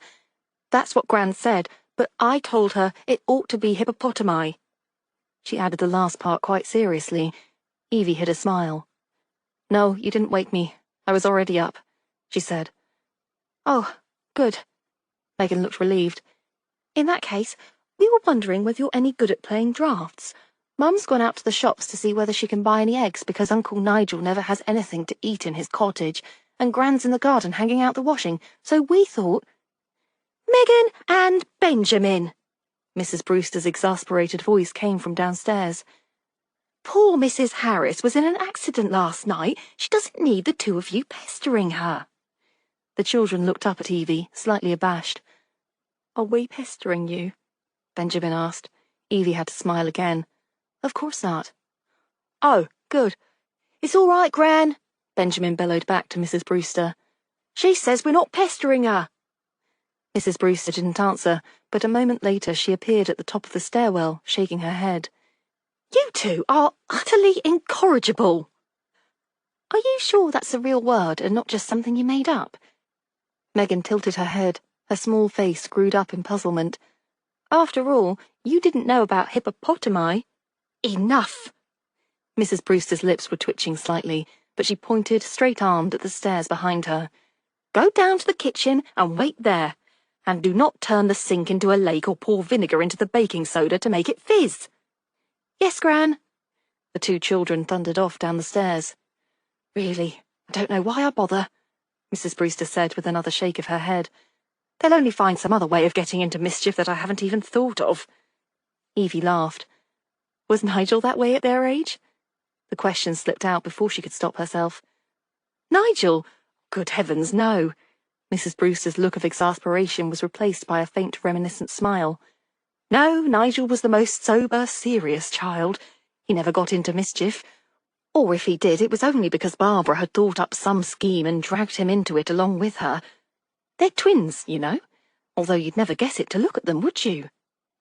Evie recalled Barbara's fair, blue-eyed prettiness. "No, you wouldn't. They've always been as unalike in temper as they are in looks," Mrs. Brewster said. "With Barbara, no one ever had to guess as to how she was feeling or what she was thinking. She was an open book, always. Nigel, though, he's always been reserved, I suppose you'd say. Even as a child, he never found it easy to express himself, and he's never made friends easily. That's part of why I was so thankful when my brother Harry decided to retire here to Crofters Green." She stopped. "I don't know whether Harry would have told you, but Nigel's younger brother Henry was killed a year ago at Dunkirk." "Yes, Nigel told me," Evie said. She thought a brief look of surprise crossed Mrs. Brewster's expression, as though she was startled that Nigel would have mentioned it, but then the older woman nodded. "Nigel took it very hard. He and Henry were always close. Anyone else, I'd have known how to help them, but Nigel, he tends to close himself off from everyone when he's unhappy or struggling, or else work himself to the bone. Having Harry here, I knew that at least Nigel had some family to talk to, even if it wasn't me. And now I come here to visit and find he even has some good friends as well." She smiled at Evie. Evie smiled back, although she had no idea how to answer. After a moment of silence, Mrs. Brewster gave an embarrassed half-laugh. "But listen to me prattling on, when what I really came up to ask you was how you're feeling this morning." "Much better. Thank you so much for giving me a bed for the night," Evie told her. Mrs. Brewster waved that away. "It wasn't any trouble at all." She was interrupted by another yell from Benjamin, coming from downstairs. "Gran, Megan's trying to put treacle on her hands and feet." "I am not!" Megan's indignant shout immediately followed her brother's. "I only said that I wondered whether people could walk up walls if our hands and feet were sticky enough, you know, like the tree frogs we were reading about the other day." Mrs. Brewster raised her eyes to the ceiling. "Heaven grant me patience." "It's all right," Evie said, trying to hide another smile. "We can go down. You'd probably like to keep an eye on them." She followed the older woman back down the stairs, where Mrs. Brewster vanished through the swinging door into the kitchen. Evie stood in the front hallway, listening to Megan and Benjamin's raised voices, and their grandmothers patiently correcting one. Mrs. Brewster seemed to be promising the children that if they could go 10 minutes without making any messes, she'd take them swimming in the afternoon. Evie could go in there. She actually pressed her eyes shut at the thought of just how easy it would be, and of how much she would love to spend the rest of the morning here with Nigel's family. She could offer to play drafts with Megan and Benjamin and chat with Nigel's mother a bit more. A knock sounded on the front door, and without thinking, Evie went to open it. Willie Shoemaker, the postman, stood on the front step. He drew back, clearly startled at the sight of her. "Good morning, Willie," Evie said. She had to offer some explanation for her presence, something not involving criminal investigation, otherwise it would be all over Crofters Green before noon that she had spent the night in Nigel's cottage. Gossip spread through the village even more rapidly than the latest war news on the BBC. "I was just paying a call on Mrs. Brewster, Nigel's mother, you know," Evie went on. "She's looking after her grandchildren, and I thought they might enjoy coming to one of Dorothy's story hours at the Cozy Cup." "Ah," Willie's expression cleared. "I'm sure they would. My niece Tabitha's taken her little boy once or twice and found it good fun. Here, you can take these for her to give to Nigel when he gets back." He handed over a small stack of letters. "Oh, and while I'm here, I suppose I might as well give you this." Digging into his mailbag, he came out with a small white envelope which he handed over to Evie. Then he tipped his hat and departed, leaving Evie to tear open the letter with a sinking feeling. She'd already recognized the handwriting on the address. "Dear Evie," the letter ran, "I know you're busy with the tea shop and your own affairs, but next month marks exactly half a year since word came of Paul's having been killed. Do you think you might possibly come for another visit? I know it's silly to put stock in such anniversaries. After all, it's just a day like any other. But John and I find ourselves dreading having to spend it alone, and thought that you might be feeling the same. If you're able to come, we might be able to comfort one another, at least a little. With love, Rebecca Harris." Evie was still standing with the letter in her hand when Mrs. Brewster came bustling back into the hall. "I've put them to work pulling weeds in the back garden," she announced. "That ought to keep them busy for a bit, maybe even 10 minutes. And now, can I offer you some breakfast? As I'm sure Megan and Benjamin told you, my son doesn't keep much in the way of food in the house, but we ought to be able to manage to find something." "Oh, I couldn't possibly put you to the trouble," Evie said. "And besides," she added, before Nigel's mother could protest, "I really have to be getting back to the Cozy Cup. My co-worker Dorothy asked for the morning off to attend a funeral, so I need to be there to open the tea shop." Chapter 34. Harry. Harry glanced at Nigel. "How's Evie?" He'd just climbed into Nigel's Ford, bound for the mortuary. "She's fine," Nigel said. "Feisty as ever, according to my mother." His mouth twitched in something close to a smile. "Up at dawn and already trying to talk her way back into driving." Harry exhaled. "Good. Could have been worse." That was an understatement. The Ashford Police mortuary was housed in a sombre brick annex adjoining the police station. The air inside was sharp with the scent of disinfectant and cold stone. Their footsteps echoed on the concrete floor as they made their way down the short corridor to the office. George Prentice, the attending physician, was waiting for them. A thin, bespectacled man with a neatly trimmed grey moustache, he looked up from his paperwork with an air of quiet irritation. "You were supposed to be here last night," he said, adjusting his spectacles. "The family is eager to have the body released. I had hoped to send it to the mortician yesterday so preparations could begin." Harry nodded. "Unavoidable delay." Prentice frowned but let it go. He closed the file in front of him and gestured for them to follow. "Come." He led them through a side door and into the viewing room, where the body of Private Donnie Jameson lay fully clothed on the steel examination table. The khaki green of his freshly laundered uniform contrasted sharply with the sterile grey of the room. Harry stepped closer, his practiced eyes scanning the body. Donnie's uniform had been pressed and starched, the creases sharp, the buttons polished. A respectful touch, meant to provide some dignity, but dignity didn't erase the finality of death. And this preparation might have erased many clues, if not all of them. Prentice stood beside the table, fingers resting lightly on his clipboard. "The family wish to have the funeral on Friday afternoon," he said. "They won't consent to an autopsy." He adjusted his glasses. "They feel Donnie has suffered enough." Harry nodded. He understood the sentiment, but that didn't make his job any easier. "What's your conclusion?" he asked. "Death by cerebral hemorrhage caused by a skull fracture at the base of the occipital bone." Prentice's voice was clinical, detached. "The impact would have damaged the brain and the upper extremity of the spinal cord." Harry folded his arms. "Same as the report from Fort Hardwick?" "Yes." That in itself wasn't surprising, but something gnawed at Harry. He flipped open the Fort Hardwick medical report, skimming down the neatly typed pages until one line caught his attention. "Private Jameson's body has been respectfully prepared for presentation to the family." It was as expected, probably true, but it didn't sit right. Why put that in a medical report? Harry lifted Donnie's right sleeve, exposing his forearm, then did the same to the left. "No scratches," Harry muttered. Nigel stepped closer. "Sir?" Harry examined Donnie's hands, frowning. If he'd fallen down a flight of stone steps, there should be abrasions, defensive scrapes. Something to show he tried to break his fall. Nothing. The skin was unmarked. Just as there wasn't any damage when we examined him at the Abbey, Harry added. No torn knees or elbows on his uniform then, either. And of course, this uniform was not the one he was found in. It's practically brand new. Nigel exhaled sharply. "You're saying he didn't fall?" "I'm saying this body doesn't support that conclusion." Prentice remained quiet, watching them both carefully. Harry drummed his fingers against the steel table.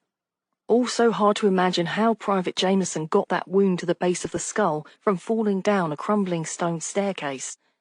"Without getting a lot of other wounds," Nigel said quietly. "I agree," said Prentice. "What would you like to do?" "Do you have a recommendation?" Harry asked. "We could take more time for a closer examination, but I don't think it would tell us much more about the cause of death than we can already see for ourselves." "Still, we might test for drugs, or chloroform," Nigel said. "Maybe he was incapacitated first. That would confirm a conclusion of murder rather than accident." Harry sighed, rubbing a hand over his jaw. He didn't need confirmation. He already knew Donnie had been murdered, had known it in his gut since he'd first seen the body. His job wasn't just about the facts. It was also about the people left behind. Donnie's family wanted closure. They wanted to bury their son and grieve. If he refused to release the body, he'd be denying them that, and for what? His thoughts turned to the telegram tucked in his coat pocket, the one from Field Marshal Alan Brooke, ordering full cooperation from Fort Hardwick. Had Colonel Merriweather given lip service to the order from the High Command while obscuring evidence, and thus making it impossible for the investigation to proceed with all the facts? Even worse, had the Colonel's men tried to kill them in what could be explained as a roadside accident caused by a careless driver? Somehow, he'd have to come to a conclusion on that one. For now, though, there was only one decision to make. He turned to Prentice. "Release the body to the mortician. Notify the family that the funeral can proceed as planned." Nigel shot him a look. "Are you sure?" Harry nodded. "They deserve their farewell. But we'll be watching that funeral." Chapter 35. Dorothy. The bells of St. Mary's tolled low and solemn over Crofters Green. Dorothy stood among the gathered mourners, her black-gloved hands clasped together as the funeral procession moved through the churchyard. The late afternoon breeze rustled the dark veil on her hat. The scent of damp earth and crushed grass filled the air, mingling with the faint trace of incense from the earlier service. She let her gaze drift over the assembled faces. The Jamesons stood nearest the grave, Arthur Jameson stiff-backed and pale, Helen gripping his arm, her face, though veiled, visibly hollow with grief. Just behind them, Ellen Thorpe stood apart from the rest, her eyes red-rimmed but dry. The 6 pallbearers, all soldiers from Fort Hardwick, marched in formation as they carried the casket, setting it down on a platform beside the vicar's podium. Morris and Boyd were among them, their expressions carefully blank, their eyes staring straight ahead. Dorothy studied them, watching for a flicker of true sorrow, a trace of regret. She saw none. The vicar began the final rites, his steady voice carrying across the quiet yard. Man that is born of a woman hath but a short time to live, and is full of misery. Dorothy lowered her head, but her thoughts wandered. She was standing here, alive, her husband beside her, their little son waiting at home. How easily Tom's fate could have been the same. How easily any of the young men standing here today could be the next soldier to be laid in the ground. The wind stirred the branches of the ancient yew trees, and Dorothy glanced at Colonel Merryweather, who stood in full uniform near the vicar, shoulders squared, face unreadable.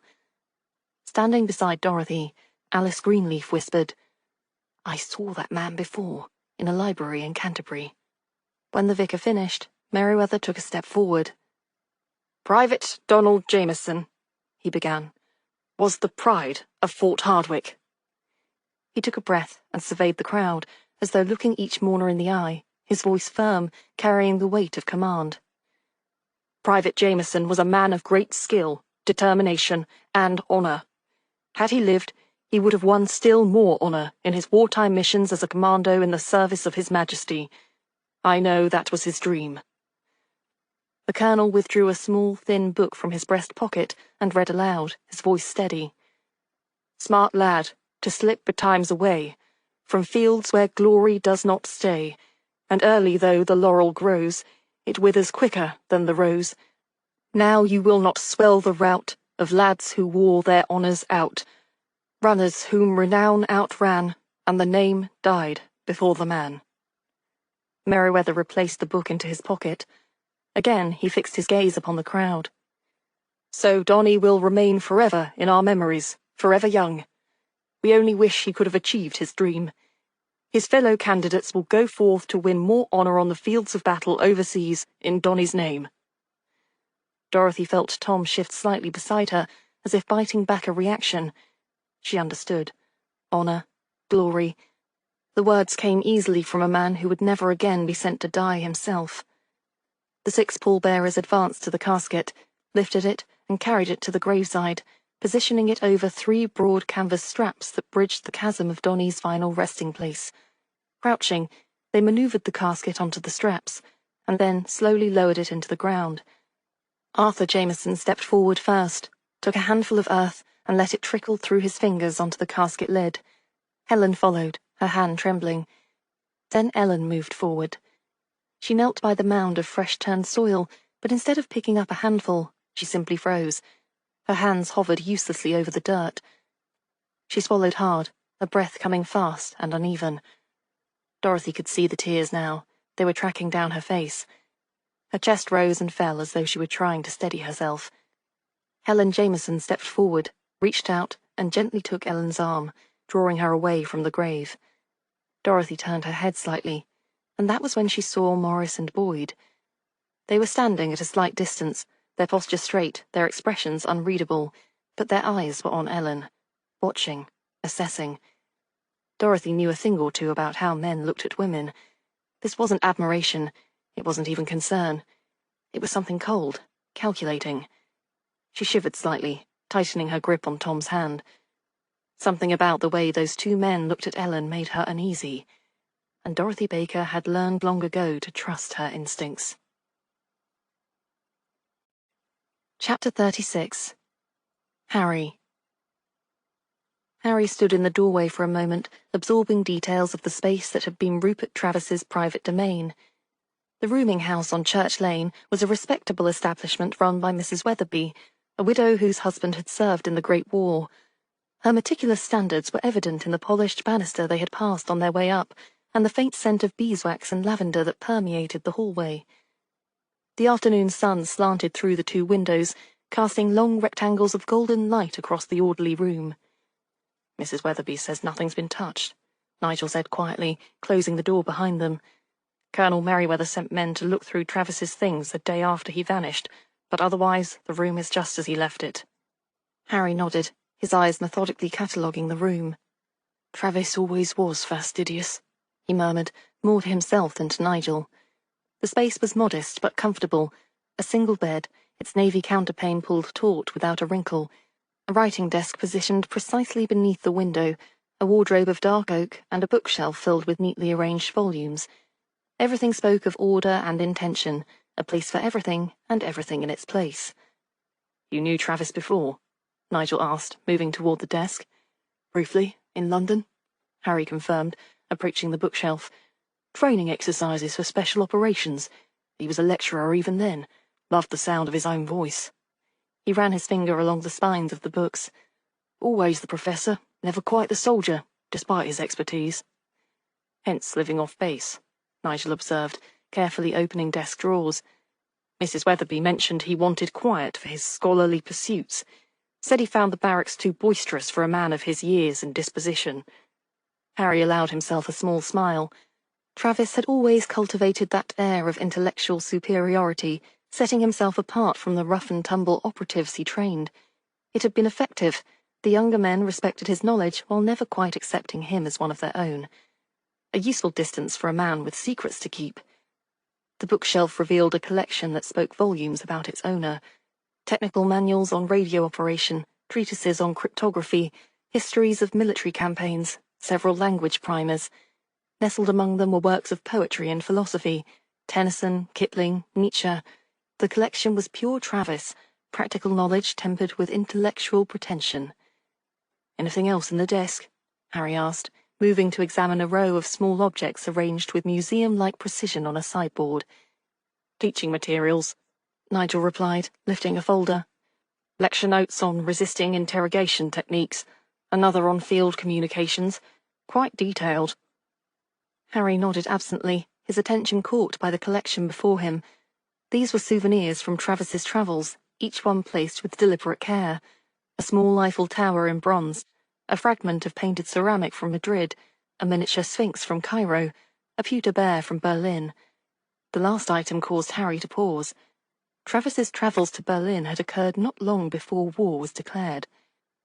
His passport? Harry asked. Nigel shook his head. Not in the desk. Military might have it. Or Travis might have taken it, Harry thought, though he kept this speculation to himself for now. He moved to the wardrobe next, opening it to reveal pressed uniforms and several civilian suits, all arranged by colour. The trunk at the bottom contained winter clothes neatly packed away ahead of July's warmth. Travis had always planned ahead. Hello? What's this? Nigel's voice drew Harry's attention back to the desk. His nephew held up a book bound in faded green cloth. Overdue from the British Museum Library, it seems. Ecclesiastical Architecture of Medieval England, Abbey Structures and Their Historical Significance. Harry crossed the room, taking the volume from Nigel. The book fell open naturally to a section that must have been read repeatedly, the pages marked with neat pencil annotations in Travis's precise handwriting. St. Swithin's Abbey featured prominently, with particular attention to its substructures and sealed chambers. He was researching the Abbey, Harry murmured. Look at these notes. Eastern chamber beneath chapter house. Access via sacristy passage. Sealed during Reformation. Probable treasury location. Nigel leaned over to examine the pages. There's nothing like that on any of the public maps of the ruins. No, Harry agreed. There wouldn't be. He closed the book, tucking it under his arm. Keep looking. They continued their methodical search, working in the comfortable silence of long collaboration. Harry found himself oddly moved by the remnants of Travis's life, the half-used bottle of bay rum on the washstand, the carefully darned socks in the drawer, the fountain pen on the bedside table with a handkerchief placed beneath it to prevent ink stains on the wood. These were mundane details that humanized a man who might well have been a traitor. Harry? Nigel's voice held the careful neutrality that Harry recognized as significant. Behind the desk blotter. Harry joined him at the desk, where Nigel had lifted the green leather blotter to reveal a thin folder tucked underneath. Inside were typewritten notes for 2 lectures: document microfilming, recognition and prevention, and covert radio transmission techniques. These are the Dover lectures, Harry said, recognition immediately dawning. He flipped through the meticulously prepared pages. Hayworth and Forsyth mentioned these when we visited. 3 weeks ago, according to the dates, Nigel confirmed, examining the header. Presented at Dover Harbour Command, July 1st to the 2nd, 1941. Harry recalled their tense meeting at Dover, Captain Hayworth's reluctance, the logbook with Travis's name, the security breaches that had coincided perfectly with Travis's visits. The perfect cover, Harry mused, leafing through the lecture materials. He goes to Dover as the expert teaching them how to spot espionage techniques, while employing those very techniques himself, Nigel finished. Microfilming classified documents and using radio transmissions to relay the information. Harry nodded grimly. He even had access credentials. Remember what Forsyth said about the visitor passes, not properly logged when returned. The lecture notes included a detailed schedule showing Travis had been granted a full tour of the harbour facilities before each presentation. 2 days at Dover, access to restricted areas, all officially sanctioned. No one would question an instructor moving about with a camera, especially one teaching security protocols. He felt a cold certainty settling over him. Here was motive, method, and opportunity laid out in neat typescript.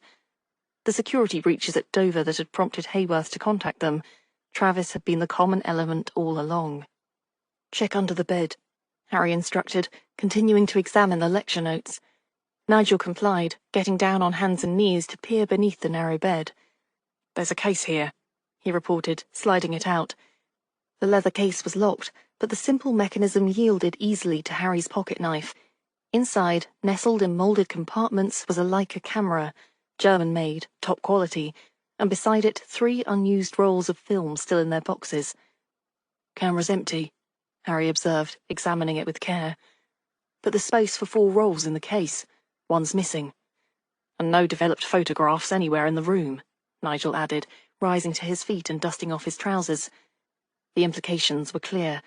Travis had photographed something, likely the minefield information, and disposed of the film before his disappearance. The question was, to whom had he passed that film? We need to consult Alice, Harry said, replacing the camera and closing the case. These Abbey details, combined with what we found at the fort, I think Travis was using the ruins for more than training exercises. Nigel gathered the lecture notes while Harry collected the library book. As they prepared to leave, Harry took a final look around the room. Despite their searching, it remained largely undisturbed, a testament to Travis's orderly nature. Everything was in its place. Only Travis himself was missing. What do you make of it? Nigel asked as they descended the stairs. Was Travis a German agent all along? Harry considered the question. The evidence points that way. The Berlin souvenir displayed prominently, the German camera, the minefield lecture notes, the research into hiding places at the Abbey. But? It's almost too perfect, Harry said slowly. Like a dossier rather than a life. Every piece points in the same direction, with nothing to contradict it. Mrs. Weatherby met them at the bottom of the stairs, her thin face creased with concern. Find what you were looking for, gentlemen? Thank you for your assistance, Mrs. Weatherby, Harry said with a polite nod. You've been most helpful. She adjusted her cardigan, a nervous gesture that spoke of unease. Mr. Travis was such a quiet tenant, paid promptly, never any visitors except that army fellow once or twice. Harry paused, his attention caught. Army fellow? Yes, one of the young soldiers from the fort. Came to deliver messages, he said. I never caught his name. Would you recognize him if you saw him again? Nigel asked. Mrs. Weatherby nodded. Tall lad, fair-haired, rather severe-looking. Harry and Nigel exchanged a glance. Boyd. Thank you, Mrs. Weatherby, Harry said again. We'll be in touch if we need anything further. Outside, the afternoon had melted into early evening, the summer sky still bright above the village rooftops. Harry tucked the book more securely under his arm as they walked toward Alice's cottage. Boyd delivered messages, Nigel mused, or perhaps collected them. Or kept an eye on Travis for Morris, Harry suggested. The question is, were they working with Travis, or were they watching him? Either way, they know more than they told us. Harry nodded grimly. The pieces were falling into place, but the picture they formed was troubling. A spy at Fort Hardwick, secret meetings in Abbey ruins, minefield information potentially in enemy hands, and 2 soldiers who might be collaborators, witnesses, or murderers. One thing's certain, Harry said as they approached Alice's gate. Travis's interest in St. Swithin's Abbey wasn't academic. and I doubt very much that Donny Jameson's death there was an accident.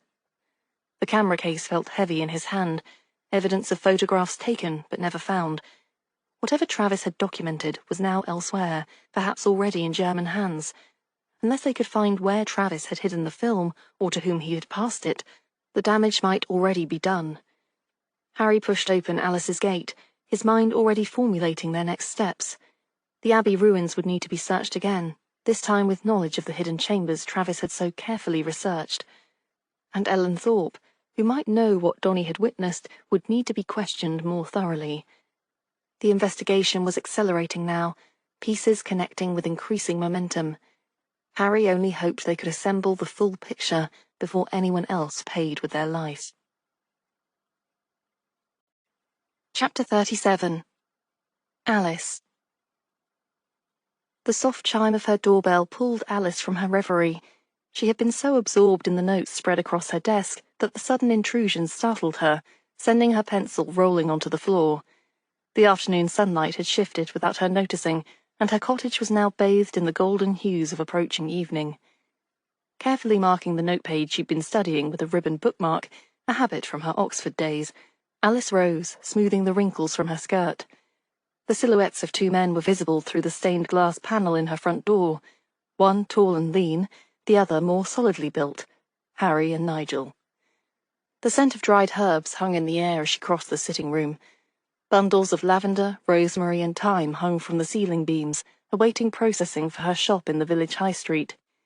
Several jars of freshly prepared tinctures sat on a side table, labelled in her precise handwriting, ready to be sold tomorrow. "You look like men on a mission," she said as she opened the door. Their expressions confirmed her assessment. Harry's face bore the focused intensity she'd come to recognise as his investigative demeanour, while Nigel carried what appeared to be a camera case and several folders and looked unusually excited. "We found something," Harry said without preamble, stepping into the small entrance hall. "Something that requires your particular expertise." Alice led them through to her study, hastily clearing space on the tea table by stacking her own research notes to one side. Books lined every available wall space, interspersed with framed botanical drawings and maps. A half-finished cup of chamomile tea sat forgotten beside her reading lamp. "Tea?" she offered, though she suspected they wouldn't care for refreshments just now. "I've just dried a lovely new batch of lemon balm with mint. Excellent for clearing the mind." "Later, perhaps," Harry replied, confirming her suspicion. He placed a book bound in faded green cloth on the table. "We've just come from Travis's lodgings." "You found something significant?" Alice said. It wasn't a question. Nigel nodded, placing the camera case beside the book. "Several somethings." As Harry and Nigel took seats, Alice settled into her favourite armchair, its worn upholstery moulded to her frame after the countless hours she had spent reading there. Her gaze was drawn immediately to the book, its spine bearing the title Ecclesiastical Architecture of Medieval England. "May I?" she asked, reaching for the volume. Harry nodded. "It's Travis's copy, apparently overdue from the British Museum Library. He's made some rather specific annotations." Alice opened the book carefully, her scholar's hands treating the volume with instinctive respect, despite her eagerness. The book fell open naturally to a section on abbey structures, the pages marked with neat handwriting. She immediately recognized the subject. "St. Swithin's," she murmured, scanning the annotations. "Eastern chamber beneath chapter house. Access via sacristy passage." Her eyes widened slightly. "This is the first time I've seen any reference at all to our specific ruins." "That's what we thought," Nigel said, leaning forward. "Travis seems to have been particularly interested in hidden chambers." Alice's mind was already racing ahead, making connections. Many abbeys had concealed spaces, treasuries, escape routes, even hiding places for monks during the dissolution, but most of these were sealed off or destroyed centuries ago. She tapped a particular notation. "This reference to a sealed chamber is intriguing." "Could such a chamber still exist?" Harry asked. Alice considered this, trying to mentally reconstruct the abbey's layout. "Possibly. The eastern section of the ruins is the most intact structurally, though heavily overgrown. I've gathered wild yarrow and St. John's wort there over the years. She traced a line on the page. If there was a subterranean chamber sealed during the Reformation, it might well have survived, forgotten and undisturbed. The perfect hiding place, Nigel observed. Or meeting place, Harry added, and now we have more. Nigel opened one of the folders, revealing lecture notes. Travis gave presentations at Dover Harbour 2 weeks ago, one on microfilming documents and radio transmission techniques. The irony being, Harry continued, that he was teaching security personnel how to spot espionage activities while probably engaging in those very activities himself. Alice's eyes narrowed as she digested this information. And the camera? Harry opened the leather case, revealing a high-quality Leica. German-made, 3 unused film rolls, but space for 4, 1 missing. He was photographing something at Dover, Alice said, the pieces falling into place. Something about the harbour defences. And then he needed somewhere to transmit the information, Harry finished. Somewhere isolated, with good radio reception. The Abbey sits on high ground, Alice noted. Excellent for wireless communication. And if he knew about a hidden chamber that no one else was aware of, he had himself the perfect secret intelligence post, Nigel concluded. Alice turned her attention back to the book, studying Travis's notes more carefully. These annotations are remarkably detailed. He must have done extensive research beyond this single volume. She looked up at Harry. He was searching for something very specific. Could you find the chamber, based on these notes? Harry asked. Alice hesitated, considering the challenge. Her interest in architecture had been merely academic at Oxford, but she'd maintained it over the years alongside her herbal studies. Perhaps. The notes reference alignment with the summer solstice sunrise, which suggests an eastern orientation, and this mention of a monk's stair could refer to a service passage between the Abbey's levels. She traced a notation with her fingertip. But without the original Abbey plans. She trailed off. We'll have to go in blind, Nigel asked. Well, if Travis found the chamber, so can we, Alice said. Now, you believe Travis might have hidden something in this chamber, or perhaps... She left the alternative unspoken.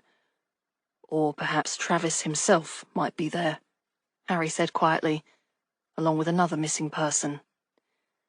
A silence fell over the room, broken only by the distant call of birds in Alice's garden. The evening light had deepened to amber, casting long shadows across the study floor and illuminating the jars of dried herbs that lined her windowsill. There's more, Nigel said eventually. The landlady at Travis's boarding house mentioned that he received visits from a soldier from the fort, fair-haired, severe-looking. Boyd, Alice said, recalling the pallbearer she'd seen at Donny Jameson's funeral. Harry nodded. Which contradicts what Boyd told us about his relationship with Travis. Alice rose and moved to a small cabinet, withdrawing a folded paper. I've been working on a schematic of the Abbey ruins, she said, spreading the drawing on the table. Based on my previous research and visits while gathering herbs, if we overlay what Travis has noted here... She began marking key points with her pencil, creating a modified map. The chapter house would have been here, with a sacristy adjoining it. If there's a hidden passage, it would likely begin here. Harry and Nigel studied her drawing, their heads bent together over the table. We need to search that area, Harry said, thoroughly this time. But we can't just wander in blindly, Nigel pointed out. If there are hidden chambers, we could easily miss them without proper guidance. I should come with you, Alice said firmly. It wasn't a request. These architectural notes are complex. You'll need someone who can interpret them on sight. Harry didn't argue, which surprised her slightly. Evie should come as well. We should all get together to make plans. Alice nodded, already mentally cataloguing what she would need. Proper shoes, a torch, her measuring tape, a compass, and maybe a bit of camouflage, she thought. Chapter 38. Dorothy. The Ashford train station, an old, weathered brick building with iron railings, stood against a backdrop of a cloudy grey afternoon sky. The platform bustled with activity. Soldiers in military uniforms, carrying their regulation helmets and rifles, moved swiftly through the station or stood on the platform to say goodbye to the family who'd come to see them off. Dorothy had to look away. Tom was back home for good, safe now, but seeing all the other boys going off to fight still brought back in a rush her memories of the day when she and Tommy had watched him ride away to war in a train just like the ones that were chuffing and clanging into the station now. A few air raid shelters had been set up along the platform in case of a bombing raid, and posters covered the brick platform walls, urging people to keep their air raid shelters up to date and to use blackout curtains for safety. Dorothy passed a pair of older men sitting on a bench and smoking pipes while watching the comings and goings of the trains. The air smelled of coal smoke and wet stone and hummed with the murmur of conversations, occasional laughter, and the thud of heels on cobblestones. She scanned the sea of faces, trying to spot Viola in amongst the crowd. An exhausted-looking mother was shepherding 3 children off the train and onto the platform while trying also to keep track of their luggage. Probably evacuees from London, just as Dorothy and Tommy had been. Finally, Dorothy caught a gleam of blonde hair, and pushing her way through spotted Viola, who was leaning against the metal pole of one of the luggage carts with her eyes closed. "Viola!" Dorothy called out. Viola's eyes opened at the sound of her name, but it seemed to take her a moment to realize who was speaking. Her eyes had a dazed, unfocused look before finally coming to rest on Dorothy's face. "Dorothy!" Viola was about Dorothy's own age, a tall, slender young woman with blue eyes and blonde hair, worn in a coronet braid around her head. She had a pale, oval-shaped face, and her features were delicate, clear-cut, and intelligent-looking. Now, though, Dorothy was afraid she might be ill, or that the train journey had been too much for her. "Are you all right?" "Yes." Viola put her hand up to her head, though, pressing the backs of her knuckles against her eyes. "I think so. It's just, do you think we could get away from all the noise and the crowds?" "Of course." Dorothy hadn't thought, but Viola had spent the past several months living inside St. Thomas's Hospital, scarcely ever going out anywhere else. To all intents and purposes, she'd spent her whole life there, since she couldn't remember anything from before St. Thomas's. The outside world, with all its noise and dirt and bustle, was bound to be overwhelming. "Do you have any luggage?" "Just this." Viola held up a small carpet bag and managed a wry smile. "There are advantages to having scarcely any belongings of my own. It makes packing quite simple and easy." Dorothy noted that Viola did, though, have a book tucked under one arm. Viola never went anywhere without something to read. "Good then. Come along, and we'll find a taxi to bring us back to Crofters Green. You can see a bit of the town, and then we'll take you to our cottage and show you your room." That would be an expense, but Dorothy didn't want to subject Viola to the further crowds and noise of a bus ride.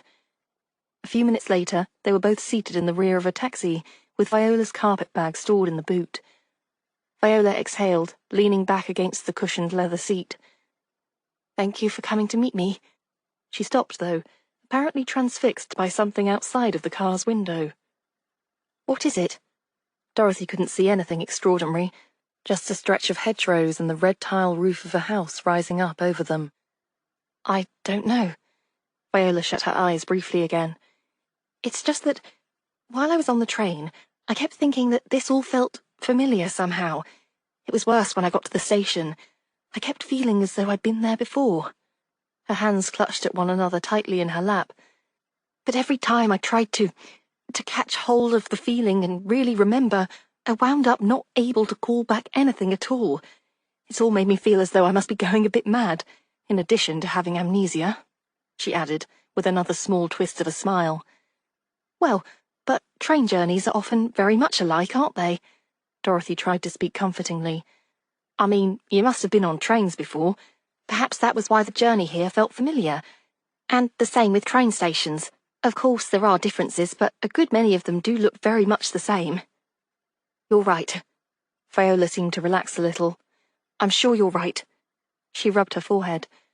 "I've probably built this trip up in my mind too much, too, so that I'm trying to persuade myself that every little thing I notice must be significant somehow. The doctors thought that perhaps getting away from St. Thomas's might help my memories come back, and I've been hoping so much that they're right." She stopped, biting her lip. Dorothy couldn't remember ever hearing Viola complain before. She was always patient, always kind. She'd helped Dorothy through the awful time when Tom had been a patient at St. Thomas's Hospital, and for days they hadn't known whether he would live or die. But now Viola's eyes were shadowed, her voice low and shaking a little as she went on. It's awful not knowing who I am or where I came from. I try to help in the hospital, but it always feels as though I'm just existing, not really living any kind of a life. She broke off. Their taxi had just entered Crofters Green and was starting down the cobblestone high street. Flower boxes filled with bright summer blooms decorated the cottage windows, with the occasional Union Jack or patriotic banner in support of the war effort. This is lovely. Viola leaned forward in her seat so that she could look out through the window. It's all just as I imagined it. Crofters Green really was pretty. Dorothy had become accustomed to the sights and sounds, but now she saw it all with fresh eyes.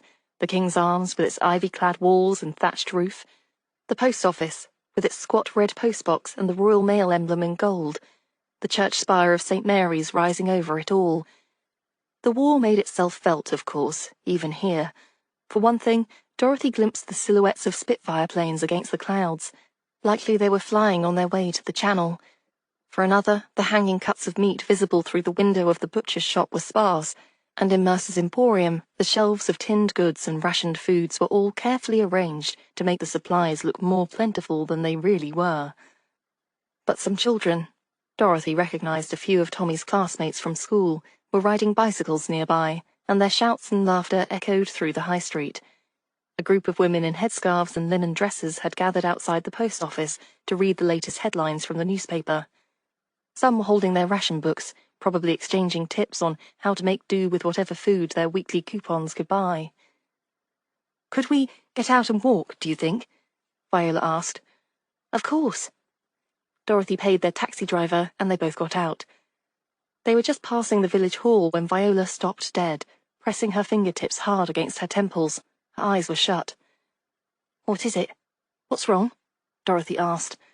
For a moment, Viola didn't seem to have heard the question. I've been here before, she murmured, almost to herself. I'm not wrong. I know I've been here before. Her whole body was shaking, and she was so pale that Dorothy was afraid she might faint. Dorothy was just wishing she hadn't sent their taxi away when she spotted a familiar face walking towards them along the high street. There's Blake Collins, Dorothy said with relief. Blake hadn't seen them yet.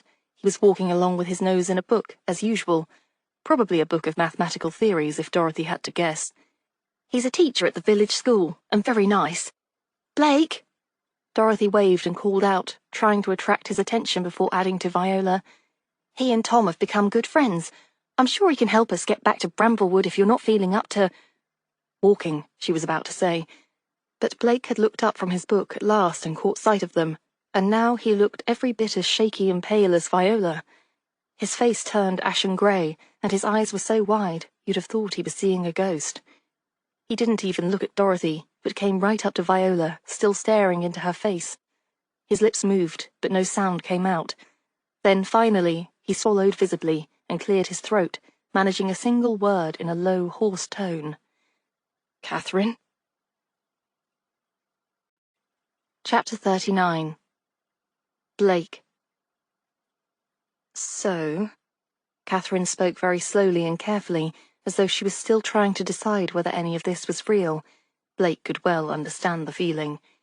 He, Catherine, and Dorothy were sitting together on one of the benches near to the Great War Memorial in the village square. Dorothy looked a little uncertain, possibly afraid that she might be intruding, but Catherine had clung to her and asked her to stay. Blake could understand that, too. From Catherine's point of view, he was a complete stranger.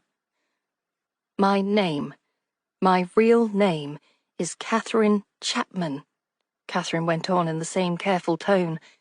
And you and I were engaged to be married? Yes. Blake felt as though he ought to say something more, but he couldn't think what. Maybe he ought to have paid better attention to Catherine's instructions on social interaction, although he wasn't sure any handbook on etiquette would cover what one said when one's missing fiancée miraculously returned from the dead, but with her whole memory gone. It truly didn't seem real. All the times Blake had argued against the stubbornly irrational side of his brain, the one that had tried to persuade him that Catherine might still be alive, might be suffering from amnesia, and one day might be with him again. and now it turned out that those irrational hopes had been right all along. She was sitting on a bench across from his own, a little paler and thinner than she'd been the last time he'd seen her. But the blue of her eyes, the way the golden fair hair sprang back from her forehead, her voice, all those were unquestionably the same. Blake was almost afraid to move, afraid to speak for fear that this entire scene would pop like a soap bubble, and he'd find it had all been just another vivid dream. "I'm sorry," he managed to say. "This must all be very disconcerting for you." Disconcerting? Catherine smiled crookedly in a way that made something in Blake's chest seem to twist. Another entirely irrational response, but he tried so often to picture Catherine's smile. Memory hadn't done it justice. Yes, I suppose you could say that. She stopped, studying him for a long moment. Then she gave him another small, crooked smile. I scarcely even know what to ask first. Maybe you could tell me about myself. I suppose that ought to be the place to start. Well, Blake hesitated. He was used to expressing mathematical principles in a series of numbers and equations.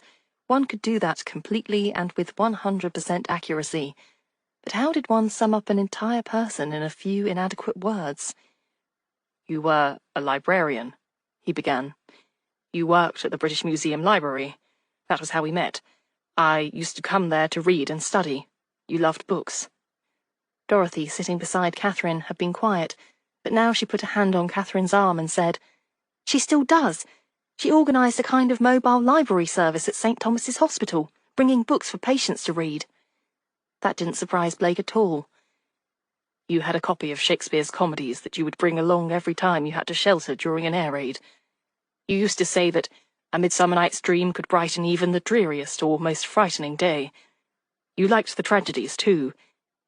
But you used to say that if your day was awful enough to be improved by King Lear, then you probably had more important things to be thinking about besides reading." Catherine only looked at him, wide-eyed, but Dorothy smiled. "You told me that you were found with a book of Shakespeare's plays, remember?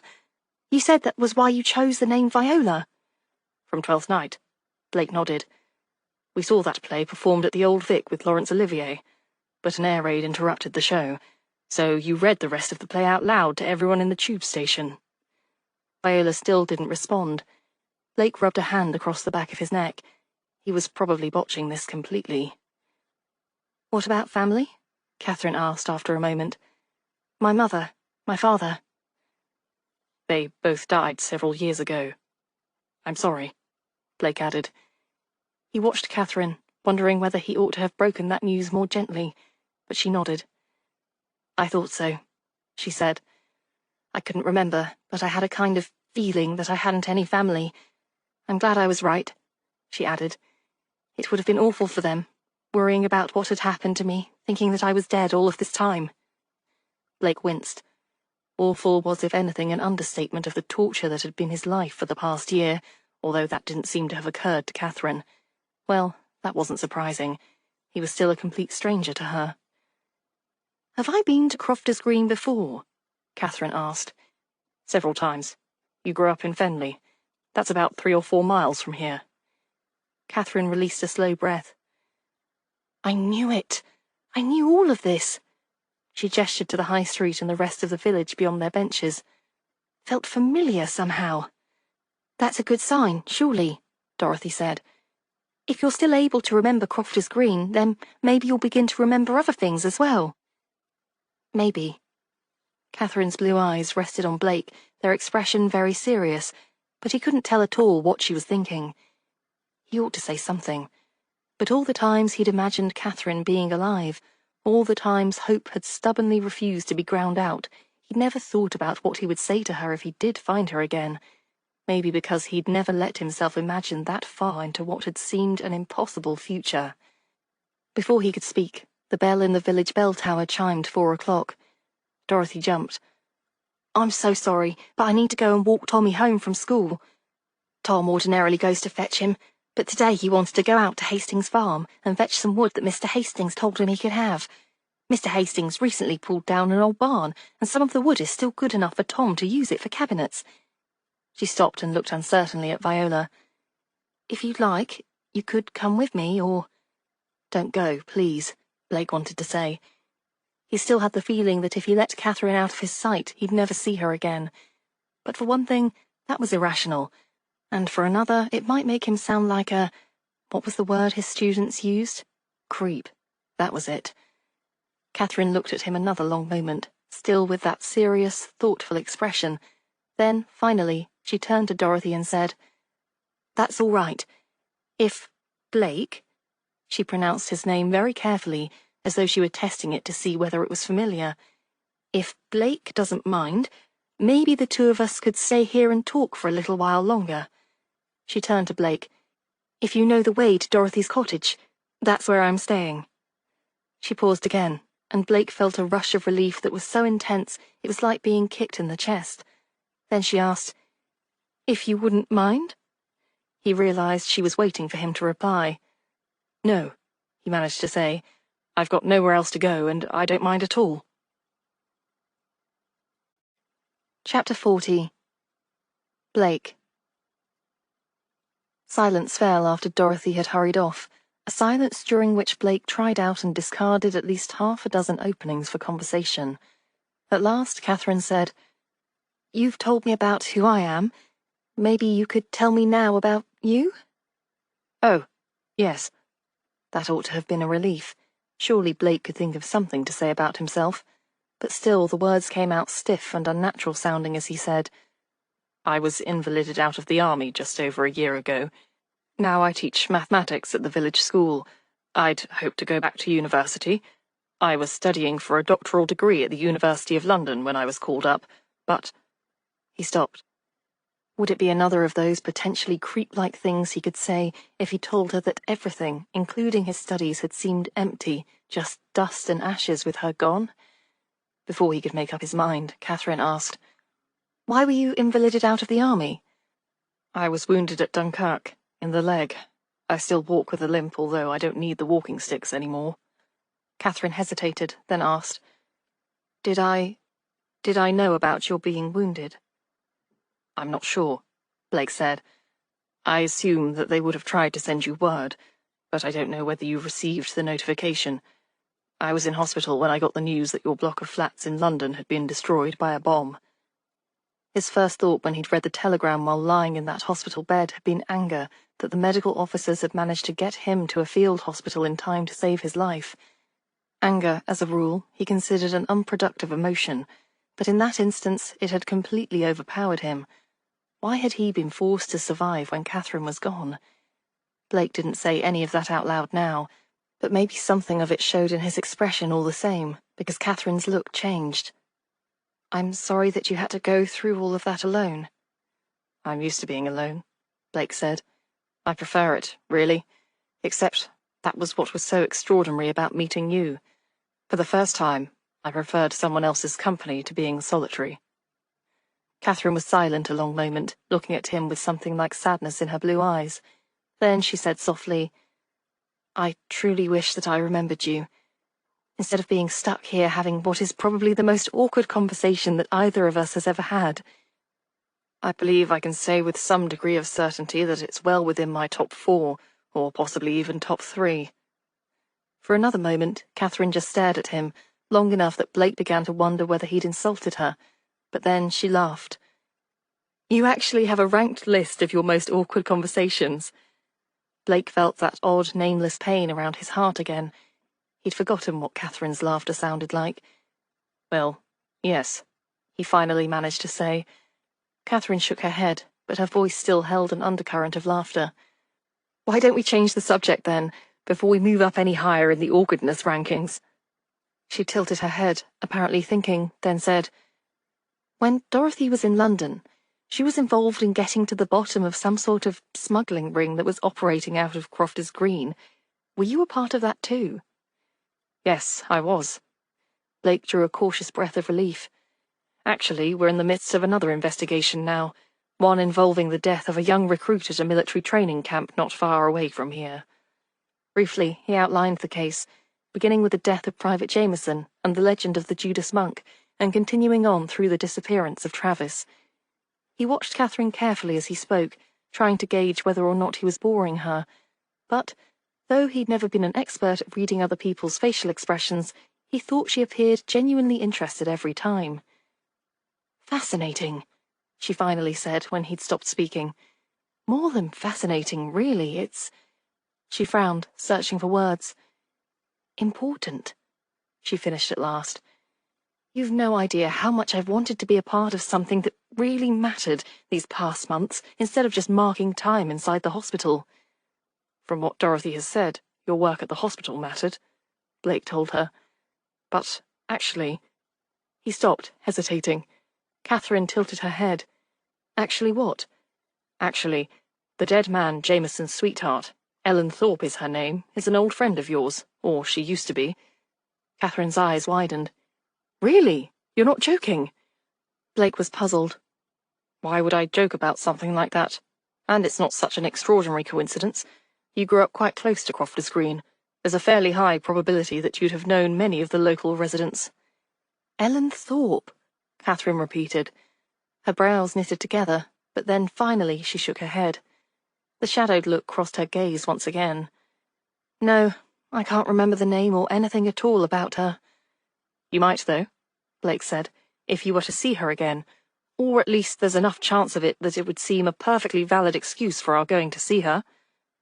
He'd been hoping to chase the sadness out of Catherine's eyes, but it was still something of a surprise when he succeeded. She brightened visibly at the suggestion. "You mean that you think I could be helpful somehow?" "You could." Blake was thankful that he didn't have to lie about that, because he was conscious of a suspicion that he would have sworn that rain fell up and that the Bannock-Tarski paradox could be proven false if it brought another smile to Catherine's face. But he felt compelled to add, "If you feel up to it, that is. Today must already have been—" He searched for the right word. "Overwhelming?" Catherine finished for him. "Yes, you could certainly say that it has. I came here hoping that I might remember who I am, and instead I've found out who I am, but still don't remember anything at all. Just the same, though." She stopped, rubbing her forehead as though it ached. "You have no idea how nice it sounds right now to think about something other than whatever oddities are going on in my brain. Where does Ellen Thorpe live?" "She works at the King's Arms pub," Blake said. "If you like, we could go along there now. Then I could take you to Dorothy's cottage." Chapter 41. Blake. "I still can't quite believe you're really here, Catherine," Ellen Thorpe said. Blake, Ellen, and Catherine were seated together at a small table at the back of the pub. Blake didn't often come here because he didn't like crowds, but it was early enough that there were only a handful of other patrons in the barroom, and most of them were clustered around the radio, waiting for Henry Hall's music variety show to end so that they could hear the latest war bulletin. The air smelled of ale, pickled onions, and frying. Blackout curtains had already been drawn over the windows, and low-wattage electric lights provided soft, yellowish lighting. Blake and Catherine had ordered supper, and Ellen had brought them out mugs of tea, and then plates of fish and chips before sitting down with them. She had to jump up occasionally to see to the needs of the other customers, but she and Catherine had been talking for about a quarter of an hour now. Catherine had explained about her injury and the loss of her memory, and Ellen had offered several reminiscences of their school days together in Veley. Catherine had smiled at the stories of their sharing a desk and of her being given detention for hiding a novel inside her mathematics book, but she'd shaken her head when Ellen had asked whether she recalled any of it. "When your letters stopped coming from London, I was afraid, of course," Ellen went on now, "but I hoped, that perhaps you were too busy to write, or that you'd changed addresses and any letters I was sending were going astray." She stopped, her voice catching and her eyes flooding with sudden tears. "I'm sorry." She used a corner of her apron to dab at her eyes. "I don't know what's the matter with me tonight. I truly am so very glad to see you alive and well." "It's all right." Catherine reached across the table and squeezed Ellen's hand. "Blake told me about your sweetheart passing away. This must be a terribly difficult time for you." Blake would have struggled to work Jameson into the conversation, but Catherine had made it sound entirely natural. "Thank you." Ellen wiped her eyes again. "Yes, it's been very hard. We weren't engaged, but we hoped to be, and people can be so cruel. There are some who come in here and say that Donnie jumped on purpose." that he was too much a coward to face going overseas to fight, so he killed himself. But I know that's not true. Ellen's voice wobbled a little. Donnie was the bravest man I'd ever met. He wasn't afraid to fight for what he believed in, even his closest. She cut off speaking abruptly. Colour rose in her cheeks, and Blake thought that she looked frightened for a second or two before she said, "What I mean to say is, even his closest friends would say that Donnie wasn't any kind of shirker." "No, I'm sure he wasn't," Catherine said. "Blake mentioned that the police were investigating. Surely they ought to be able to prove that it wasn't suicide." Ellen looked down at her hands, twisting a fold of her apron around and around her fingers. "I suppose. I mean, I hope so." "Do Donnie's friends still come around here?" Blake asked. Morris and Boyd were the names, weren't they? "No." Ellen twirled the strip of apron fabric harder. "No, I've not seen either of them in days." "Oh." She looked out towards the rest of the barroom. "I'd better run now. I forgot to put in Mr. Hadley's order for chips." She jumped up, though she did add before turning away, "I'm so happy you came tonight, Catherine. Please come back again." "It feels like there are things she's not talking about," Catherine said, when Ellen had vanished through the doors that led into the kitchen. "She seems frightened of something, too." "I know." Blake glanced at his watch. 5:15. "Do you have to go somewhere?" Catherine asked. "Well," Blake hesitated. "Well, what?" "The Sleuths, my friends I told you about, are meeting at Evie's tea shop. But I can go there after I get you settled at Dorothy's." "Will Dorothy be at the tea shop?" Catherine asked. "I'm sure she will." "Well, then I can come with you now and go to Dorothy's with her when the meeting's done." Blake felt almost euphoric. Not only would he have more time with Catherine, but also she seemed genuinely to want to be with him, or at least to be genuinely excited about the case they were investigating. "Well, if you're not too tired," he said. "Oh, the tea and this supper have perked me right up," she said. "Besides, I'd like to meet your friends." Chapter 42. Harry. Harry surveyed the faces in Evie's kitchen. The scent of freshly baked muffins and strong tea filled the air, warm and fragrant. Golden rays of early evening sun slanted through the windows, casting long shadows across the worn wooden table where the group had gathered.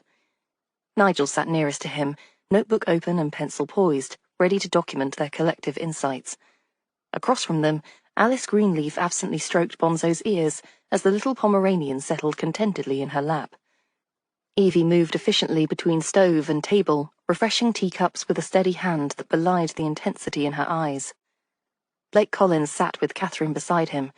He'd introduced her to Harry and the others when they'd arrived, and the two had reported on their talk with Ellen Thorpe at the King's Arms. Harry kept noticing how Blake's usually reserved demeanour softened whenever he glanced her way. Dorothy Baker completed their circle, sitting on the other side of Catherine and giving smiles of encouragement while she and Blake were telling the group about Ellen. Each person, Harry knew, brought a different perspective to the troubling puzzle of Donnie Jameson's death. "Before we begin properly," Harry said, once Evie had settled into her chair, "I want to welcome Catherine to our group, and to thank her and Blake for speaking with Ellen this evening. I believe we're on the track of something significant." "Well, thank you for having me here," Catherine replied. "It's quite a surprise, all this." She twirled her hand in a vague theatrical gesture, taking in the table and all around it. "And it feels wonderful to be included in something so important. I only wish Ellen had been more forthcoming." Catherine's brow furrowed with concern. She seemed genuinely frightened. "Ecclesiastical architecture of medieval England, abbey structures and their historical significance." Alice leaned forward, turning towards the others. "Harry showed this book to me earlier. There are detailed notes about St. Swithin's Abbey," she observed. "Particularly the underground structures, crypts, cellars, passages." "Travis stole a book from the British Museum?" Dorothy asked, sounding scandalized. "Just to study old ruins?" "Not just any ruins," Nigel pointed out. "Ruins that happen to be less than a mile from a military installation training commandos for operations in occupied France." Harry gestured toward the book. "He was studying those ruins with extraordinary dedication, enough to risk stealing that book. My conclusion is that he was using the Abbey as a meeting place, possibly for transmitting information to contacts. Or receiving orders, Evie added. The ruins would provide excellent cover for clandestine meetings, multiple entrances, poor visibility from the main roads, and a legitimate reason for civilians to visit the site as a local landmark. And legitimate cover for Travis to be studying them, given his supposed architectural interests, Blake noted, following the logic. Alice suddenly straightened in her chair. "Colonel Merriweather," she said. All eyes turned to her as she continued. "I told Dorothy at Donnie's funeral, but I never told you all. He was at St. Augustine's College Library while I was researching local history. He was asking for books about Abbey ruins as well." A moment of silence followed as they absorbed this new information. "Do you think the Colonel is involved in whatever Travis was doing?" Nigel asked, pencil hovering over his notebook. "Or investigating it," Harry suggested. "We can't assume anyone's intentions yet." "I think it's time we had a closer look at these ruins," Harry said decisively. "If Travis was using them for meetings, he may have left something behind, especially if he had to leave quickly." "The book might give us some direction," Alice said. "Travis's annotations seem to focus on the south side, particularly around what appears to be a hidden crypt entrance. Evie and I have been there before, with Bonzo." The little dog perked up at the mention of his name. "He has an excellent nose for finding unusual scents. He was quite interested in a particular section of the south ruins last time." "Then I suggest we divide our efforts," Harry proposed. "Alice, you and Evie take Bonzo to the south side while there's still daylight. Nigel and I will examine the north transept, where Travis was spotted on multiple occasions. We'll join you later after dark." Evie nodded in agreement. "We should bring torches. The sun will be setting within the hour." "Before Nigel and I set off," Harry added, rising from his chair, "I want to stop by the King's Arms. Ellen's behaviour has me concerned, and I'd like to see what else I can learn from her." "I need to get back to the cottage," Dorothy said, also getting up. "We'll go with you," Blake said. "Catherine has had a long day and should be getting settled and rested." Catherine nodded agreement, though Harry thought she didn't look particularly happy at not being involved in the next phase of the investigation. "Just remember, when you talk to Ellen," Blake said. "She claims she hasn't spoken to Morris and Boyd in days, but we think she might be lying." "I know she was lying." Catherine had been relatively quiet towards the end of this meeting, but now her expression lit up. "She was twisting her apron around while she was talking. That was always a sure sign that she was lying when we were children. She'd look our teacher straight in the eyes and say that she'd no idea how the toffee wrappers got under our desk, but she'd be twisting her handkerchief or a fold of her skirt around the whole time." There was a moment's silence after Catherine finished, while everyone at the table stared at her. Blake wasn't usually an overly expressive sort of chap, but he looked thunderstruck. Dorothy was the first to speak. "Do you remember that?" she asked gently. Oh. Catherine looked surprised, as though she'd only just now realized what she had said. "I did. I mean, at the time I did, I think." She rubbed her eyes. "Now, though, I'm just remembering that I remembered it. I can't bring the real memory back anymore." "Give it time," Harry told her. He liked what he'd seen of Blake's fiancée. Not that he hadn't expected to. A man like Blake would pick out an intelligent girl with good character, and anyone could see that Catherine was both of those things, even with her memories gone. "If you don't try to force it, the memories are more likely to come back." "Maybe." Catherine tried to smile. "I'm sure of it," Harry told her. "Now, though, I think I'd better go back to the King's Arms and see whether I can have a few words with Ellen." Chapter 43. Harry. The evening air hung heavy with July warmth as Harry pushed open the weathered oak door of the King's Arms. After the discussion at Evie's kitchen table, Harry felt certain that Ellen knew more about Morris and Boyd's activities than she was letting on, perhaps even something that connected them to Donnie's death or Travis's disappearance. A careful conversation might yield the information they needed. With Alice and Evie already headed to the south side of the ruins to investigate possible hidden chambers, Harry would have time to question Ellen before joining Nigel to examine the north transept, where Travis had been spotted on multiple occasions. The familiar symphony of a village pub at day's end greeted him, the gentle clink of glasses, the low murmur of conversation, the occasional burst of laughter. A haze of pipe smoke drifted near the ceiling beams like morning mist on the moors, and the rich aroma of ale mingled with the hearty scent of the day's mutton stew. Harry removed his hat, nodding to a few regulars who glanced his way with the measured curiosity of villagers who had accepted his presence but still considered him an outsider. The past months in Crofters Green had established him as a familiar enough figure, though his reputation as Nigel's uncle from London still marked him as different from the locals born and bred. Behind the bar, Jack Piggott was polishing glasses with the methodical care of a man who took pride in his establishment. His broad shoulders and barrel chest spoke of a youth spent in manual labour before he'd taken over the pub, while his ruddy cheeks and quick smile had earned him the affection of his patrons. "Evening, Mr. Jenkins," Piggott called out, setting aside his cloth as Harry approached the bar. His expression carried a note of surprise. "Your usual?" Harry settled onto a bar stool with a nod. "I was hoping to have a word with Ellen." He glanced around the pub. "Is she about?" "Oh." Piggott's brow furrowed as he drew a pint with his smooth efficiency. The amber liquid caught the light of the oil lamps, golden and inviting. He set the glass before Harry, foam settling perfectly level with the rim. "Only Ellen left in such a rush, and she said she had to get up to the Abbey ruins right away. When I asked about her shift, she said it didn't matter any more." Harry's hand froze midway to the glass. "Ellen's gone to the Abbey, alone." His carefully planned interview was rapidly transforming into something much more urgent. "Not alone," Piggott said, lowering his voice. "Morris and Boyd caught her just as her shift was ending, seemed quite insistent, said something about just finding Donnie's personal effects up there. I tried to tell her it wasn't wise going up there with those two, but she wouldn't listen." "When did they leave?" Harry asked sharply, abandoning any pretense of casual conversation. "Not 15 minutes ago," Piggott replied, concern deepening the lines around his eyes. "They seemed in an awful hurry. Said they'd been ordered to ship out early, on some special assignment, tomorrow morning, first light." Harry's thoughts raced. The timing couldn't be coincidence. Morris and Boyd accelerating their plans, perhaps having caught wind of the investigation closing in.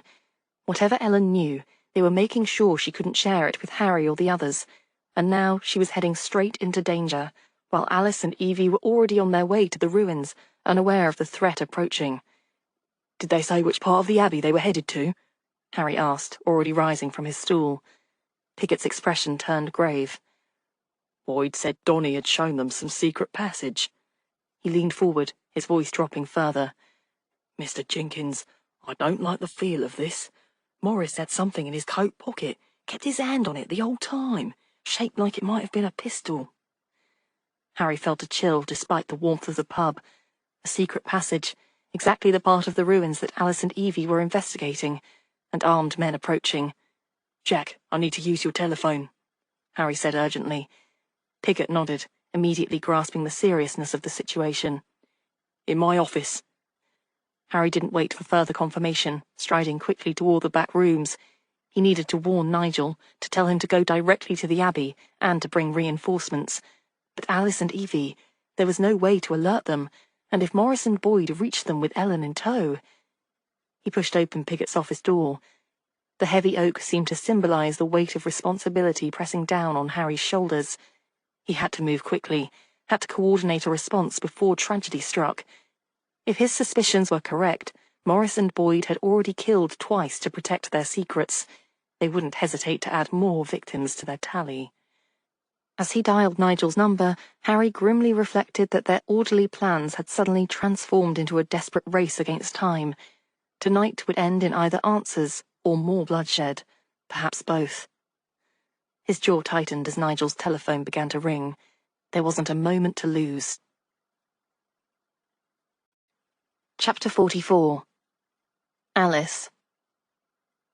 The monk's habit scratched against Alice's neck like a clump of persistent brambles. The rough-spun wool carried the musty scent of mothballs and history, a fitting camouflage for their nocturnal adventure, even if it was dreadfully uncomfortable. Miss Harlow, Alice's friend from the village theatre society, had been reluctant to lend out these authentic pieces from their medieval pageant collection, but their friendship and Evie's persuasive charm had won her over. Ahead, Evie moved with surprising grace despite her similar garb. The pale moonlight filtering through broken sections of the abbey roof created a tableau of silver-edged shadows that seemed to dance and shift as they advanced. Bonzo trotted ahead of them, his diminutive Pomeranian form almost comical against the grand scale of the ancient ruins, yet his determined snuffling led them with unwavering purpose. The little dog had picked up a scent that drew them away from the main abbey structure toward what appeared to be a former cellar entrance, partially concealed by fallen stones and the tenacious ivy that had climbed the ruins over centuries. "This doesn't appear on any of the architectural plans," Alice whispered, mentally reviewing the drawings she'd traced at St. Augustine's College, and what she'd learned from the British Museum library book. Her fingers had traced those faded lines for hours, noting the peculiar inconsistencies, passages that should lead somewhere but apparently didn't, rooms with unusual proportions, spaces unaccounted for. "I think we've found one of the concealed areas." Evie turned and adjusted her monk's cowl, the deep hood casting ominous shadows across her features. In the feeble glow of their lantern, she looked every inch the legendary Judas Monk said to haunt these ruins, a thought that sent a shiver up Alice's spine. "Bonzo's certainly convinced there's something worth finding," Evie murmured, her voice barely audible above the whisper of the summer breeze playing through the crumbling stonework. They approached the entrance, but Alice stopped abruptly, pointing at a pile of freshly broken stone that partially blocked their path. A fine layer of pale dust covered the surrounding area, and the acrid smell of explosives still lingered faintly in the air. "That's new," she whispered. "Look at the colour difference between these stones and the others." Evie knelt, running her fingers over the debris. "This must have been from that explosion we heard during the commando training exercise. What we heard wasn't part of their exercise at all." "Someone deliberately blocked this passage," Alice said, her mind racing. "Why would anyone—" "To hide something," Evie finished, her eyes narrowing as she examined the walls more carefully. "Or someone." Bonzo whined softly, pawing at the ground near the collapsed section. But instead of trying to dig through the blockage, he trotted several paces to the right, where the explosion had created an unexpected effect, a narrow fissure in what had previously appeared to be solid wall. "When one door closes, another opens," Alice murmured, recalling her grandmother's favourite saying. "Let's hope this one leads somewhere useful," Evie replied, directing the beam of their lantern toward the newly revealed passage. "It looks like the explosion destabilized this entire section." The opening was just wide enough for them to squeeze through, single file. Alice followed Evie, the monk's robe catching on jagged edges of stone as she pressed forward. As the passage angled sharply downward, the air grew noticeably cooler and damper with each step. The narrow passage opened into a broader chamber, where the ceiling hung low enough that Alice had to stoop slightly, her back muscles protesting the unaccustomed posture. The air, heavy and still, carried the scent of damp stone, ancient mortar, and something else, something that made Bonzo whine softly, a sound that seemed unnaturally loud in the hushed atmosphere. "What time do we meet Harry and Nigel?" Alice asked, her voice scarcely more than a breath. Evie checked her watch, the soft click of its opening case startlingly precise. 10 minutes from now. They should be up there, somewhere. A scraping sound, stone against stone, echoed from deeper within the chamber. They both rose, Alice's heart performing a curious little dance against her ribs. Bonzo's ears pricked forward, his small body suddenly tense. "Someone's already here," Alice breathed, unexpected fear turning her fingertips cold, despite the July warmth. Evie motioned for silence with a decisive gesture that spoke of professional training rather than civilian caution. In one fluid movement, she extinguished their lantern, plunging them into a darkness so complete it seemed to press against Alice's eyes like velvet. Momentarily blinded, she felt her way forward by touch alone, drawing comfort from the warmth of Bonzo's small body against her ankle. Gradually, as if the darkness were reluctantly surrendering its secrets, her eyes adjusted. She discerned a faint illumination ahead, a narrow shaft of moonlight piercing through from somewhere above like a celestial spotlight, lending the scene an almost theatrical quality. The chamber widened into what might once have been a crypt, the faint outlines of carved stone niches still visible along the walls. In the ethereal light, Alice made out two huddled shapes against the far wall, not moving, not breathing. Bodies. She stifled a gasp, one hand flying to her mouth as she clutched Evie's arm with the other. "There," she whispered, pointing with a finger that refused to remain steady. Evie moved forward with a confidence that seemed entirely out of place in such macabre surroundings. Alice followed, struggling to control her breathing as it threatened to turn into the rapid, shallow pattern of encroaching panic. Moonlight filtered through the shaft, illuminating the scene in a ghostly blue-white radiance, revealing two men lying on the floor of the chamber, positioned with an unnatural tidiness that spoke of deliberate arrangement after death. "One in uniform," Alice noted, staying back while Evie knelt beside the bodies.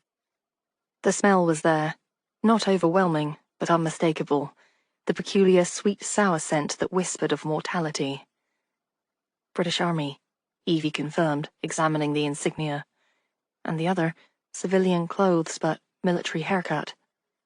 She turned the second man's face toward the light with a gentleness that surprised Alice. This must be Travis. Beyond the bodies, partially illuminated by the shaft of moonlight, Alice noticed two distinct paths, a set of worn stone steps leading upward, and a darker passage descending even deeper beneath the abbey. Between the bodies, half hidden in shadow like a guilty secret, sat a small object that caught Evie's attention. Alice watched, fascinated despite her horror, as Evie carefully reached for it. "A radio transmitter," Evie whispered, her voice carrying a sudden intensity. She examined it in the dim light, her fingers moving over its controls with familiar ease. The switch is still in the on position. "What does that mean?" Alice asked, momentarily forgetting their perilous situation in the face of this new puzzle. He was transmitting when he was interrupted. Evie's hands moved briskly over the device, checking connections and dials. Using that shaft to position his antenna and get the signal out into open air. Battery's long dead, of course. Alice watched. Though she knew of Evie's background with the French resistance, it was quite another thing to witness those skills in action, the confident assessment, the technical knowledge that came from specialized training. "It's fascinating to see you at work," Alice murmured.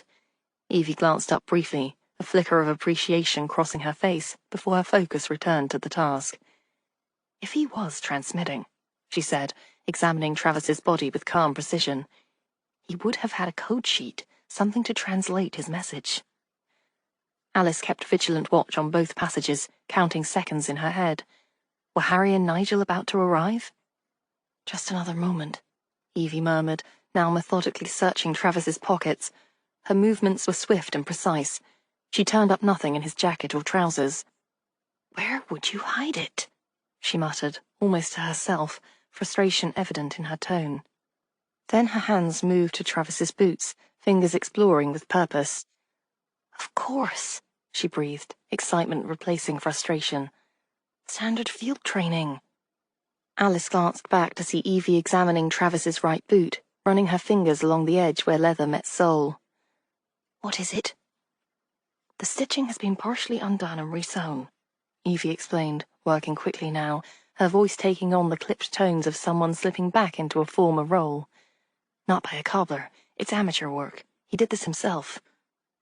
She produced a small pocket knife from somewhere within her monk's robe, the blade catching the moonlight as she carefully worked at the loosened area. Suddenly, Alice heard distant voices from above, the deep rumble of male tones and a higher feminine one. "Someone's here," she said. "And it's not Harry and Nigel." Almost there. Evie extracted something from within the boot lining, a thin piece of paper, folded multiple times and wrapped in waxed paper for protection. She quickly tucked it into an inner pocket of her robe. "Done." As she spoke, the voices grew clearer, words beginning to take shape. One female, hesitant and thin with fear. Ellen's voice. The others, male and commanding, edged with menace. Morris and Boyd. "We need to get up there," Alice whispered, her gaze darting between the upward staircase from which the voices emanated and the ominous downward passage that promised only deeper mysteries. Chapter 45. Alice. Evie pointed to a narrow staircase cut into the stone, barely visible in the gloom, its edges worn smooth by centuries of use. That must lead to the south wall, where they're meeting. They ascended quickly, Bonzo following with surprising agility for such a domestic lapdog. The narrow stone staircase spiraled upward, each step worn into a shallow depression by the tread of countless feet over centuries. Near the top, Alice froze. She heard Ellen's voice drifting down to them, tense with the fear she must have been trying desperately to conceal. "Don't know what you're talking about. Donnie never told me anything." "That's not right." It was Morris's voice, smooth as oil poured over gravel. "A man speaks to his girl when he's worried, especially a man like Donnie." Alice's heart hammered against her ribs, each beat seemingly loud enough to give them away. They were going to kill Ellen, just as they killed Donnie. The realization crystallized with terrible clarity. "I can stall them," Evie whispered, her eyes gleaming with purpose in the darkness. "The monk costume should distract them. When I do, get Ellen and move back down the stairs." "What about you?" Alice asked.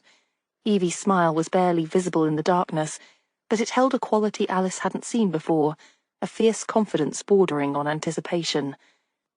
"I owe Boyd for our last encounter. Trust me." She patted the pocket containing the coded document. "And we need to ensure this stays safe." Then Evie had slipped past her, clambering quietly up the final steps and onto the wall above with the silent grace of a cat. Alice followed just far enough to see the confrontation unfolding on the grassy area outside the ruins. Ellen cowered against the ancient stone wall, its surface silver in the moonlight. Morris and Boyd were closing in like wolves cornering a fawn. On the wall above them, Evie raised her arms, the monk's robes billowing around her in the night breeze like great wings. Her voice, when it came, was deep and echoing, a perfect imitation of what the legendary Judas Monk might sound like if he indeed walked these ruins. "Those who spill innocent blood shall answer for their crimes." The effect was immediate and electrifying. Boyd and Morris spun toward the sound, their faces stark in the moonlight, momentary terror overriding their military training. Ellen remained frozen against the wall, eyes wide with a mixture of fear and astonishment. "The ghost!" Morris hissed, his composure cracking like thin ice. Alice seized the moment, gathering her courage and darting from the stairwell to grab Ellen's arm. "Come with me," she whispered urgently. "Now!" Ellen didn't resist as Alice pulled her toward the hidden staircase, confusion giving way to desperate hope. Behind them, Boyd had recovered his wits, military training reasserting itself over superstition. "It's a bloody trick," he snarled, reaching inside his jacket. His eyes locked on Evie with a hatred so intense it seemed to radiate from him like heat. "You!" Alice pushed Ellen ahead of her down the stone steps, heart in her throat, the worn stone treacherous under her anxious feet. Above them, she heard Evie's sharp command to Bonzo, followed by the dog's surprisingly fierce growl and Boyd's startled curse. Then came Harry's voice, clear and authoritative, cutting through the night air like a well-honed blade. "Police! Don't move!" Ellen stumbled on the steps, clutching Alice's arm with fingers that would surely leave bruises. "There are bodies down here," she gasped, the reality of their situation finally penetrating her shock. "I can smell them."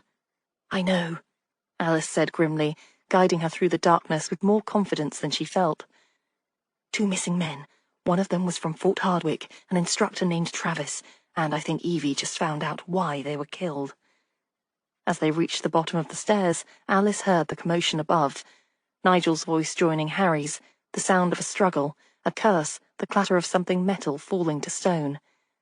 "Wait here," Alice instructed Ellen, positioning her in a protected alcove, its stone walls offering at least the illusion of safety. "I need to help them." But before she could return up the stairs, Bonzo came bounding down, his tiny body quivering with excitement rather than fear. Evie followed close behind, her monk's cowl pushed back, revealing a face alight with the curious satisfaction of a chess player who has just captured a crucial piece. Harry and Nigel have them covered, Evie reported. The Colonel and military police are on their way. Alice exhaled in relief, only now aware she'd been holding her breath. The paper you found could be vital, Evie said, her voice low but vibrant with purpose. Transmission codes, coordinates, something important enough that Travis hid it in his boot when he heard someone coming. And the radio? Alice asked, scholarly curiosity reasserting itself now that the immediate danger had passed. Evidence that Travis was a spy, Evie replied, her tone matter-of-fact, as if discussing the weather rather than matters of high treason. German, most likely, given everything we know. Ellen emerged from the alcove, her face pale as parchment in the dim light, but her expression had shifted from terror to a curious composure. Donnie told me about Travis, she said quietly. He said Travis was passing information to someone. That's why they killed him, isn't it? Because he found out. Yes, Evie said gently to Ellen. And now we've found what they were trying to hide. Chapter 46. Harry. Boyd spun around like a cornered fox. Harry kept his service revolver steady, its familiar weight a cold comfort in his hand. The moon had slipped behind a bank of clouds, darkening the abbey ruins in shadows that seemed to shift and breathe with a life of their own. He caught the scent of ancient stone and summer heather in the night air. Boyd froze momentarily, eyes darting back and forth between Nigel blocking his escape route and Evie with Bonzo at her side. The little Pomeranian, barely a foot tall, stood with his russet fur bristling like a tiny lion's mane, emitting a surprisingly fierce growl that echoed against the weathered stones. Morris had already frozen in place, hands half raised, his usual soldier's composure fracturing like ice on a spring pond. I believe, Harry said coolly, his voice carrying in the night stillness with measured authority, that we need to have a long overdue conversation about Travis, Fitzhugh, and Donnie Jameson. A night bird called somewhere in the distance, the sound eerily reminiscent of a human cry. Harry noted how Boyd's eyes darted to Evie, who had come back from below with Alice. Her monk's cowl was now pulled to reveal her face in the silvery moonlight. The hatred that flashed across Boyd's features was almost palpable, a living thing that seemed to radiate from him like heat from a stove. You, he spat, the single word laden with venom. Should have dealt with you properly at the road. That was you. Nigel took a step forward, anger tightening his voice, his Oxford education momentarily surrendering to raw emotion. Harry maintained his focus, refusing to be drawn into side matters when larger issues loomed. His years at Scotland Yard had taught him the value of keeping one's eye on the primary objective, justice, not vengeance. Alice, where's Ellen? He called, his voice pitched to carry without shouting. Safe, Alice called from the stairwell entrance, her scholarly voice steadied by determination. But Harry, there are bodies down there, 2 of them. Boyd and Morris exchanged a quick glance, a fleeting moment of silent communication that confirmed Harry's suspicions as surely as a signed confession. He had seen that look countless times during his career, the shared knowledge of guilt passing between accomplices when their secrets began to unravel. Travis and Fitzhugh, I presume, Harry said, connecting the pieces with quiet certainty. The real story behind Travis's sudden departure. A light breeze stirred the ivy clinging to the ruined walls, creating shifting patterns across the stones like ghostly fingers. Morris found his voice, though it lacked the easy confidence he had displayed during their initial interview. You've got nothing on us, nothing that would stand up. Except Ellen's testimony about what Donnie told her, Nigel countered. And physical evidence linking you to these murders, Harry added, the weight of experience behind his words. Not to mention your attempt on our lives during that car chase. The moon emerged fully now, bathing the scene in cold clarity. Boyd's hand moved suddenly toward his pocket, with a quickness born of military training. Harry tightened his finger on the trigger, muscles tensing in readiness, but Bonzo reacted with surprising speed for such a small creature, darting forward like a furry projectile and sinking his small but sharp teeth into Boyd's trouser leg. The distraction was enough. Boyd flinched, startled by the unexpected attack from below, his composure broken by the indignity of being challenged by 12 pounds of determined canine. That moment of hesitation was all Nigel needed. He lunged forward with the fluid grace that had made him formidable in the boxing ring, seizing Boyd's wrist and slamming it against the ancient stone wall. A small pistol clattered to the ground, the metallic sound jarring against the organic quiet of the night. "Good boy, Bonzo," Evie said with quiet pride as the Pomeranian retreated to her side, still growling, his small body vibrating with protective fury. "I wouldn't," Harry advised Morris, who had tensed to move, his intentions clear in the subtle shift of his weight. "What Bonzo lacks in size, he makes up for in determination. And Nigel here was middleweight boxing champion at Oxford." Harry allowed a hint of warning to colour his tone. Nigel maintained his grip on Boyd, who was now cursing under his breath, glaring at the small dog as if he couldn't believe he'd been undone by what appeared to be nothing more than an animated powder puff with teeth. The sound of a motorcar engine approached, the mechanical intrusion oddly discordant against the timeless backdrop of the Abbey ruins. Headlamps, dimmed for blackout regulations, cut weak paths through the darkness. Harry heard the crunch of military boots on gravel. Then Colonel Merriweather appeared around the corner of the wall, 2 military policemen at his side, their uniforms crisp even at this late hour.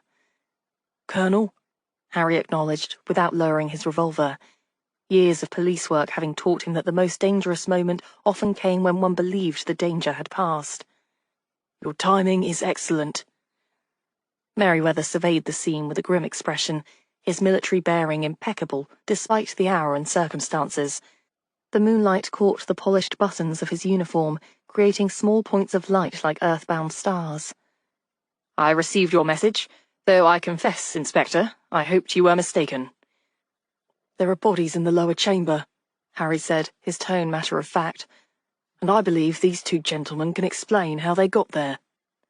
As the military police took custody of Boyd and Morris, Harry finally lowered his weapon, the tension in his shoulders easing incrementally. Ellen emerged from the stairwell with Alice supporting her, her face pale as porcelain in the moonlight, but remarkably composed, given what she had endured.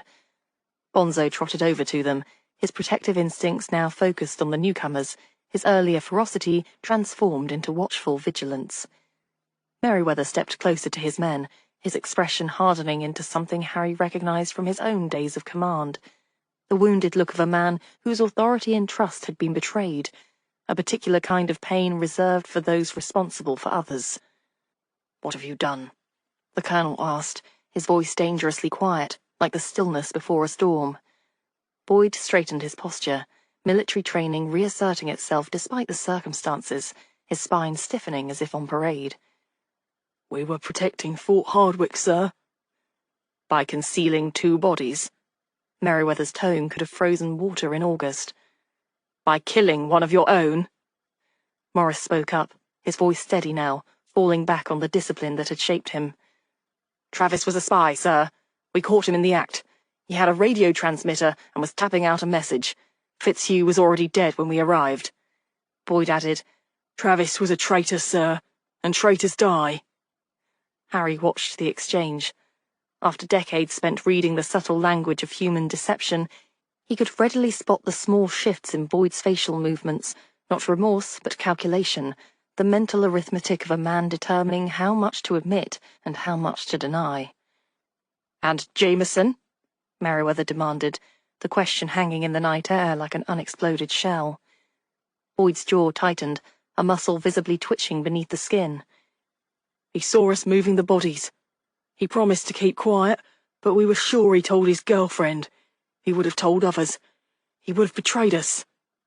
Harry had heard such justifications before, the transformation of murder into necessity through the alchemy of rationalization. It never ceased to trouble him how easily some men could remake morality to suit their circumstances.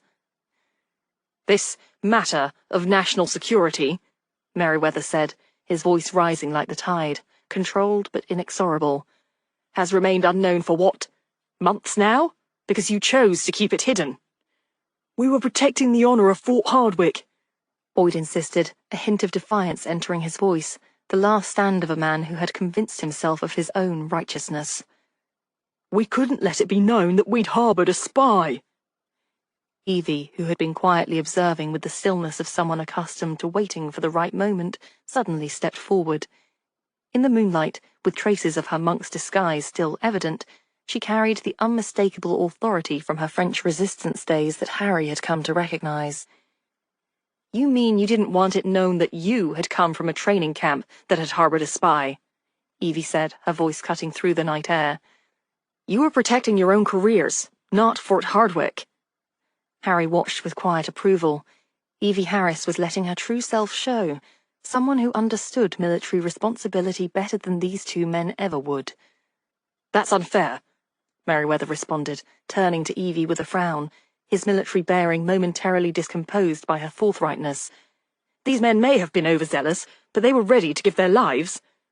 Evie cut him off, stepping forward and taking a folded paper from within the folds of her robe. "This is the coded message Travis was transmitting, just before Morris and Boyd killed him. We need to secure this information through the proper channels." The Colonel's surprise was evident in the slight widening of his eyes, the momentary slackening of his disciplined features. He studied Evie for a long moment, recognition dawning slowly, like the sun rising over the distant horizon of memory.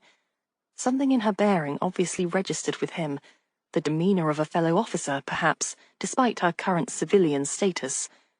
Then, surprisingly, he simply nodded. "My office," he said. "1 hour." Harry exchanged a glance with Nigel, who seemed equally intrigued by this development, one eyebrow raised in silent question. Meanwhile, Ellen had moved closer to Alice, watching the proceedings with the wide-eyed attentiveness of someone trying to commit every detail to memory. "Miss Thorpe," Harry spoke gently, tempering authority with compassion. "I believe you have something to tell us about Donnie's last days." Ellen nodded, her eyes fixed on Boyd and Morris as they were led away, their figures gradually swallowed by the darkness beyond the limited reach of the car's headlamps. "Yes," she said. "Everything he told me. About Travis. About what they did." She took a shaky breath that seemed to draw strength from the very air around her. "He was going to report them, you know, the very next morning, but they got to him first. And now we've got them," Nigel said firmly, rubbing his knuckles where they'd connected with the stone wall, the gesture unconscious but telling.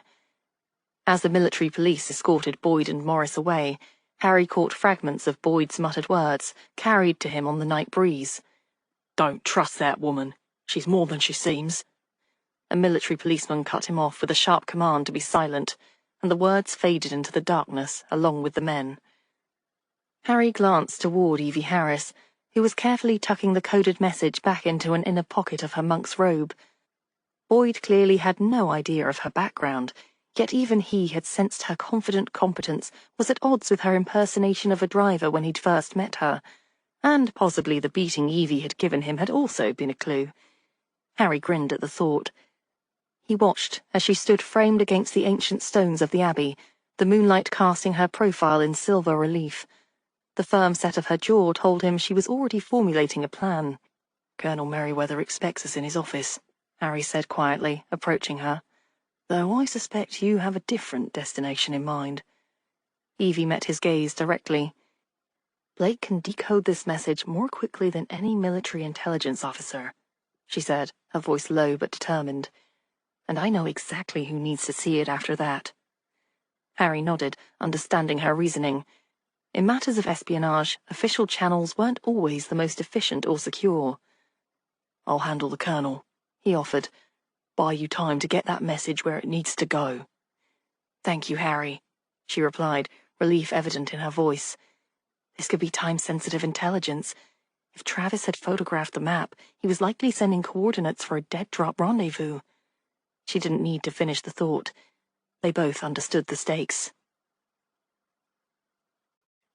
Chapter 47. Evie. Evie was sitting alone in her kitchen, listening to the chirp of the crickets and the low call of an owl in the garden outside, when Blake's knock came on the back door. She had telephoned him at his boarding house about 10 minutes ago and asked that he meet her here. She could, of course, have visited his boarding house in person, but that would have brought the risk of Mrs. Hodgkins, his landlady, overhearing their conversation. Mrs. Hodgkins was a kindly soul, but she had few interests in life besides learning and spreading all of the latest village gossip. "Come in," Evie said when she'd opened the door. "I'm sorry to drag you out so late." "That's all right." Blake set down the leather satchel he'd been carrying on the kitchen table next to the oil lamp that Evie had lighted. "To be perfectly honest, I doubt that I would have been able to sleep in any case." Evie supposed he wouldn't, not after Catherine's sudden and miraculous arrival. "I'm so glad for you, by the way," she said. Blake seldom showed much emotion, but she remembered the lost, hollow look that had always come into his eyes at the mention of her name. "Thank you," Blake smiled, but there was a note of uncertainty in his voice that made Evie ask, "What is it?" "Well, it's just... Catherine is still alive, and of course that's the best possible news. But everything has changed, hasn't it? She doesn't remember even meeting me, much less that we were going to be married." Evie remembered the night that she'd met Blake. He'd spoken of losing Catherine, and she'd understood, because Paul's death had been a wound that had barely even begun to scar over. And now Catherine wasn't lost after all, unless you counted her memories. How would she feel if she were in Blake's position, if it were Paul who had come back to her with all recollection of their marriage erased from his mind? She might remember, Evie said. In time. Or she might not. Cases of amnesia are notoriously impossible to predict, Blake said. He stopped then, giving an impatient shake of his head. Not that it matters. This is Catherine's life we're speaking of. I'm glad that she gets to keep on living it, regardless of whether I'm in it or not. But you were an important part of her life, Evie said, and you're allowed to have your own feelings about all of this. Have you spoken to Catherine about... Whether we're still officially engaged? Blake finished with a humorless twist of a smile. No, I wasn't quite sure how to broach that subject. Besides, Catherine has enough to cope with just now. I don't want her to worry about me on top of everything else. You're a good man, Evie said gently. And now I suppose you'd better see the reason I called you over here. She drew out the thin sheet of paper she'd extracted from Travis's boot tonight. We found this on Travis's body. It's obviously in code, and you seemed the best person to try and break it. Blake took the paper and unfolded it, his eyes moving over the page. He'd been looking troubled and a little grim, but now Evie saw the beginning of interest flicker in his gaze. I'm only guessing, of course, at this stage in the game, but it looks to me like a Hill cipher. Evie was familiar to some degree with codes and ciphers. She'd had to be, in order to keep the resistance work in France a secret, but she'd never heard that term. Can you crack it? Blake's attention was still fixed on the long string of numbers that ran across the paper, and he answered a little absently, his mind obviously at work already on the problem. A Hill cipher uses linear algebra and matrix multiplication to encrypt and decrypt messages. As for whether or not this one can be decoded, that depends on whether it uses a large matrix, and whether or not the matrix has any obvious patterns. If so, these types of codes can be extremely difficult to break without the key. But not impossible? No, not impossible. It requires knowledge of matrix inversion and modular arithmetic. But it can be done. In that case, Evie said, you'd better sit down. Can I offer you a cup of tea? Chapter 48. Harry.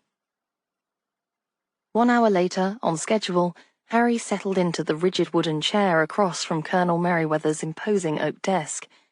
The office was Spartan, but for a few military commendations on the wall and a large map of the coastal defences pinned behind the Colonel's chair. A single lamp cast harsh light across the room, emphasising the deep lines of exhaustion on Merryweather's face. The Colonel hadn't spoken since instructing Harry to sit. He merely observed the former detective with calculated patience, as if waiting for Harry to reveal his true purpose. The silence stretched between them like a taut wire. Harry had spent enough years in interrogation rooms to recognise the tactic. He also knew that Evie would need time to reach Blake and decode Travis's message. Each minute he could keep the Colonel occupied was another minute for her to complete her mission without any interference, in case the Colonel changed his mind and decided the army should take control once again. It would all depend on how Harry handled this situation. I imagine you're rather frustrated, Harry finally said, crossing one leg over the other with deliberate casualness. Having civilians butting into the affairs of Fort Hardwicke. Merryweather's jaw tightened almost imperceptibly. What if I am? We had a murder to solve, and we've solved it, Harry replied evenly. Question now is, who has to know about it?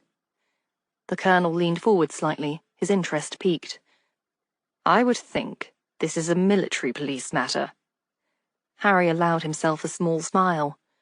But those two lads, overzealous though they might have been, committed 2 murders, maybe 3, on civilian territory, and the jurisdiction is with the local police. He paused, watching Merryweather's expression carefully. However, it might be appropriate, under the circumstances, to handle the matter with a court-martial, rather than a trial in the local courthouse with reporters. The mention of reporters caused Merryweather's eyes to narrow, Harry noticed. Of course, he added, it might also be appropriate if you'd provide a full record of the court-martial and ensure Donnie's parents know that justice has been done. A subtle shift occurred in Merryweather's demeanour, the slightest relaxation of his shoulders, a reassessment in his gaze. You can arrange that? He asked, respect creeping into his voice. If I can, Harry said. Can you give me some assistance? In what? Harry looked down at his hands for a moment, weathered from years of hard work and war. I don't know yet, he admitted. It may have to do with the message that Travis was sending. Merryweather studied him for a long moment before nodding. Whatever you need. His voice dropped lower, a note of genuine regret entering it. Whether there's publicity or not, Fort Hardwicke needs to atone. Morris and Boyd failed to report a spy, and that failure, that delay, may have given the enemy time. We need to learn what they're doing, and stop them. He paused, glancing at the map behind him. I only hope it's not already too late. The Colonel's final words hung in the air, laden with implications that Harry understood all too well. War created desperate circumstances, and desperate circumstances bred desperate actions. Morris and Boyd were hardly the first misguided men to overstep their bounds, nor would they be the last. Harry nodded, accepting the unspoken gravity of their agreement. Then perhaps we should discuss the particulars of how this arrangement will work. Merryweather reached for a decanter on the side table and poured 2 small measures of amber liquid into crystal glasses. I think we should, he agreed, sliding one glass toward Harry. But first, tell me how a retired London detective came to settle in Crofters Green. I find it helps to know the man I'm dealing with. Harry accepted the glass, noting the superior quality of the whiskey, likely not the standard military issue. As he sipped, he considered how much to reveal. Merryweather was offering an olive branch, but Harry had survived this long by maintaining a healthy skepticism of authority. Like many, he began carefully, I lost my wife in the London bombings. London had too many ghosts. I have a nephew here in Crofters Green. It seemed as good a place as any to find some peace. And yet, here you are, investigating murders and espionage, Merryweather observed, with the faintest hint of amusement. Old habits, Harry conceded with a slight shrug, though I must admit, I didn't expect to find such intrigue in a small village. This war leaves no corner untouched, Merryweather said, his expression darkening. Even the most idyllic places have their secrets. Harry thought of the Abbey ruins, of the hidden chambers and ancient passages that had concealed both historical and modern treachery. He thought of Evie, making her way to Blake's rented rooms with intelligence that might save countless lives if delivered in time. He thought of Ellen Thorpe, whose heart had been broken twice, first by Donnie's death, then by the revelation of Morris's intent to kill her. Indeed they do, Colonel, Harry agreed, taking another sip of whiskey to buy himself more time. Indeed they do. The grandfather clock in the corner ticked steadily, marking each precious minute that passed. Somewhere beyond these walls, Evie was racing against the same clock. Harry settled deeper into his chair, prepared to engage the Colonel for as long as necessary to be sure they were in agreement and would stay that way. Now, he said, setting his glass down with deliberate calm, about those court-martial proceedings. Merryweather nodded, reaching for a folder in his desk drawer. As the Colonel began outlining protocols and procedures, Harry maintained his attentive expression while sending a silent prayer that Evie had reached Blake safely. The game they were playing had stakes higher than any he'd encountered in his years with Scotland Yard, and the clock was ticking inexorably toward dawn. Chapter 49. Evie. I've got it. Evie startled awake at the sound of Blake's voice. She'd nodded off in the rocking chair by the kitchen stove, and had been lost in a confused, unsettling dream of being back in France. She and Paul had been running through a dark forest, trying to escape the Nazi soldiers who were chasing them, but her feet were stuck, as though the ground were quicksand, her muscles leaden, and she'd lost sight of Paul as he raced ahead through the trees. She had to blink a few times before the familiar surroundings of her own kitchen came back into focus, and she was able to fully register what Blake had just said. "You've got it? You mean—" "The code." Blake was sitting at the kitchen table, with his shirt sleeves rolled up and his tie loosened. 3 empty coffee cups, supplied by Evie before she'd fallen asleep, sat at his elbow, and the entire surface of the table was covered with pages upon pages of his scrawled-out notes and calculations and crumpled balls of paper which he must have discarded. But he looked entirely alert, despite the kitchen clock now reading nearly 3 o'clock in the morning, and his voice, as he turned to face her, was triumphant. "Yes, I've cracked it. I can tell you what the message says, or rather, I could if I understood German. I've got the words all right." He held up a sheet of paper. "Let me see." Evie's own sleepiness was instantly banished. "I can read German." She'd taught an introductory course during her days at the girls' school in France before the Germans invaded. Being able to read and speak German had been a valuable asset during her resistance work. She took the message Blake handed over and read, "Priorität Alpha Koordinaten, 51 Grad, 7 Minuten, 43 Sekunden Nord, 1 Grad, 18 Minuten, 52 Sekunden Ost, Unternehmen Silova, Intel gesichert. Hafen Minenfeld, Dokumentation. Vollständig Film in Kreidefelsen-Formation. Deponiert toter Briefkasten. Bestätigt Authentifizierung. Siegfried Übertragung Ende." Evie turned, pushing through the door of the kitchen and into the darkened tea room. She didn't even bother switching on a light, just relied on the ambient light filtering through from the kitchen to grope her way to the telephone that stood on the counter near the register.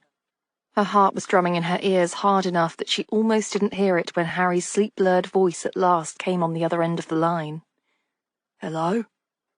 "Harry, it's Evie. Blake's decoded the message we found on Travis's body. I have it here." "That right?"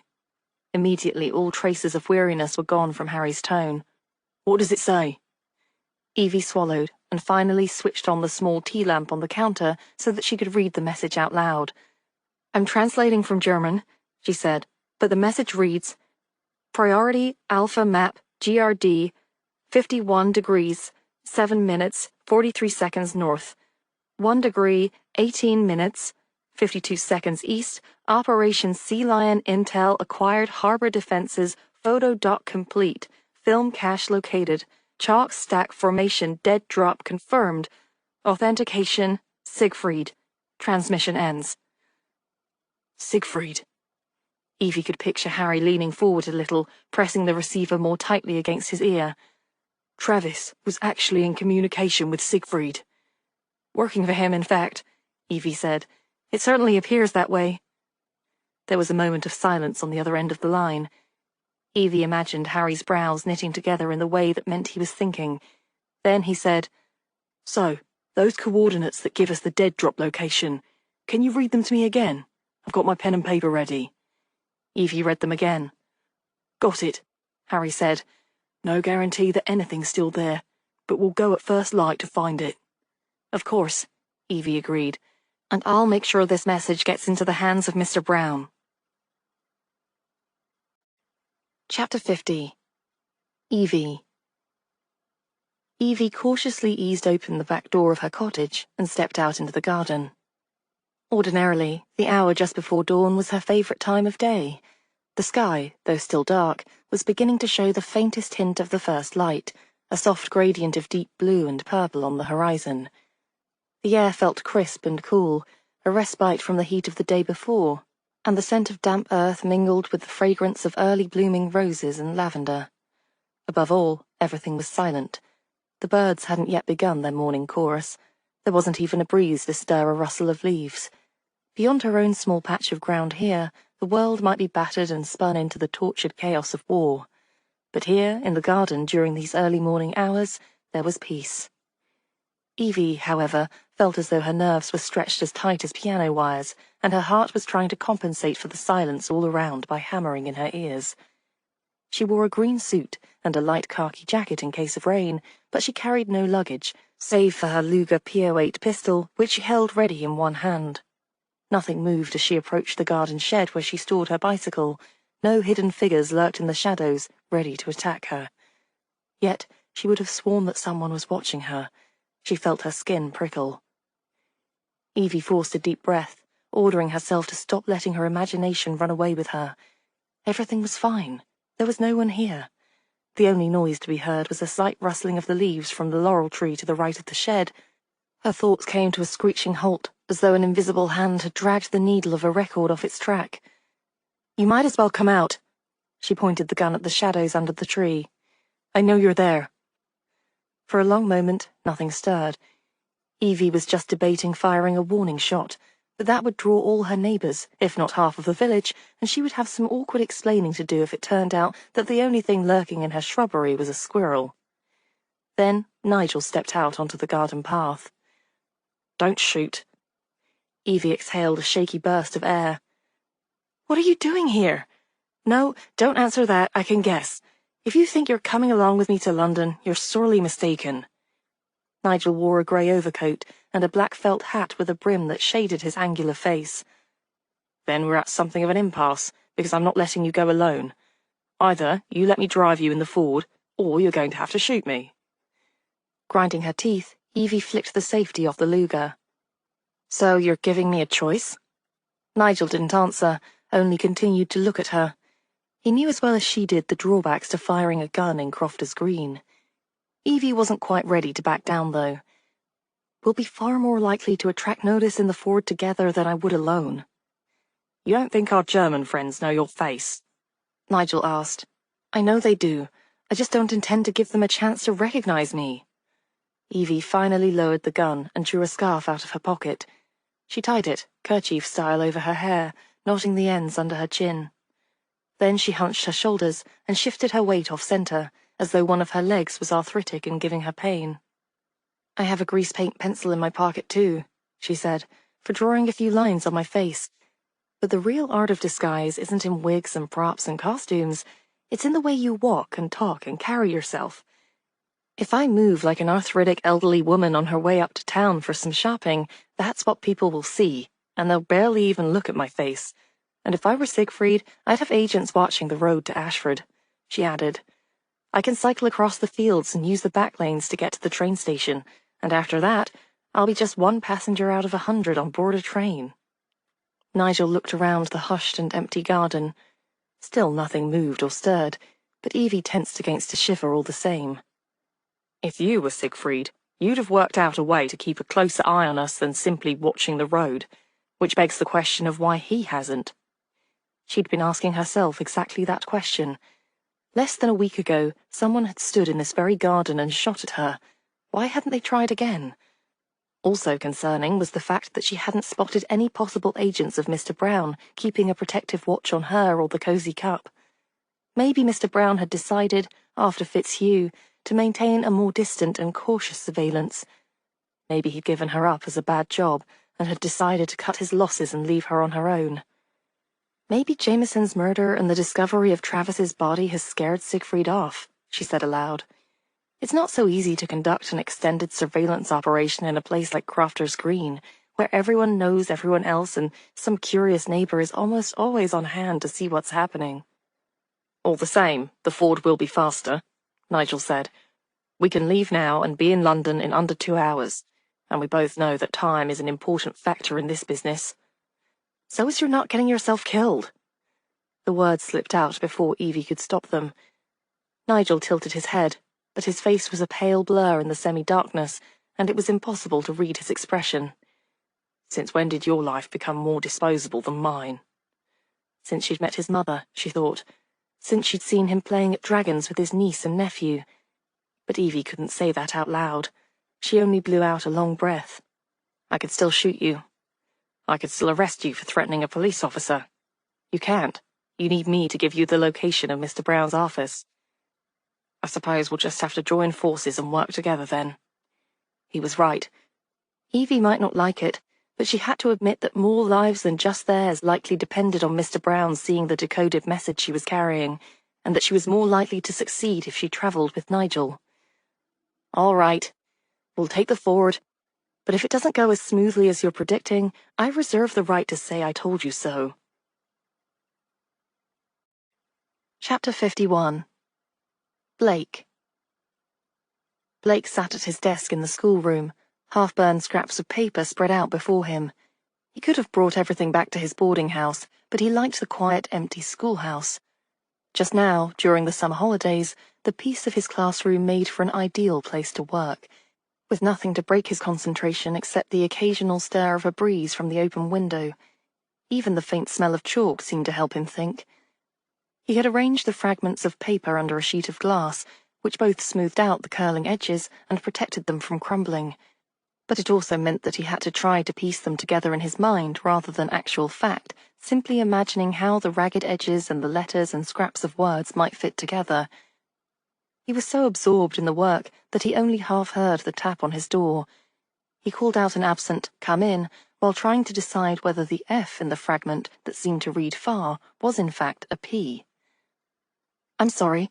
Am I interrupting you?" Blake had been expecting Mrs. Rudge, the charwoman. When he looked up, though, he saw that Catherine had come into the room to stand by his desk. He was startled enough that his chair rocked back as he stood up.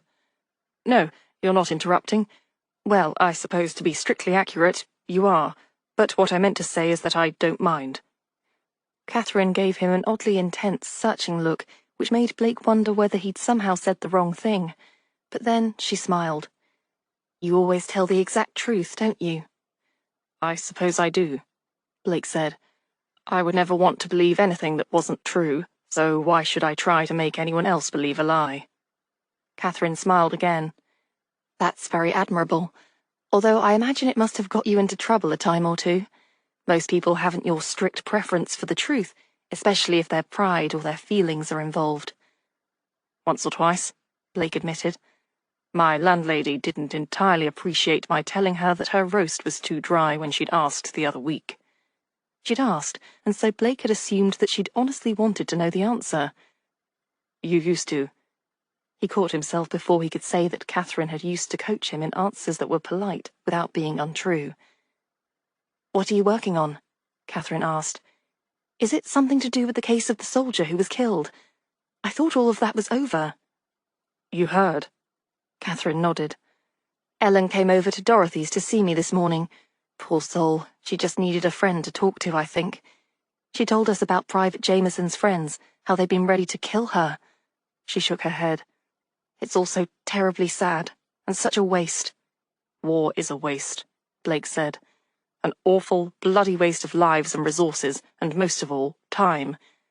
Can you imagine how much further along humanity would be if we devoted the same number of hours to study as we have to fighting one another?" He paused, feeling confused. "Is something wrong?" he added. Catherine was giving him another of those intently focused looks. Maybe she was wondering how and why she'd ever said yes to his proposal of marriage. Goodness knew he'd wondered that often enough himself. But she shook her head. "No, nothing. I've just never met anyone whose mind works quite like yours."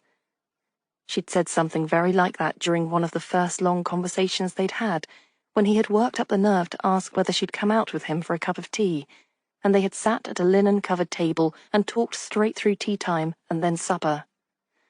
Blake stopped himself from mentioning that wonderful evening. That might be too much, too soon. "So, were you working on something to do with the case?" Catherine asked.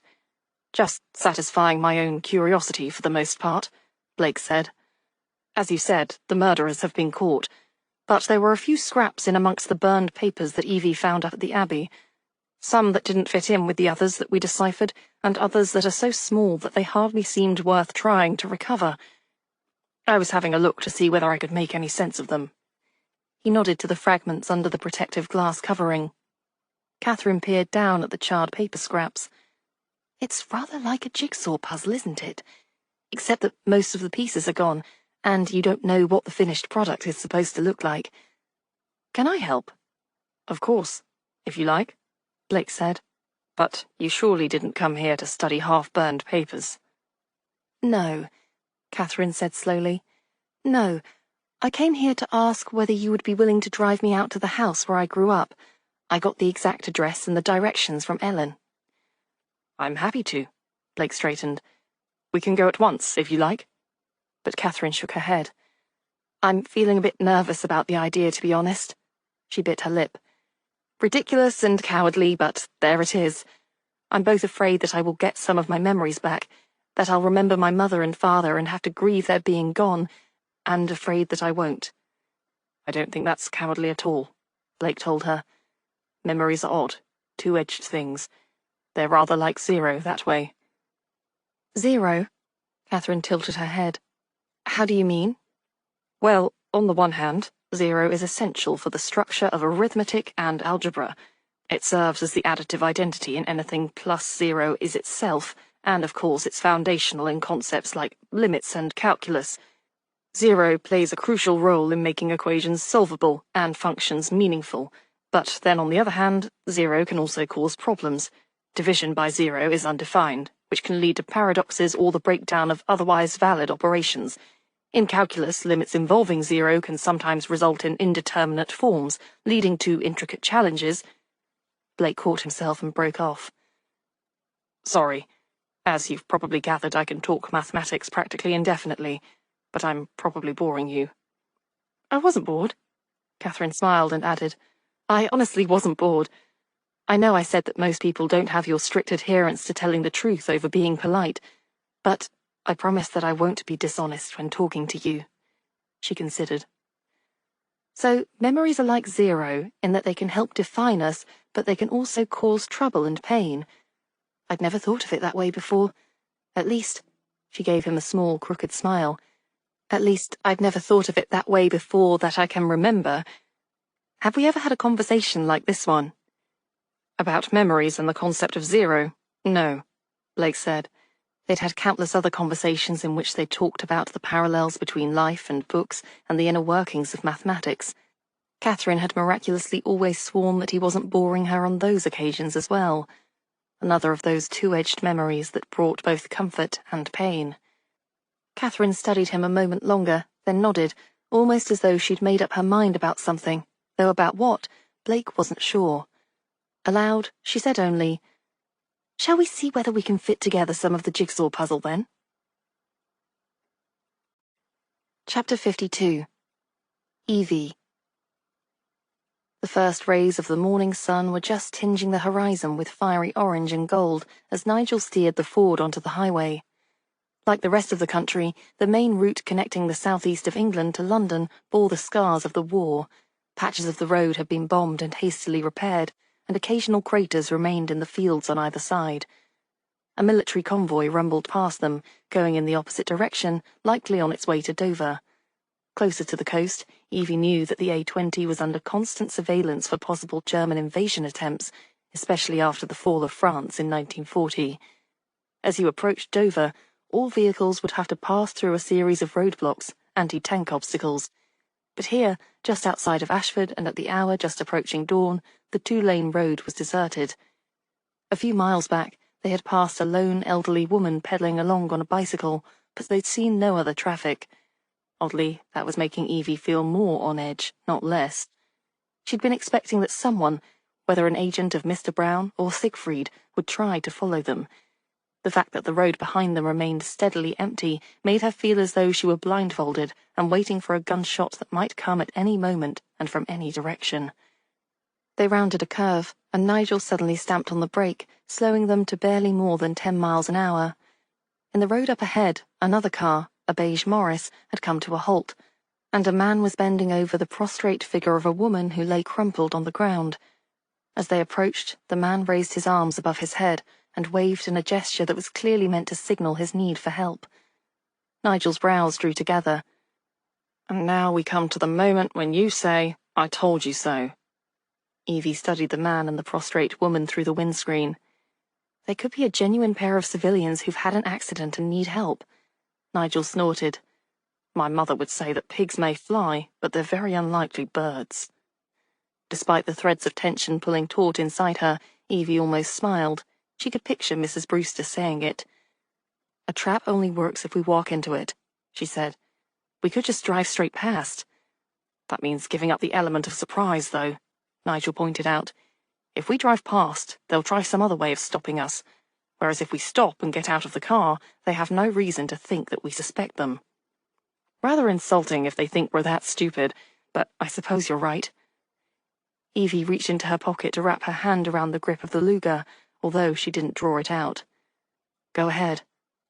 Nigel drew the Ford to a halt just in front of the beige Morris and opened his door. His face was arranged in an affable look of concern. I say, has there been an accident? He called out to the man kneeling by the prostrate woman. Evie pasted on a friendly smile, but she was still gripping the revolver, ready to draw it if the man made the slightest twitch in their direction. But something was wrong. She'd been fully expecting the man and woman to be enemy agents. Staging a fake accident by the roadside was one of the oldest tricks in the book, so old that she'd never even bothered trying it when setting up ambushes for Nazi patrols over in France. Instead, the man looked genuinely terrified. He was middle-aged, with thinning brown hair and a pair of horn-rimmed spectacles, and looked like a clerk or maybe a schoolteacher. His eyes were wide and staring, and great droplets of sweat clung to his forehead, despite the chill of the early morning air. The woman on the ground, too, looked not so much injured as scared to death, which felt wrong as well. Ordinarily, the purported victim in these scenarios feigned unconsciousness. She, too, was somewhere in her early 50s. Her greying blonde hair framed a plump, comfortable face that under ordinary circumstances was probably quite pretty in a motherly sort of way. But right now she was lying absolutely rigid, her hands clenched into fists at her sides, and her eyes open and staring up at the sky. A blanket of the rough woolen kind that drivers often carried in the boot of a car was draped over her body, covering her legs and chest. You'd better get back in your car and keep driving, the man said through clenched teeth. Nigel glanced at Evie.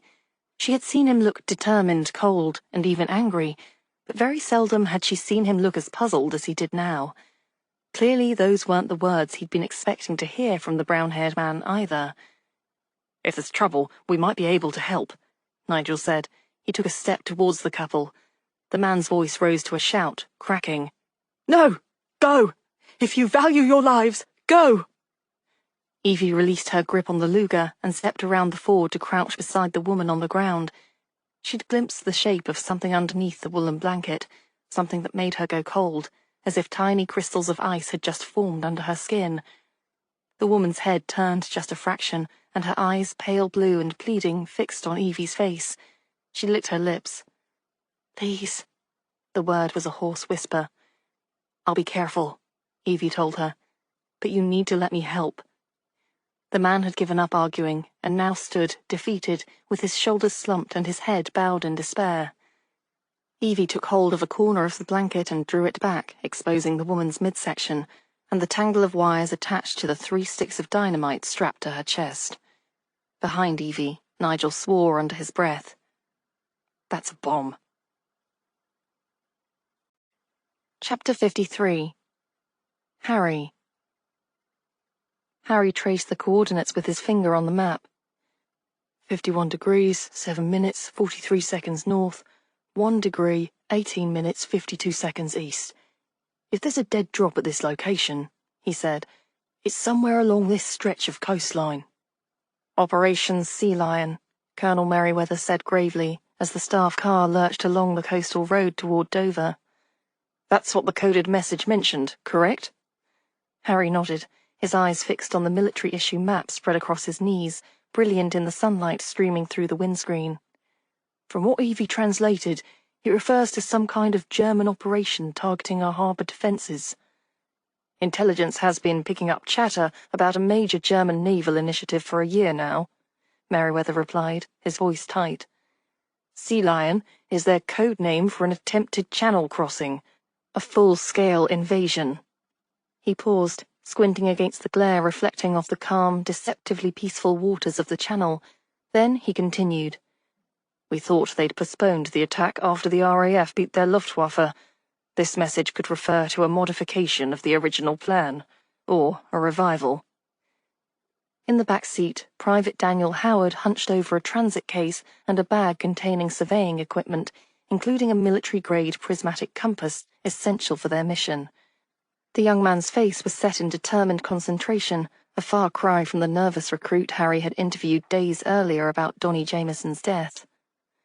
The chalk formations along this stretch are numerous, sir, Howard said, but most have distinctive local names among the coastal patrol units. With this visibility, we should be able to match the coordinates precisely once we're in position to take an exact bearing with the compass. The clear conditions are a double-edged sword, though. We'll be exposed. Good man, Merriweather replied, his eyes never leaving the winding road. Jenkins, there's a pair of binoculars in the glove compartment. They'll definitely come in handy today. Harry retrieved the binoculars, testing their focus. I just hope our German friends across the channel aren't watching too closely. As if in answer to his comment, a distant boom echoed across the water, followed by the far-off whistle of artillery. Merriweather's grip tightened on the steering wheel. They've been shelling randomly all week, he said grimly. The guns have a range of over 20 miles. On a clear day like this, they can target with much better accuracy. Their observers can see our coastline. Not certain they can see us or what we're trying to find out, but we'd best be quick about it. The car rounded a bend, and Dover's famous white cliffs came into view, brilliantly white against the cloudless blue sky. Merriweather pulled off the main road onto a narrow track that led down toward a small cove, hidden from casual observation by an outcropping of rock. This is as close as we can get by car, he announced, cutting the engine. From here, we proceed on foot. The three men gathered their equipment, donning caps against the bright sun. Howard shouldered the transit equipment, while Merriweather checked his service revolver before tucking it into his holster. How long do you estimate before the tide turns? Harry asked, eyeing the narrow strip of beach visible below. 2 hours, perhaps a bit more in these calm conditions, Merriweather replied. But we still need to work quickly. Clear days like this are perfect for enemy spotters. They made their way down a steep path that zigzagged across the cliff face.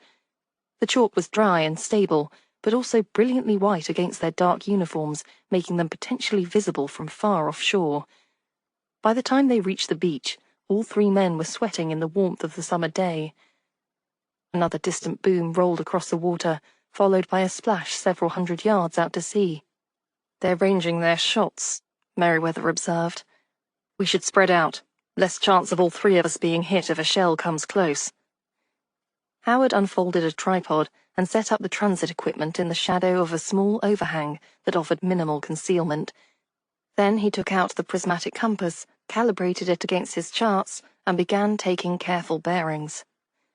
According to these coordinates, we should be looking approximately 200 yards in that direction, he said, pointing down the beach toward a section of cliff face where several chalk formations jutted out dramatically. Harry raised the binoculars, scanning the indicated area. There must be half a dozen stacked formations along that stretch, he muttered. Which one are we looking for? That's the challenge, Merriweather said. A good dead drop would be accessible but not obvious. Something that could be described precisely to someone who knew what to look for but wouldn't attract attention from casual observers. Sir, Howard called, excitement breaking through his professional demeanor. I believe I've narrowed it down. He motioned them over to the transit scope. See that formation there? The locals call it the Monk's Hood because of its shape. Harry peered through the scope at the chalk formation Howard had identified. Indeed, from this angle, it resembled a hooded figure, bent slightly forward as if in prayer. The Monk's Hood, Harry repeated, a chill running down his spine despite the warm sun. A rather fitting connection to our investigation, wouldn't you say, Colonel? Too fitting to be coincidental, Merriweather agreed. It seems our German spy had a flair for the dramatic. A shell whistled overhead, closer this time, and exploded against the cliff face several hundred yards behind them. The impact sent chalky debris cascading down to the beach. That was no random shot, Merriweather said tersely. They might have spotted us. We need to move. Now. The three men hurried across the beach, moving from shadow to shadow where possible. The firm sand allowed for quick progress, and within minutes they reached the base of the formation Howard had identified. "The drop should be somewhere in this vicinity," Howard said, consulting his charts once more. "The exact coordinates would place it here." He pointed to a section of the cliff face where the chalk had eroded to form a small natural shelf, partially hidden by the larger hood formation above it.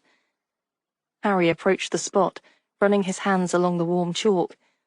"I don't see any obvious—" His words cut off as his fingers found an irregularity in the stone, a small, nearly invisible crevice that might easily be dismissed as natural erosion.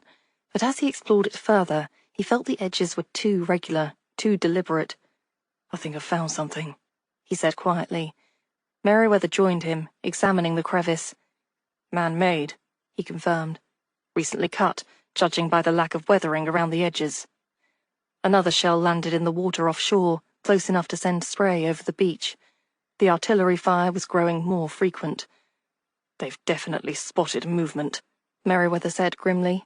"Their observers have excellent visibility today." Howard glanced nervously toward the distant shoreline, clearly visible through the crystalline air. "Sir, could there be an enemy agent already here, signaling across the channel and directing their fire?" "Just give me a minute," Harry insisted. He worked his fingers deeper into the crevice, feeling for anything that might be hidden within. A shell landed on the beach 50 yards away, the concussion sending them all staggering. Sand and shrapnel sprayed around them. "Private Howard, look out for that enemy agent and provide firing cover if necessary," Merriweather ordered, drawing his service revolver. "Jenkins, work quickly." Howard took up position at the base of the cliff, rifle at the ready, scanning the beach and water for any sign of approaching danger. His silhouette, stark against the white chalk, made him an easy target, but the young man held his position steadily.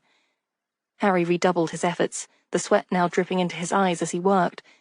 His fingers touched something smooth and cylindrical within the crevice, something that didn't belong in a natural chalk formation. "I've got it!" he exclaimed, carefully working the object free. Just as his hand emerged, clutching a metal film canister similar to those found in Travis's room, an artillery shell struck the cliff face above them. The impact sent fragments of chalk raining down, and a larger piece struck Howard on the shoulder, sending him sprawling onto the sand. "Howard!" Merriweather shouted, rushing to the young private's side. "I'm all right, sir," Howard gasped, struggling to his feet despite the obvious pain. "Just a glancing blow." Harry cradled the film canister, protecting it instinctively as they took shelter against the cliff face. The German artillery had found their range now. Shells were landing regularly along the beach, throwing up geysers of sand and seawater. "What's in there?" Merriweather asked, shouting to be heard over the bombardment. "It's a film canister," Harry replied, "similar to those Travis left behind in his room. If I'm right, there'll be photographs of the harbour defence plan on the film inside." Merriweather uttered an oath. He shook his head. "Well, that's a relief, that the film's still here and not in Berlin. Thank God the Germans didn't pick it up before now." Another shell landed, this one so close that they were showered with sand. Howard winced, clutching his injured shoulder. "We need to get off this beach," Merriweather said, his voice steady despite the danger. "Can you make it back to the path, Private?" "Yes, sir," Howard replied through gritted teeth. The moment of truth had arrived. Harry carefully opened the canister, shielding it from the sun with his body. Inside, just as he'd expected, was a roll of film, carefully sealed in a protective wrapping. Merriweather looked at it, his expression grave. "What next?" "This must go directly to the High Command," Harry said firmly. "We'll telephone from your office, and I'll take it to London." "Agreed. You'll have an armed escort," Merriweather said. "That will be me." Harry nodded. Merriweather helped Howard to his feet. "We move together on my mark. Head for that gully. It offers some protection as we make our way back to the path." Harry secured the film canister inside his coat, next to his heart. Whatever Travis had photographed, whatever had cost the spy his life, would not be lost now, not when they were so close. "Ready?" "Mark!" Merriweather commanded. The three men broke from their shelter, running in a crouch toward the gully that would lead them back to the cliff path. The shells continued to fall along the coastline, no longer random, but following their movement with unnerving accuracy. By the time they reached the car, all three were exhausted, sweating profusely, and, in Howard's case, injured. But they had what they'd come for. Harry pocketed the precious film canister, knowing that its contents might change the course of the war, and confirm why Travis had been willing to kill Fitzhugh, and then to die to transmit its location. As Merryweather started the engine and began the drive back to Fort Hardwicke, Harry stared out at the sparkling waters of the channel. Somewhere, beyond the deceptively beautiful blue waters, German forces were apparently preparing for Operation Sea Lion, potentially the Channel invasion that Britain had feared since Dunkirk. And thanks to Fitzhugh's sacrifice and the determination of a colonel and a brave young private, Britain might just have the intelligence needed to stop them. "You did well today, Jenkins," Merryweather said quietly as they rejoined the main road. "Both of you did."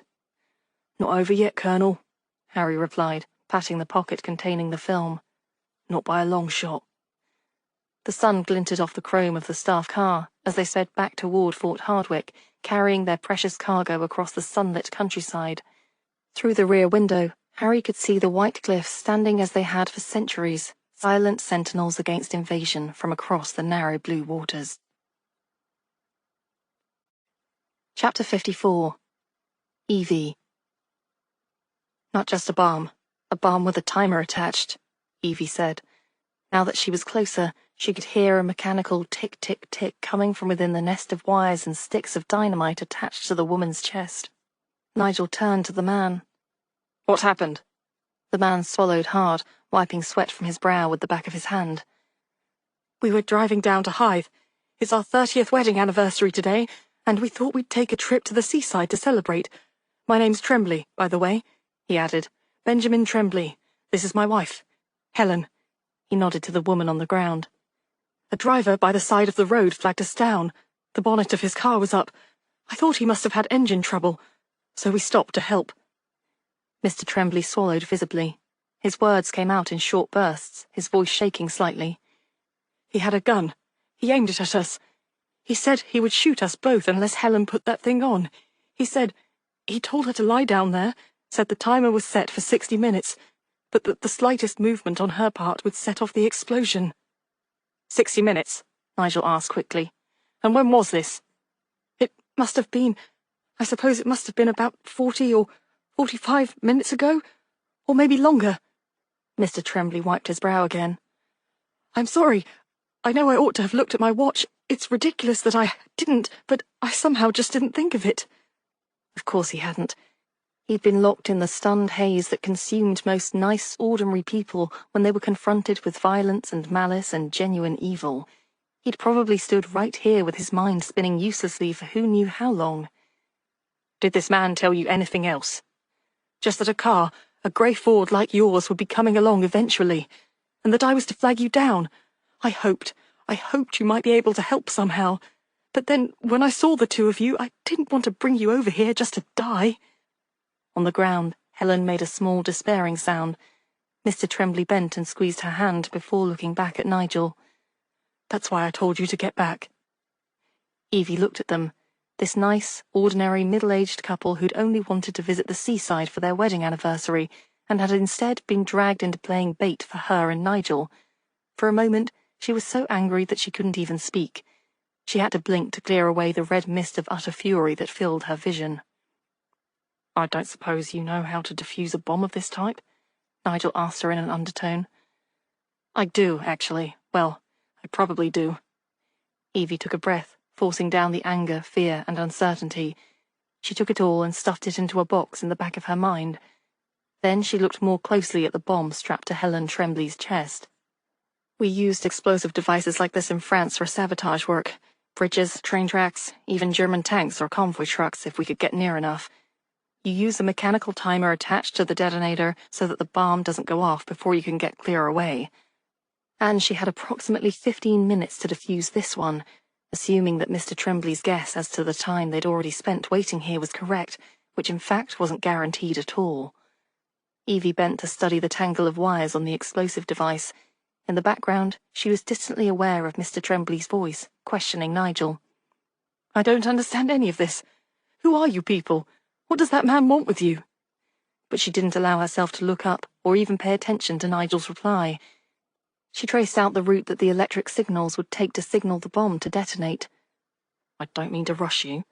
Nigel appeared beside her to speak in a low undertone. But time is a rather pressing factor. Yes, I'm aware. But since the only faster way to disable this thing involves a loud explosion and all 4 of us being turned into so much confetti, I thought I'd better make absolutely certain of which wires I need to disconnect, Evie said. Nigel fell silent, and she reached for one of the wires. She had to move very carefully. From the look of things, the bomb had the same type of motion sensor as the anti-personnel mines used by both the British and German armies, which meant that it would explode if it was disturbed. But if this bomb was constructed in the same way as the ones she'd rigged up in France, this one wire would be the one that could safely sever the connection to the detonator and render the sticks of dynamite harmless. Do you have a knife? Evie asked. Without speaking, Nigel dug into his pocket and drew out a folding penknife, which he flipped open and handed to her. Evie didn't know whether to be terrified or flattered that he trusted her enough not to question her judgment. She set the tip of the knife against the wire she'd selected, then froze. Mr. Tremblay crouched on Mrs. Tremblay's other side, stroking her hair and squeezing her hand, while silent, terrified tears leaked out of his wife's eyes. On Mrs. Tremblay's chest, the timing device kept ticking down the seconds, a constant reminder that they had no idea just how many ticks might be left before the bomb went off. All the same, Evie looked up at Nigel. I don't like it. One of his eyebrows edged slightly upwards. Since I like nothing about this, he said, I assume you have something more specific than our general predicament in mind when you make that observation? I don't like that I know this type of explosive device. She realized as she spoke that she wasn't being very clear, but somehow Nigel caught her point immediately. You mean that it could be a trap? Exactly. If it were me and I was hoping to kill us, I'd wire this particular bomb backwards. I mean, set it up to explode when the wire that would usually defuse it was cut. They both looked down at the wire and the penknife in Evie's hand. That wire? Nigel asked. Yes. Evie swallowed against the sudden dryness in her throat. I don't know, though. I could be wrong. Nigel shook his head. She could see the tension in the set of his shoulders, the grimness that etched the line of his mouth, but he spoke without hesitation. Trust your instincts. Why? Because doubting your own judgment isn't something I've ever seen you do. It may make you slightly maddening as an acquaintance, but it's apparently kept you alive thus far. Evie hiccuped an unsteady laugh. Then she lifted the penknife, setting it against a wire on the opposite side of the sticks of dynamite. Wait. Nigel stopped her.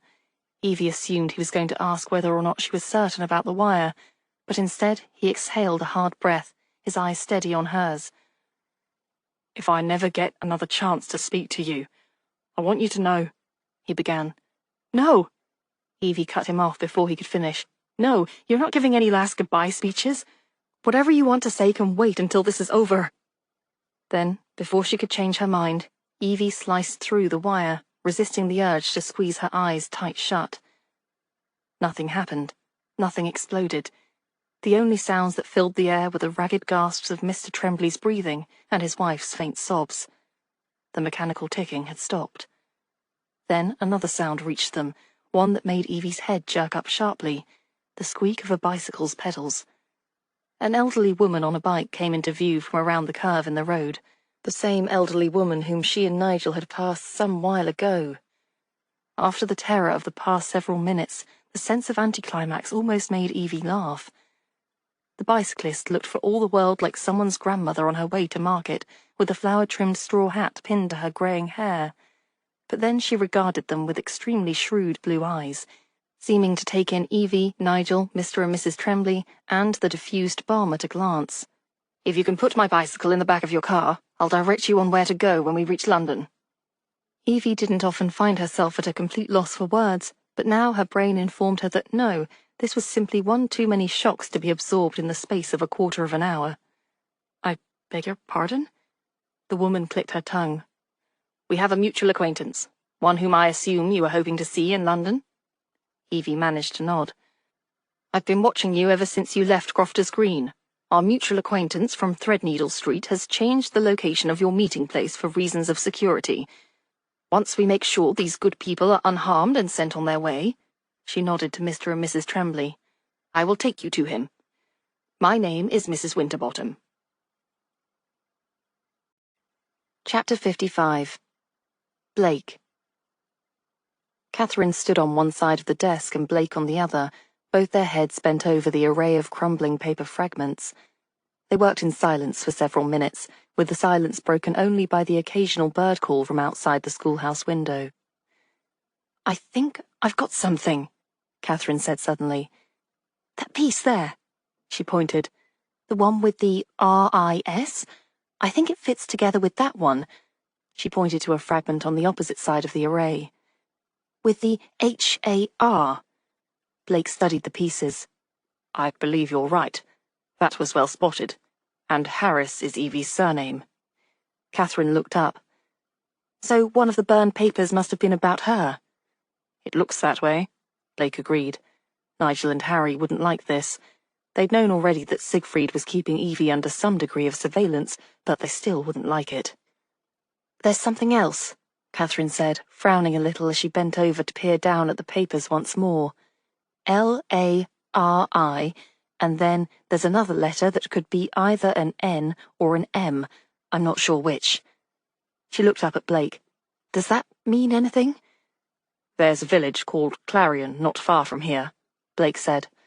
"I'll tell Harry. It could be worth investigating to see whether Travis might have had some sort of base of operations there. You know," he added, "I was staring at all these pieces for at least an hour before you came and getting nowhere. You're very good at this." "Thank you." Catherine spoke absently, her head still bent over the desk. "I used to do jigsaw puzzles with my—" Catherine stopped with a sharply indrawn breath, her eyes going wide. "With my grandmother," she said, her voice almost a whisper. "You remember?" "I think—" Catherine shut her eyes. "When I was speaking, I thought I remembered just a glimmer of her face. She had grey hair, and spectacles, and—" She shook her head in clear frustration. "No, it's gone again." "Do you—" Blake caught himself. He wasn't going to ask whether she remembered anything about him. Still too much too soon. "You might remember again in time." "Maybe." Catherine sounded discouraged. "It scarcely seems likely, though. It's been, what, nearly a year now since the accident." Blake shook his head. "That's not important. What's important is that more than twice in just these past couple of days you've had memories come to the surface. There's no guarantee of exactly how much may come back to you, of course, but the statistical probability of your remembering at least something more is actually quite high." Catherine laughed. "I knew I liked your strict adherence to honesty. It's very comforting." She stopped, her head a little on one side as she studied him, biting her lip again. Then she asked, "Talking of memories causing pain, would you have chosen to forget me, if you could, all the months that you thought I was dead?" Blake didn't have to stop to consider his answer. "No, never." Chapter 56. Harry. Heat shimmered off the road as Harry and Colonel Merriweather made their way toward London. The narrow country lanes had turned into tunnels of green, with overhanging trees providing occasional respite from the relentless summer sun. Twice they'd had to stop to allow the engine to cool when the temperature gauge crept into the danger zone. "I haven't seen heat like this since '38, Merriweather remarked, his jacket removed and sleeves rolled up, handkerchief occasionally dabbing at his brow. "The weather's doing Jerry's work for him, overheating engines, making men sluggish." Harry nodded, one hand pressed protectively against the inner pocket of his coat, where the film canister rested. They'd left Private Howard at the infirmary in Dover to have his shoulder tended to, while they continued their journey. The young man's courage had impressed Harry deeply, and he'd promised to let Howard know what became of their mission. They were following the instructions Harry had picked up at the Crofters Green police station. The telegraph message was deliberately vague. Artifacts require expert examination, stop. Meet Natural History Museum, main entrance, 2100 hours, stop. Bring samples, stop. Regards, N. Your nephew seems well versed in tradecraft, Merriweather remarked. He's learned quickly, Harry replied, unable to keep a note of pride from his voice. Too quickly, perhaps. This war has changed him. It's changed all of us, Merriweather said softly. They lapsed into silence as the car pressed onward toward London. The summer sun maintained its position high in the sky, thanks to British double summertime, which kept daylight lasting well into the evening. By the time they reached the outskirts of the capital, the sun was beginning its gradual descent, casting long shadows across the cityscape while still illuminating the damage from past air raids and the hurried preparations for those yet to come. The imposing brick Victorian facade of the Natural History Museum stood before them in the golden evening light. Even with sandbagged entrances and other wartime precautions, the building emanated permanence, a physical manifestation of Britain's scientific achievements and imperial reach. Harry felt a surge of emotion as they mounted the steps, pausing briefly in the shade of the entryway. This was what they were fighting for. Not just lives and land, but the accumulated wisdom and natural treasures of generations. While the nearby British Museum had suffered bomb damage in May and had closed, the Natural History Museum continued its vital work, albeit with sections cordoned off for mysterious war work that few civilians questioned. Merriweather seemed to share his thoughts. Magnificent, isn't it? He murmured. Even in wartime. Perhaps especially in wartime. They passed between the ornate entrance pillars into the cavernous main hall, where the massive skeleton of a diplodocus dominated the space. The cool interior offered welcome relief from the heat outside. Harry saw a few late visitors making their way through the exhibits, the museum's extended summer hours allowing the public to enjoy the collections until evening. Then he spotted Nigel, standing beside a display of fossils, pretending to study them with scholarly interest. His nephew's eyes flicked toward them briefly, then away, his expression carefully neutral despite the sheen of perspiration on his brow. After a moment, Nigel casually moved away from the display, passing close enough to murmur, "Follow me, but don't look like you're following me. When we get there, don't recognize anyone, including Evie." Harry gave an imperceptible nod, then waited 30 seconds before ambling in the same direction, Merriweather a few paces behind. They maintained the charade of being interested visitors, pausing occasionally to examine a display or read a plaque. Nigel led them through the evolution gallery, where visitors marveled at Darwin's finches and other specimens that had helped shape the understanding of natural selection. The summer evening light streamed through the high windows, casting long golden rectangles across the polished floor, and illuminating glass cases to create a deceptively peaceful atmosphere, despite the war raging beyond. In the mineral gallery, Harry spotted Evie standing before a display of quartz crystals, making notes in a small notebook, as if she were a student or researcher. Her light summer frock suggested she had dressed for the weather rather than for a clandestine meeting. Several feet away, a distinguished older gentleman with grey hair turning white at the temples examined a specimen of Dover chalk with careful attention. Mr. Brown. He matched Evie's description perfectly. His square-jawed, weathered face revealed nothing as Harry and Merriweather entered the gallery, though he had removed his suit jacket and wore only a waistcoat over his shirt, a concession to the unusual heat. The room contained a half-dozen other visitors, a mother with 2 children pointing excitedly at a large amethyst, a seated elderly woman with a walking stick fanning herself gently, and a man in spectacles making sketches in a notebook. Harry assessed each one carefully, aware that any of them might be there to observe this meeting, or to disrupt it. Harry moved to a display case near Evie, but not directly beside her, pretending to examine a collection of iron pyrite. Merriweather drifted toward a showcase of chalk formations, maintaining the pretense of a casual visitor, while positioning himself near Mr. Brown. "Fascinating how nature creates such perfect geometric patterns," Harry remarked to no one in particular, loudly enough for those nearby to hear. "Yes," Evie responded without looking at him, turning a page in her notebook. "Some patterns repeat throughout history, while others emerge only when conditions are precisely right." Mr. Brown moved slightly closer to the same display, still focused on his chalk specimen. "The white cliffs of Dover come from the remains of ancient marine organisms," he commented, as if sharing an educational observation with fellow museum-goers. Millions of microscopic creatures compressed by time into the barrier that has protected this island for centuries. Yet, even the strongest barriers have vulnerabilities, Merriweather observed, joining their loose circle while appearing to study a nearby case of fossilized sea creatures. What vulnerabilities might those be, sir? Mr. Brown asked, his tone casual, but his eyes alert. Structural weaknesses that reveal themselves only under specific scrutiny, Merriweather replied softly. A museum guard walked through the gallery, adjusting the blinds on windows where direct sunlight threatened to damage sensitive specimens while announcing, "The museum will be closing in 30 minutes. Please begin making your way toward the exits." The elderly woman with the walking stick approached their group, seemingly drawn by their geological discussion. "Excuse me," she said in a refined voice, occasionally fluttering her improvised fan. "But I couldn't help overhearing your conversation about the Dover formations.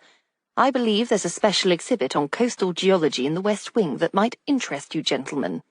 She nodded slightly toward a doorway marked Special Collections. Harry tensed momentarily, but Evie casually closed her notebook and moved in that direction, confirming this was part of the plan. The mother with children and the sketching man departed the gallery, seeking relief from the stuffy air of the late afternoon, leaving only their group and the museum guard, who had moved to the far end of the room. They followed the elderly woman through a series of increasingly quiet galleries until they reached a door marked Department of Paleontology, Authorized Personnel Only. The woman produced a key, glanced casually in both directions, and unlocked it. "Quickly now," she murmured, holding the door for them. Beyond lay a narrow corridor lined with specimen cabinets and preservation equipment. The air was cooler here, away from the sun-warmed public galleries. The corridor made a sharp turn, revealing another door, this one guarded by a stern-faced man in civilian clothes, but with the unmistakable bearing of military personnel. The guard nodded once at the elderly woman, then scrutinized Harry and Merriweather before stepping aside to allow them entry. As the door closed behind them, the atmosphere changed dramatically. Chapter 57. Harry. They entered a large gallery that had been transformed into something entirely different from its public-facing purpose. Display cases that once might have held mineral samples now showcased an array of devices that Harry initially mistook for ordinary objects: lumps of coal, wooden carvings, innocuous-looking household items. Only upon closer inspection did he realize their deadly purpose. Each had been modified to conceal explosives or other lethal devices. "Station 15B, Merriweather murmured. "I've heard rumors, but never expected to see it firsthand." Now safely within the secured area, Mr. Brown's demeanor shifted from casual museum patron to alert intelligence officer. He turned to face them directly, his grey eyes sharp and assessing. "Now then," he said briskly, all pretense abandoned. "I believe you have something for us." He led them toward a door marked Specimen Storage, which the elderly woman opened with a key from her handbag. Once inside, they found themselves in what had once been a storage room for the museum's collection, but had been converted into a secure meeting space. Maps covered one wall, and a photographic development station occupied another. The woman locked the door behind them. Mr. Brown sat at the head of a small table and beckoned to them to take seats. He held out one hand, palm up. Harry reached into his inner pocket and withdrew the film canister, its metal surface cool against his palm. "Retrieved from a dead drop on the Dover coast," he explained. "At considerable risk." Mr. Brown accepted the canister, examining it briefly. "And you believe this contains—" "Photographs of the Dover Harbour defences," Harry said grimly. "Specifically, a map of the minefields. Travis was present when those plans were compromised. We believe this film contains those images, intended for German intelligence as part of what they're calling Operation Sea Lion." "Their invasion plan," Mr. Brown stated flatly, the words hanging heavy in the small room. "Yes," Merriweather confirmed. "Travis was working for them. I am embarrassed that we employed him as one of our instructors." Mr. Brown passed the canister to the elderly woman, who tucked it securely into her handbag. "Mrs. Winterbottom will develop this film immediately. If it contains what you suspect, We'll need to implement countermeasures at once," Merriweather added. "Whatever help we can offer, we'll address that," Mr. Brown cut in. "The question now is, how comprehensive was this breach? Who else was involved?" "Morris and Boyd were involved, but they weren't working with Travis," Nigel said. "Based on their confessions, they discovered Travis transmitting from the Abbey ruins and killed him, supposedly out of misguided patriotism. They saw another man in the underground chamber as well." "British agent Fitzhugh," Mr. Brown interjected, his jaw tightening. "One of our best." Merriweather shifted uncomfortably. "I must accept some responsibility for that situation," he said, his voice taut with controlled emotion. "Morris and Boyd were under my command. For them to conceal the murder and their actions afterwards—" He paused, visibly struggling. "The delay may have cost us precious time." "Yet not enough time for the Germans to retrieve this," Harry added, nodding toward the canister now in Mrs. Winterbottom's possession. "The fact that it was still in the dead drop is significant." Mr. Brown's eyes narrowed in thought. "Indeed. Whether Travis's transmission about the dead drop location never went through before Morris and Boyd killed him, or the Germans received it but didn't trust the information," Evie finished.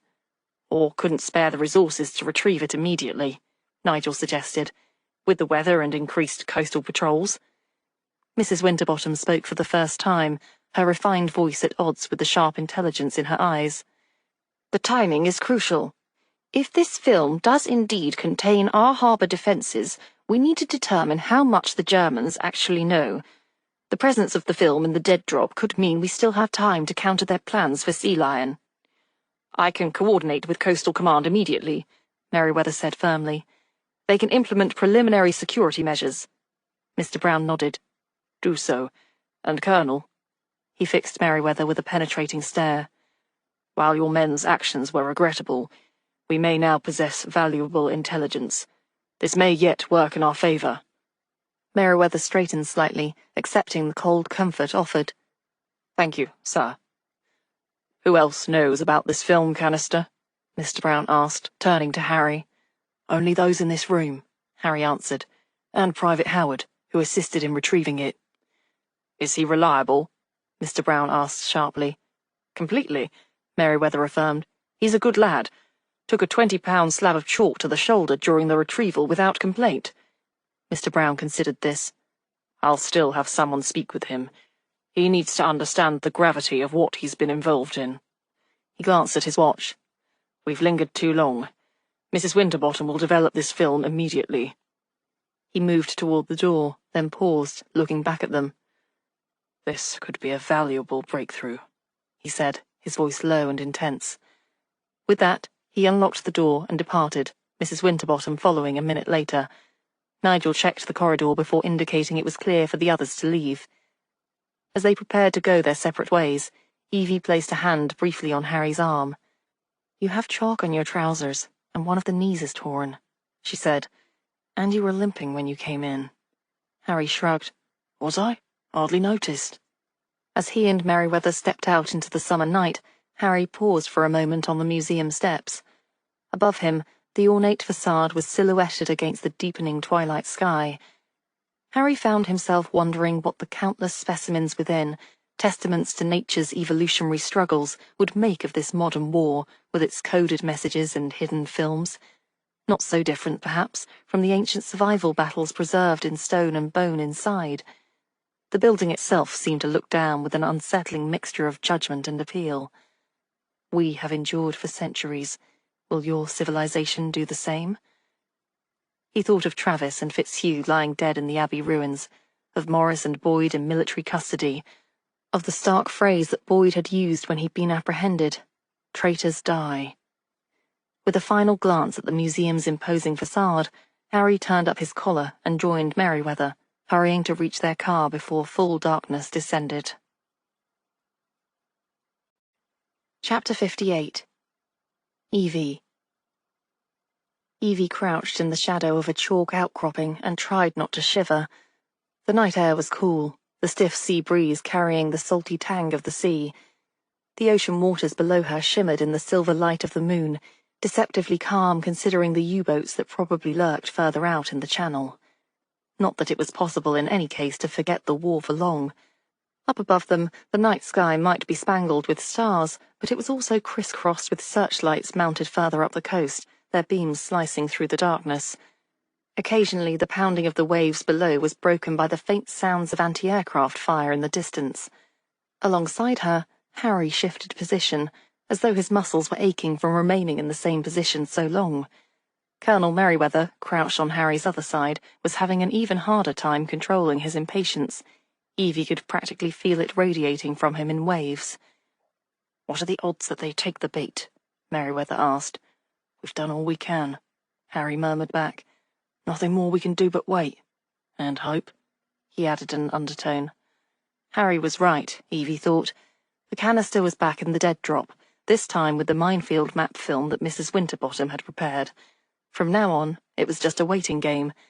Hopefully whoever had received the message from Travis would come to the dead drop to pick up the map. Silence fell, the same silence that had claimed the past 2 hours of waiting. Looking across the channel, Evie could see France just visible in the distance, a faint silhouette under the moonlight. Nigel was leaning against a rocky outcropping on Evie's other side. Now he turned to her and said quietly, "I sent police constables to interview Mr. and Mrs. Tremblay this afternoon." "Any news?" Evie asked quickly. Mrs. Winterbottom had whisked them all up to London and Mr. Brown in such a rush that she'd only had a few moments to speak to the Tremblays after their ordeal. They'd planned to return home, rather than continuing on to the seaside. She'd learned that much. "They're still shaken, of course," Nigel said, "but recovering. They described the man who held them at gunpoint and planted the bomb on them as on the young side, tall and blonde-haired." "German?" Evie asked. They weren't sure. He spoke to them in English.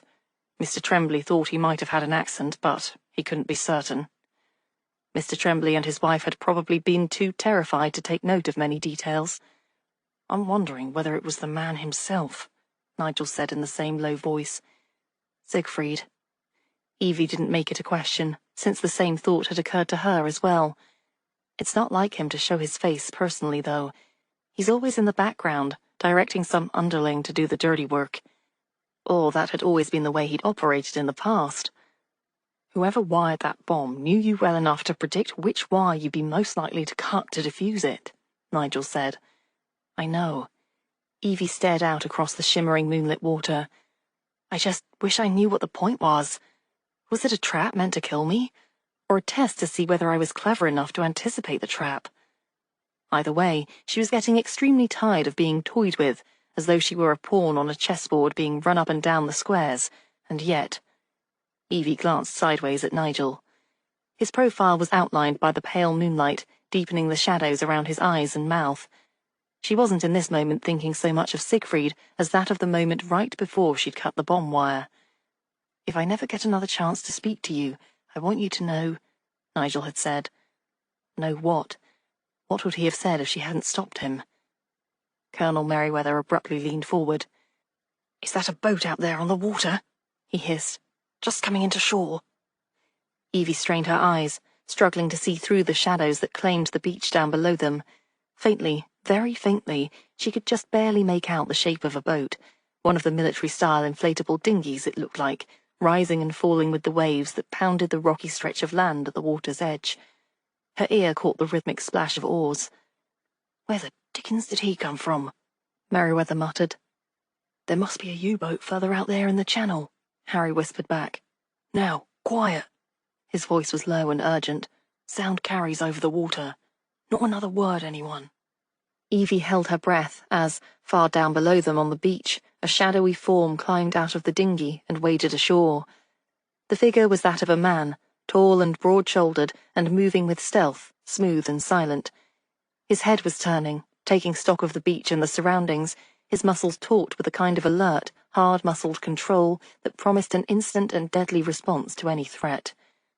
Evie's heart jolted hard against her ribs, and her vision darkened as her mind suddenly spun off into memories that flashed before her like coloured glass in a kaleidoscope. She'd seen exactly that kind of skilled, practiced stealth before. No, she was mistaken. She had to be.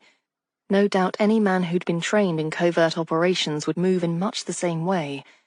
The fact that for a moment the enemy agent below them had seemed heart-stoppingly familiar to her meant nothing. All the same, the blood drummed in her ears, and it was several moments before her vision cleared enough for her to see the beach down below. The strip of rocky ground was empty. The rubber dinghy was just a faint shadow on the moonlit ocean, moving steadily away from shore.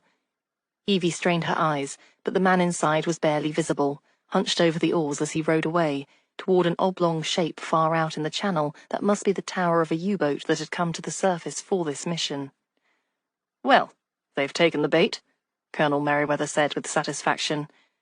"Now it just remains to see what they make of it." Chapter 59. Harry. Harry hadn't expected to return to St. Swithin's Abbey so soon. The police paperwork alone had consumed most of his waking hours since the incident, carefully crafted reports that said everything without revealing anything of significance. Official narratives constructed to explain the unexplainable without actually explaining it. He'd barely had time to shave, let alone contemplate another excursion to those haunted ruins. Yet, here he was, climbing the steep path toward the Abbey, with Alice Greenleaf walking beside him.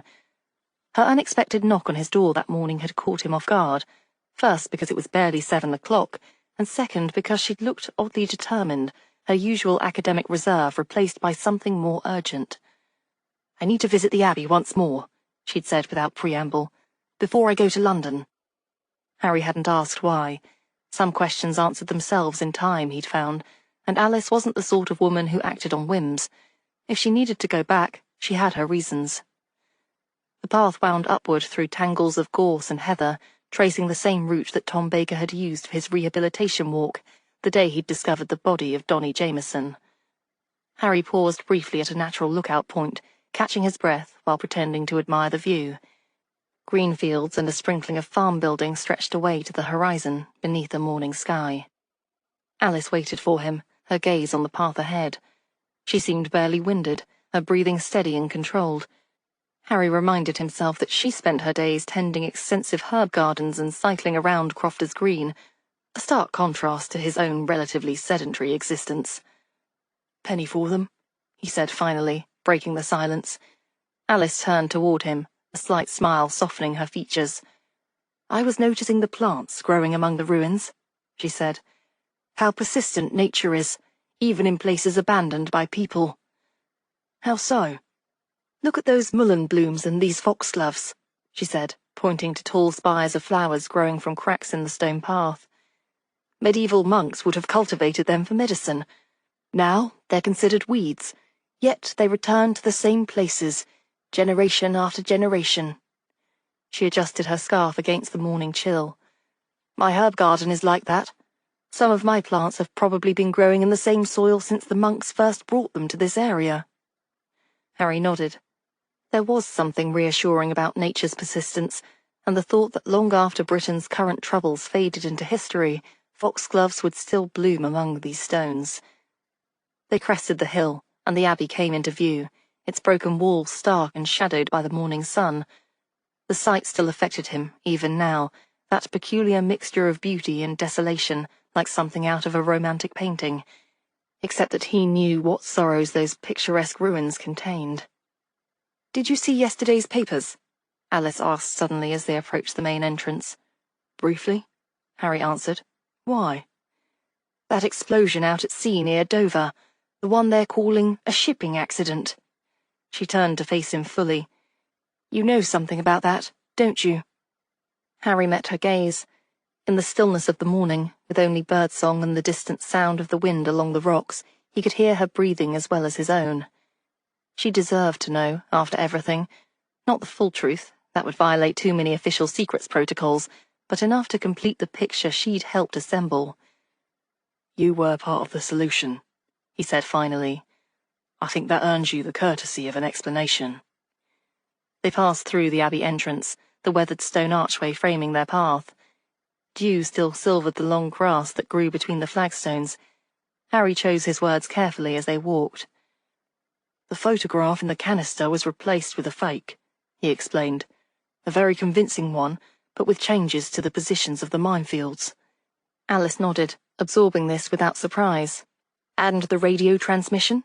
Did they use the frequency Evie discovered when she found Travis's transmitter?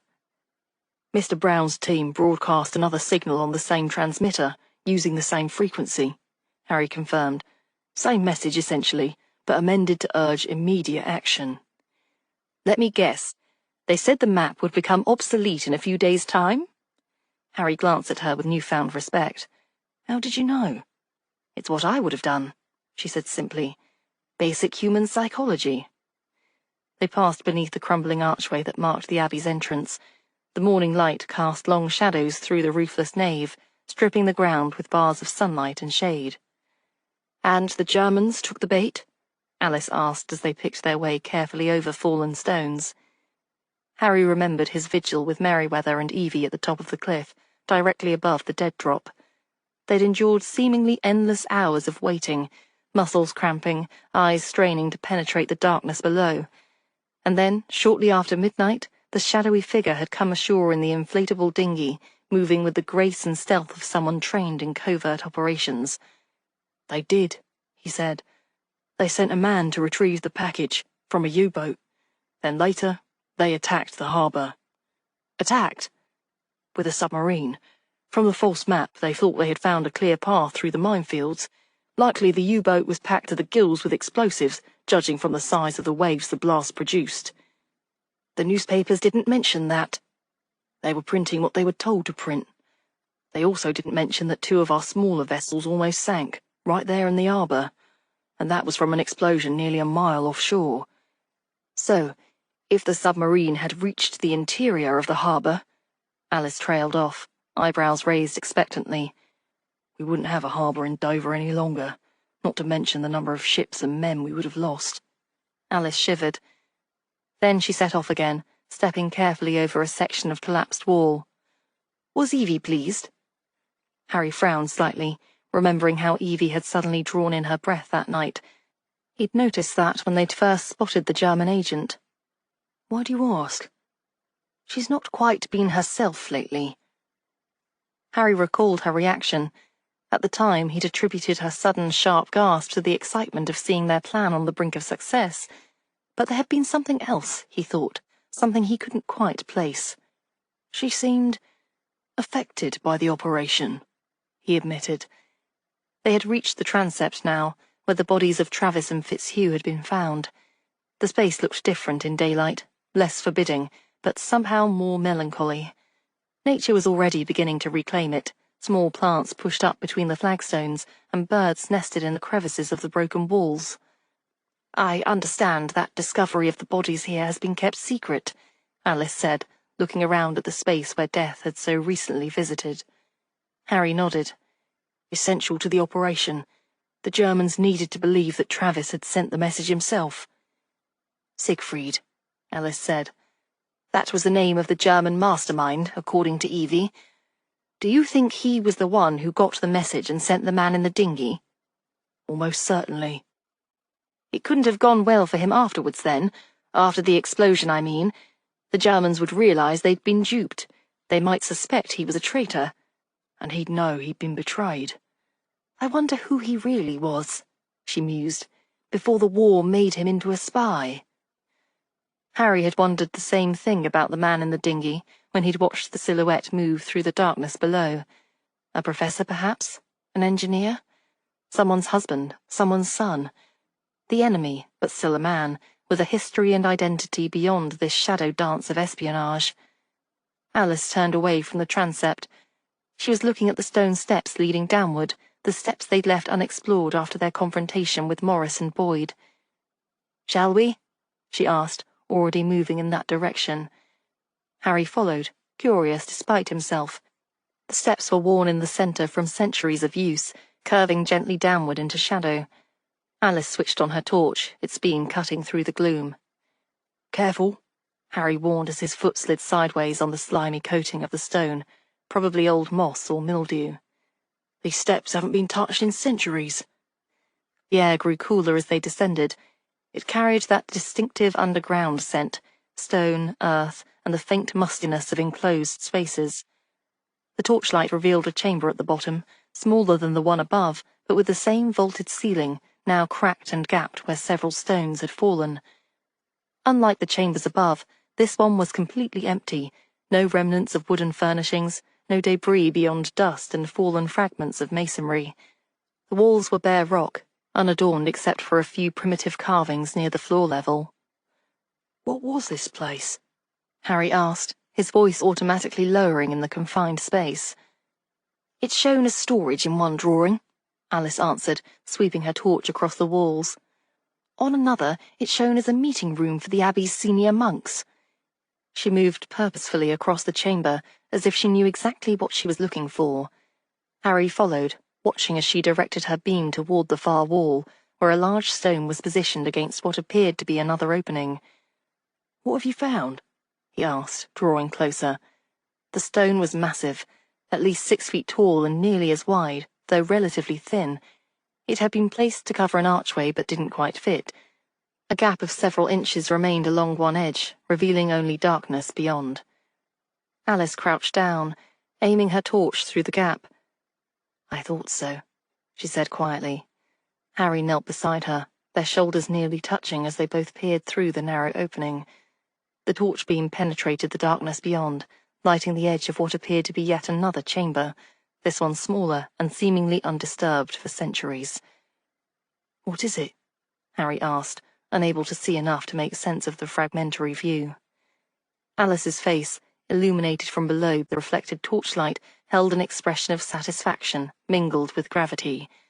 Her eyes, when they met his, contained that spark of intellectual certainty he'd come to recognize, and, if he were honest with himself, admire.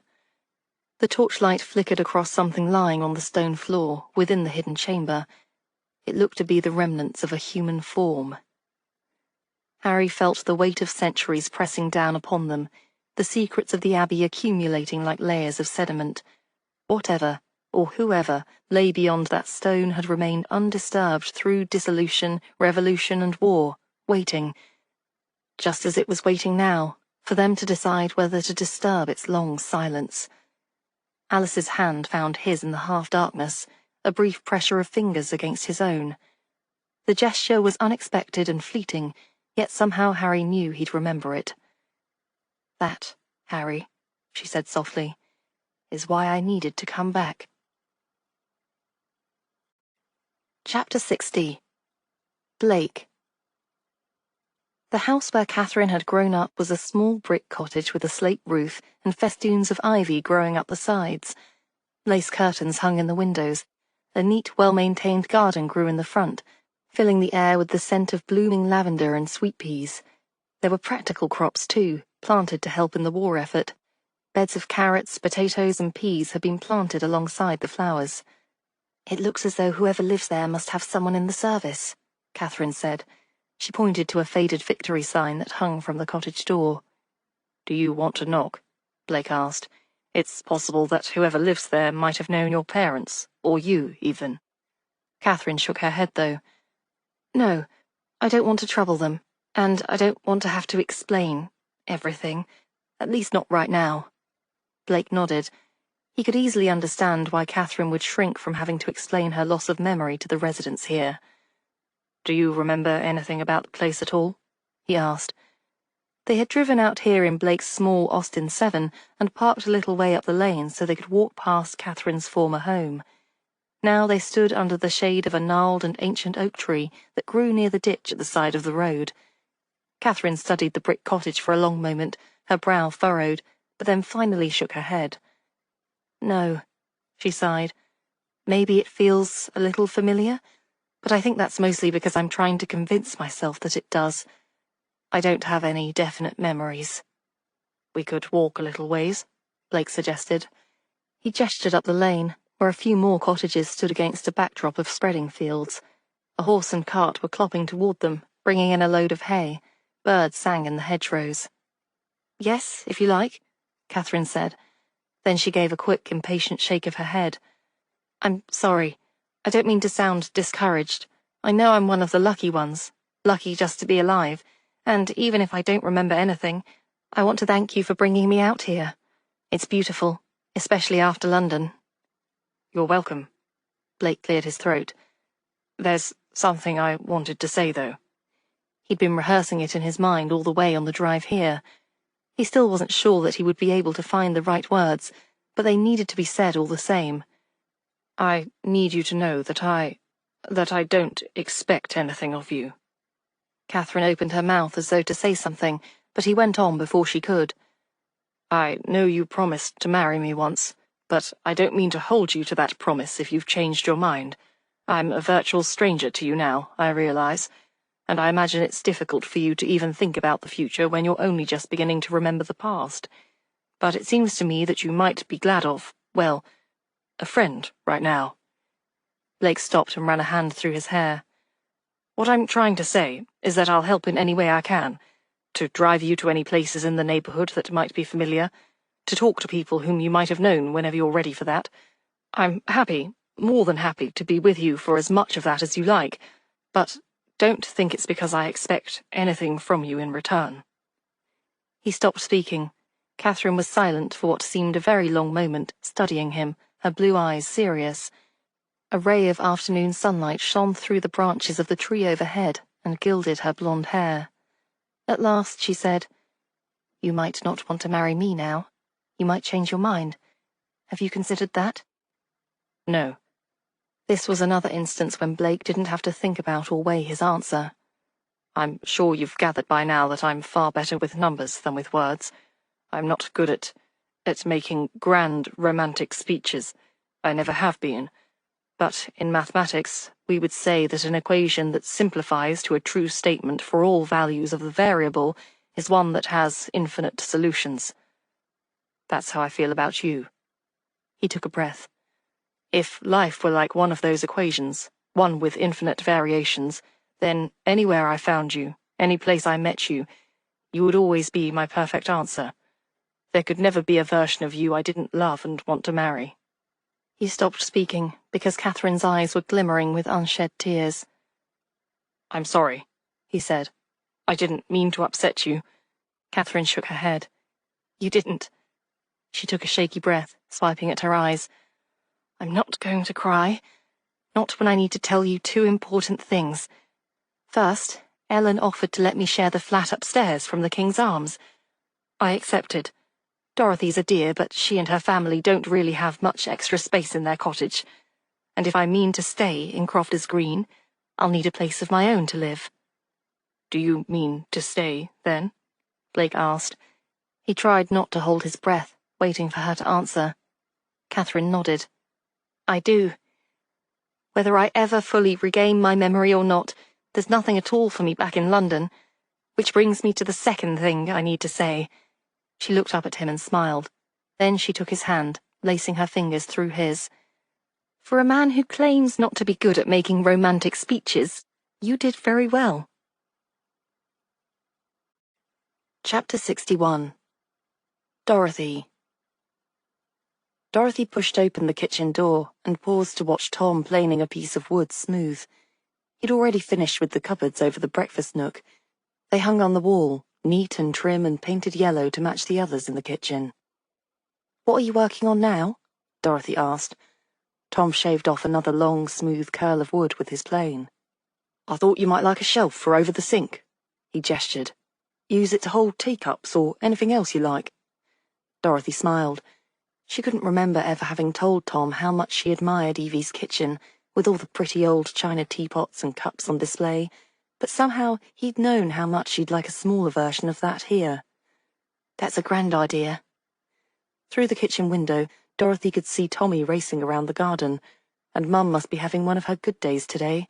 Instead of just sitting in her chair in the sun, she was trimming one of the rose bushes with a pair of hedge clippers. Mum had always loved gardening. Dorothy dropped down onto the seat of the breakfast nook and watched Tom continuing to smooth the wood for a moment or two. Then she said, I wanted to tell you, Tom, about Private Jameson. You already know that his murderers were caught, but Harry came into the Cozy Cup this morning. He couldn't say too much, of course, because he was sworn to secrecy, but it seems solving the mystery of Jameson's death was the key to stopping a German plot to invade. Tom looked up and nodded. That is good news.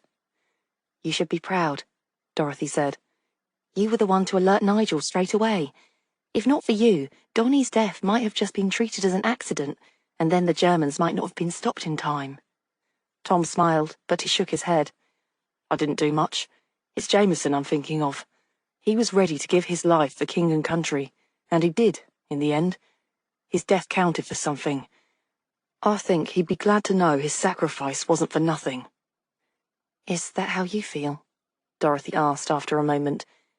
She and Tom didn't talk much about his missing leg, and he never complained, but she knew it couldn't always be as easy as he wanted to let on. That's it exactly. Tom set down the plane on top of the wooden board. I won't deny it's hard sometimes, learning how to walk again. He smiled briefly. Or watching Tommy outstrip me every time we go out together. He sobered. But I'd lose both legs if it meant protecting what we have here. He gestured around them at the freshly painted kitchen, the new cupboards and the garden outside. I've been over there. I've seen for myself what the French villages look like after the German armies have been through them. I've seen how the ordinary women and kids, like you and Tommy, are made to suffer. I'd give my life in a heartbeat if it meant making sure that sort of thing would never happen here. But in the end, I didn't have to. I got to come home, work on this house, build a future here for you and our kids. Kids? Dorothy broke in. Just Tommy's not enough of a handful for you? Tom grinned. Maybe one of these days we'll decide we want another. Who knows? All I'm saying is that I wouldn't change a thing about where we are now. And I hope that wherever Jameson is now, he and all the other men like him somehow know just how much a debt of gratitude we owe them. Dorothy nodded above the lump in her throat, sliding her hand into Tom's. I hope so too. Chapter 62. Alice. Alice stopped as she entered the British Museum reading room. She drew in her breath and gave a little involuntary murmur of sorrow. The magnificent dome still soared overhead, but it was a wounded majesty. Evidence of hasty repairs marred the perfect symmetry she remembered from her student days, and patches of discoloration on the walls testified to the water damage from last spring's firefighting efforts. Where once hundreds of scholars had worked in hushed concentration, now the tables held only a handful of readers, those who were deemed important enough to warrant special access during wartime. The vast emptiness of the circular chamber amplified every sound, the sporadic rustle of turning pages, the echo of footsteps across the polished floor, the distant rumble of anti-aircraft guns being tested somewhere across the Thames. Alice approached the central desk with measured steps, cradling the faded green cloth-bound volume carefully in her hands. The letter from her Oxford mentor granting her this rare access to the partially closed library felt heavy in her pocket. It was not in her nature to bend rules or break laws, quite the opposite, and the weight of ecclesiastical architecture of medieval England, abbey structures and their historical significance, that had been missing from these hallowed shelves for so long, felt like a responsibility she was eager to relinquish.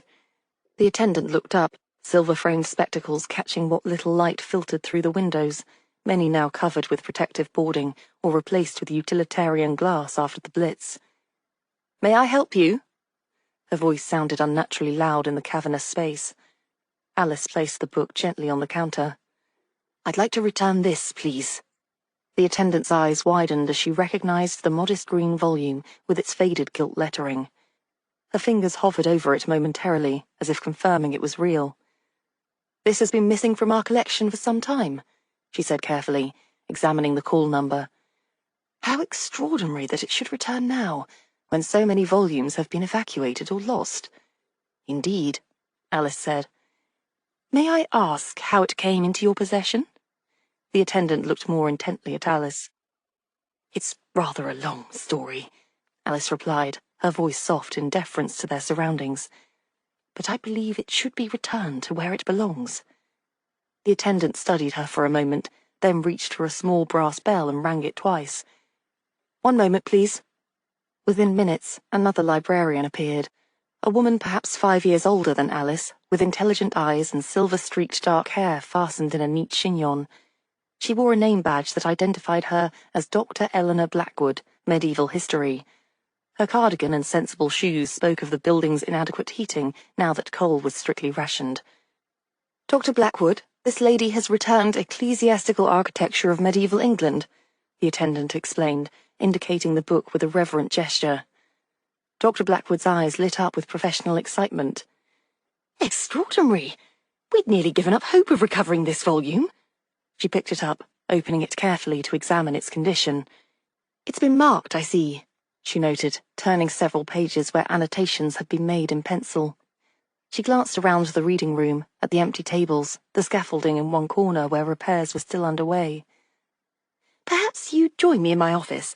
I'd like to document the return properly, and I'm curious about how this found its way back to us. Alice followed the librarian through corridors that seemed darker and more labyrinthine than she remembered. They passed rooms now emptied of their treasures, walls showing rectangular patches where paintings had been removed, and at one point had to detour around a section cordoned off with tape where bomb damage was still being repaired. Dr. Blackwood's office was small but comfortable, tucked away in one of the museum's quieter wings that had escaped the worst of the bombing. Pale afternoon sunlight struggled through leaded windows, partially obscured by the criss-cross of tape applied to prevent shattering during air raids. The walls were covered with maps and architectural drawings of medieval structures that had presumably been deemed less valuable than the evacuated materials. I apologize for the state of things, Dr. Blackwood said, noticing Alice's gaze lingering on a long crack that ran from ceiling to floor in one corner. We took quite a few heavy blows during the worst of the Blitz. The reading room itself lost part of its ceiling, though you'd hardly know it now with the repairs. And the fire last April. She shook her head. The water damage destroyed nearly as many books as the flames. She gestured to a chair beside a small table while she carefully placed the book on her desk. Now, she said, once they were settled, I'm delighted to have this back, markings and all, though I do wonder about these annotations. The man who borrowed it was rather intense about his research, Alice explained. He was found dead, so I'm afraid there's no one to fine. If Dr. Blackwood was startled by this information, she didn't show it. Instead, she nodded, as if such occurrences were merely an occupational hazard in the world of rare books and wartime London. I'm simply delighted to have it back, markings and all, she said, turning more pages. So many of our volumes are now in storage in the Welsh mountains or underground shelters. We've become quite accustomed to making do with what remains. I see the reader was particularly interested in the sections on St. Swithin's Abbey. Yes, Alice confirmed. That's where his body was found, actually. Dr. Blackwood looked up sharply, her interest clearly piqued. St. Swithin's? How fascinating. That's where the Judas Monk legend arose, you know. The Judas Monk? Alice asked. She wanted to hear what this expert might know of the story. Indeed. Dr. Blackwood's voice took on the measured cadence of someone accustomed to lecturing. A monk who betrayed his brothers to King Henry VIII's men during the dissolution. According to legend, he vanished afterward. Some say he fled with his reward. Well, Alice said, leaning slightly closer, my friend and I believe we found him, in a crypt beneath the Abbey ruins. Only a skeleton was left. Dr. Blackwood's eyebrows rose. Did you now? After all these centuries? He was wearing a monk's habit, what remained of it at least, Alice continued. The fabric had mostly disintegrated, but the cut was unmistakable. Nothing else? The librarian asked, her eyes betraying a keener interest than her composed voice suggested. In his hands, crossed across his chest, were a rosary and a crucifix on a chain, Alice answered. Remarkably well preserved, considering. Dr. Blackwood nodded slowly, as if confirming something she had long suspected. I see. You know what happened to him, don't you? Alice pressed gently. I have an idea, the librarian admitted, closing the book carefully. What do you think? Alice considered for a moment, remembering the solemn quietude of the crypt, the way the bones had lain in perfect order, as if arranged with purpose. I would like to think the man felt remorse for betraying his brethren, she said finally, that he returned to the Abbey, perhaps after everyone was gone, and died asking for forgiveness. Possibly he took a sedative draught that also contained a poison, lay down and began to pray. Dr. Blackwood nodded. Possibly. But you think there's another explanation, don't you? Alice asked, recognizing the shadow of skepticism in the woman's eyes. The librarian placed the book carefully on the desk and folded her hands over it. These were rough men, you see, the monks in King Henry's time. They weren't merely contemplatives with ink-stained fingers and minds focused solely on heavenly matters. They were at war with the king's version of their faith. When that war grew dangerous, many had to go undercover, live secret lives. She paused, as if considering how much to reveal. It's quite possible. What? Alice prompted when the silence stretched too long. Did you examine the skull? Dr. Blackwood asked suddenly. Yes, Alice answered, recalling the brittle bone beneath Harry's careful touch. It was crushed at the temple. We put that down to aging and decay, or perhaps a fall when he died. Well, the librarian said, her voice taking on a certain dryness, it may be so, but I think it more likely that one of the brothers escaped King Henry's wrath and later returned to the abbey. Perhaps he sought to, shall we say, counsel the Judas monk regarding the effects of betrayal and the need for atonement. Alice stared at her, the implication crystallizing. You think he was murdered? Dr. Blackwood nodded once, decisive and calm. The desire for revenge must have been intensely strong. These men had lost everything, their way of life, their community, their very identity. And as I said, these were rough men. Their faith didn't preclude violence when they deemed it necessary.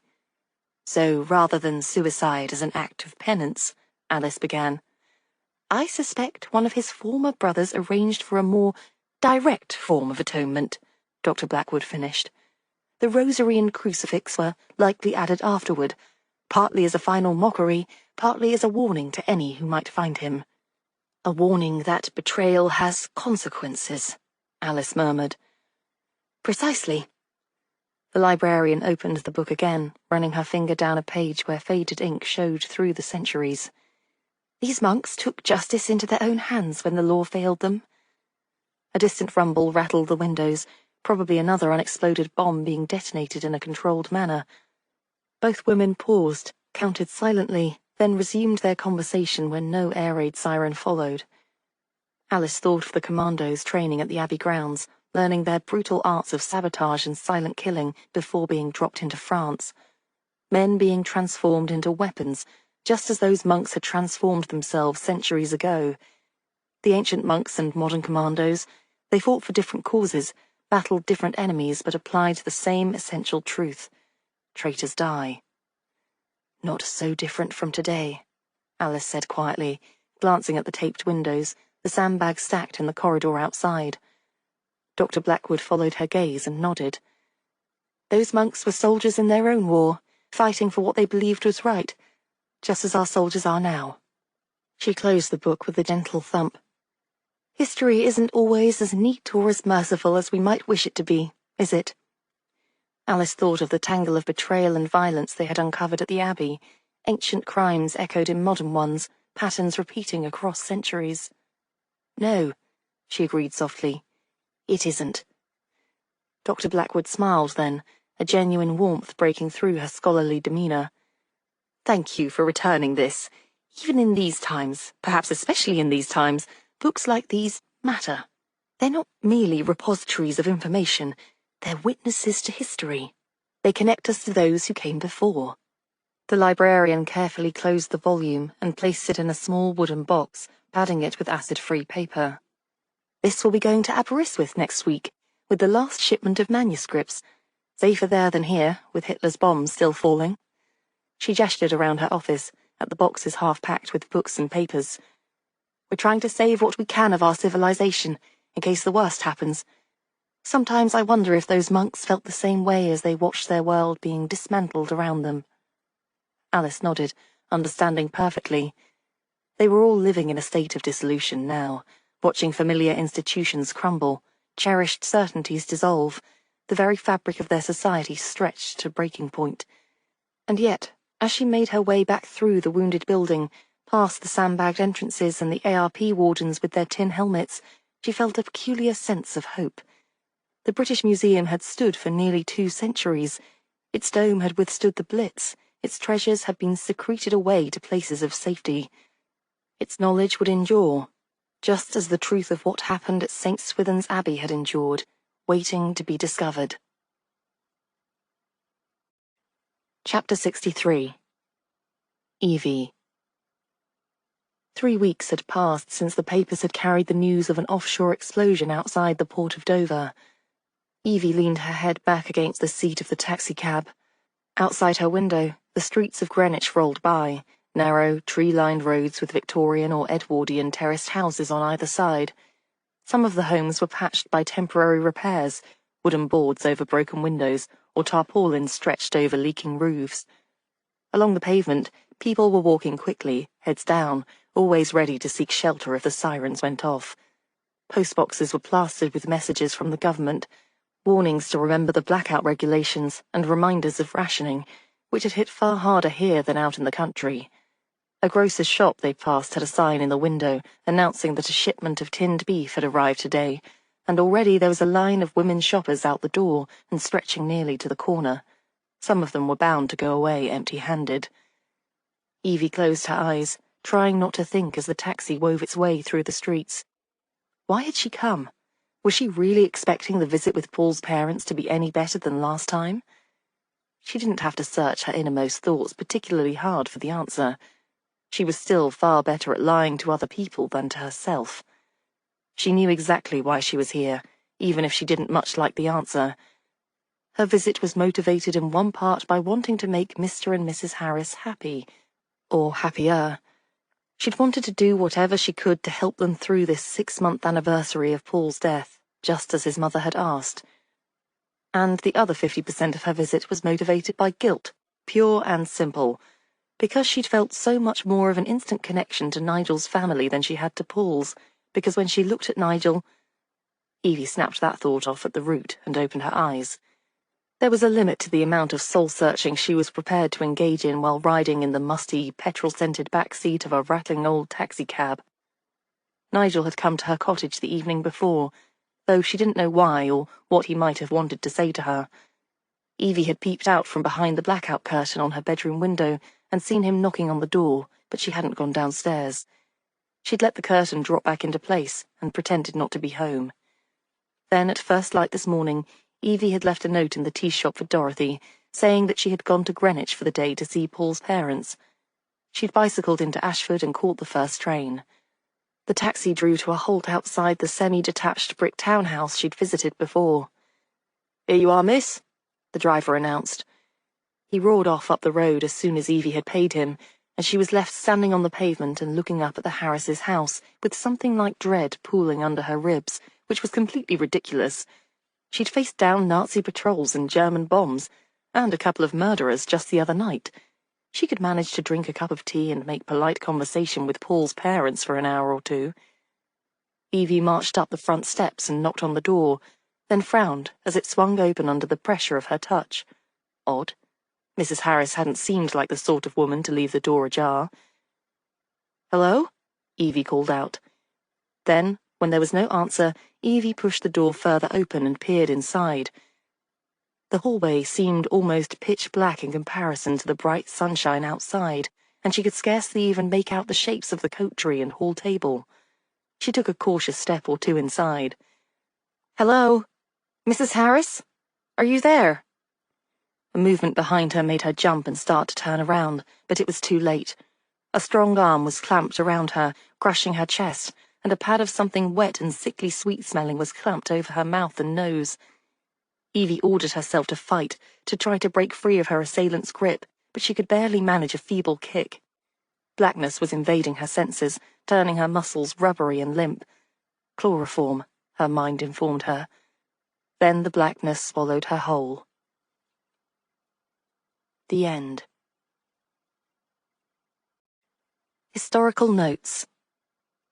This is a work of fiction, and the authors make no claim whatsoever that any historical locations or figures in this story were involved in the adventures and events recounted herein.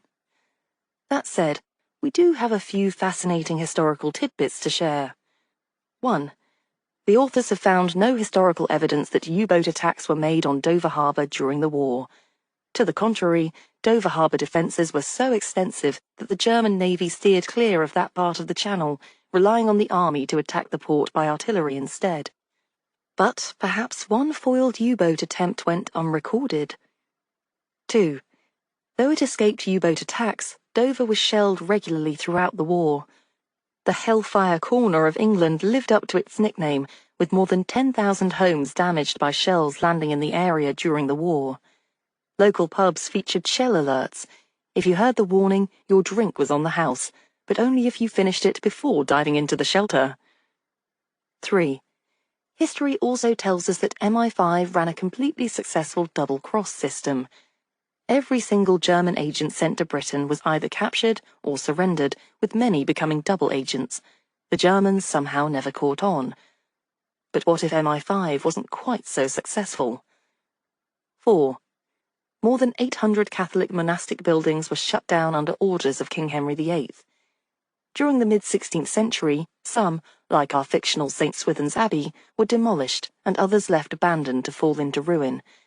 The most lucrative abbeys found themselves recycled as country homes for Henry's suddenly devout supporters. Apparently nothing said, "I'm a loyal Protestant now," more convincingly than living in a converted monastery with solid gold door handles. 5. The SAS utilised parts of the British Natural History Museum for its own purposes during the war. Special forces shared quarters with dinosaur skeletons and stuffed exotic birds. Rumour has it that certain daring operations were planned beneath the watchful eye of a blue whale skeleton, which might explain why some missions seemed, shall we say, overly ambitious. 6. Germans launched inflatable dinghies from U-boats to bring agents ashore. These secret landings inspired countless coastal watchers to report suspicious beach activities, including several reports of Nazi seals that turned out to be actual seals. British intelligence filed these reports under E for enthusiastic but misguided. 7. The British Museum did in fact suffer bomb damage and was closed to most visitors during World War II. While priceless artefacts were tucked away in underground stations and Welsh mines, the reading room's magnificent book collections were significantly damaged during the Blitz. Rumour has it that staff went on working amidst falling plaster and leaking roofs, demonstrating the British librarians' professional commitment to perfect silence. 8. Monks in medieval England were not always the peaceful scholars we imagine. Records show numerous instances of monastic communities engaging in feuds, property disputes, and even armed conflicts with neighbouring abbeys. The monks of Waverley Abbey and Battle Abbey once had such a heated dispute over land boundaries that they reportedly came to blows, wielding candlesticks and processional crosses as impromptu weapons. Apparently vows of peace were more flexible when prime real estate was involved. 9. The poetic stanzas read at Donny Jameson's funeral are taken from To an Athlete Dying Young, which appears in A. E. Housman's A Shropshire Lad, published in 1896. Housman, then a professor of Latin at University College London, self-published the book after it was rejected by a commercial publisher. 130 years later, the book remains in print, with many different editions available. Most of its poems have been set to music. To an Athlete Dying Young has been featured in a major motion picture and has more than a dozen readings available on YouTube. Phrases from Housman's poem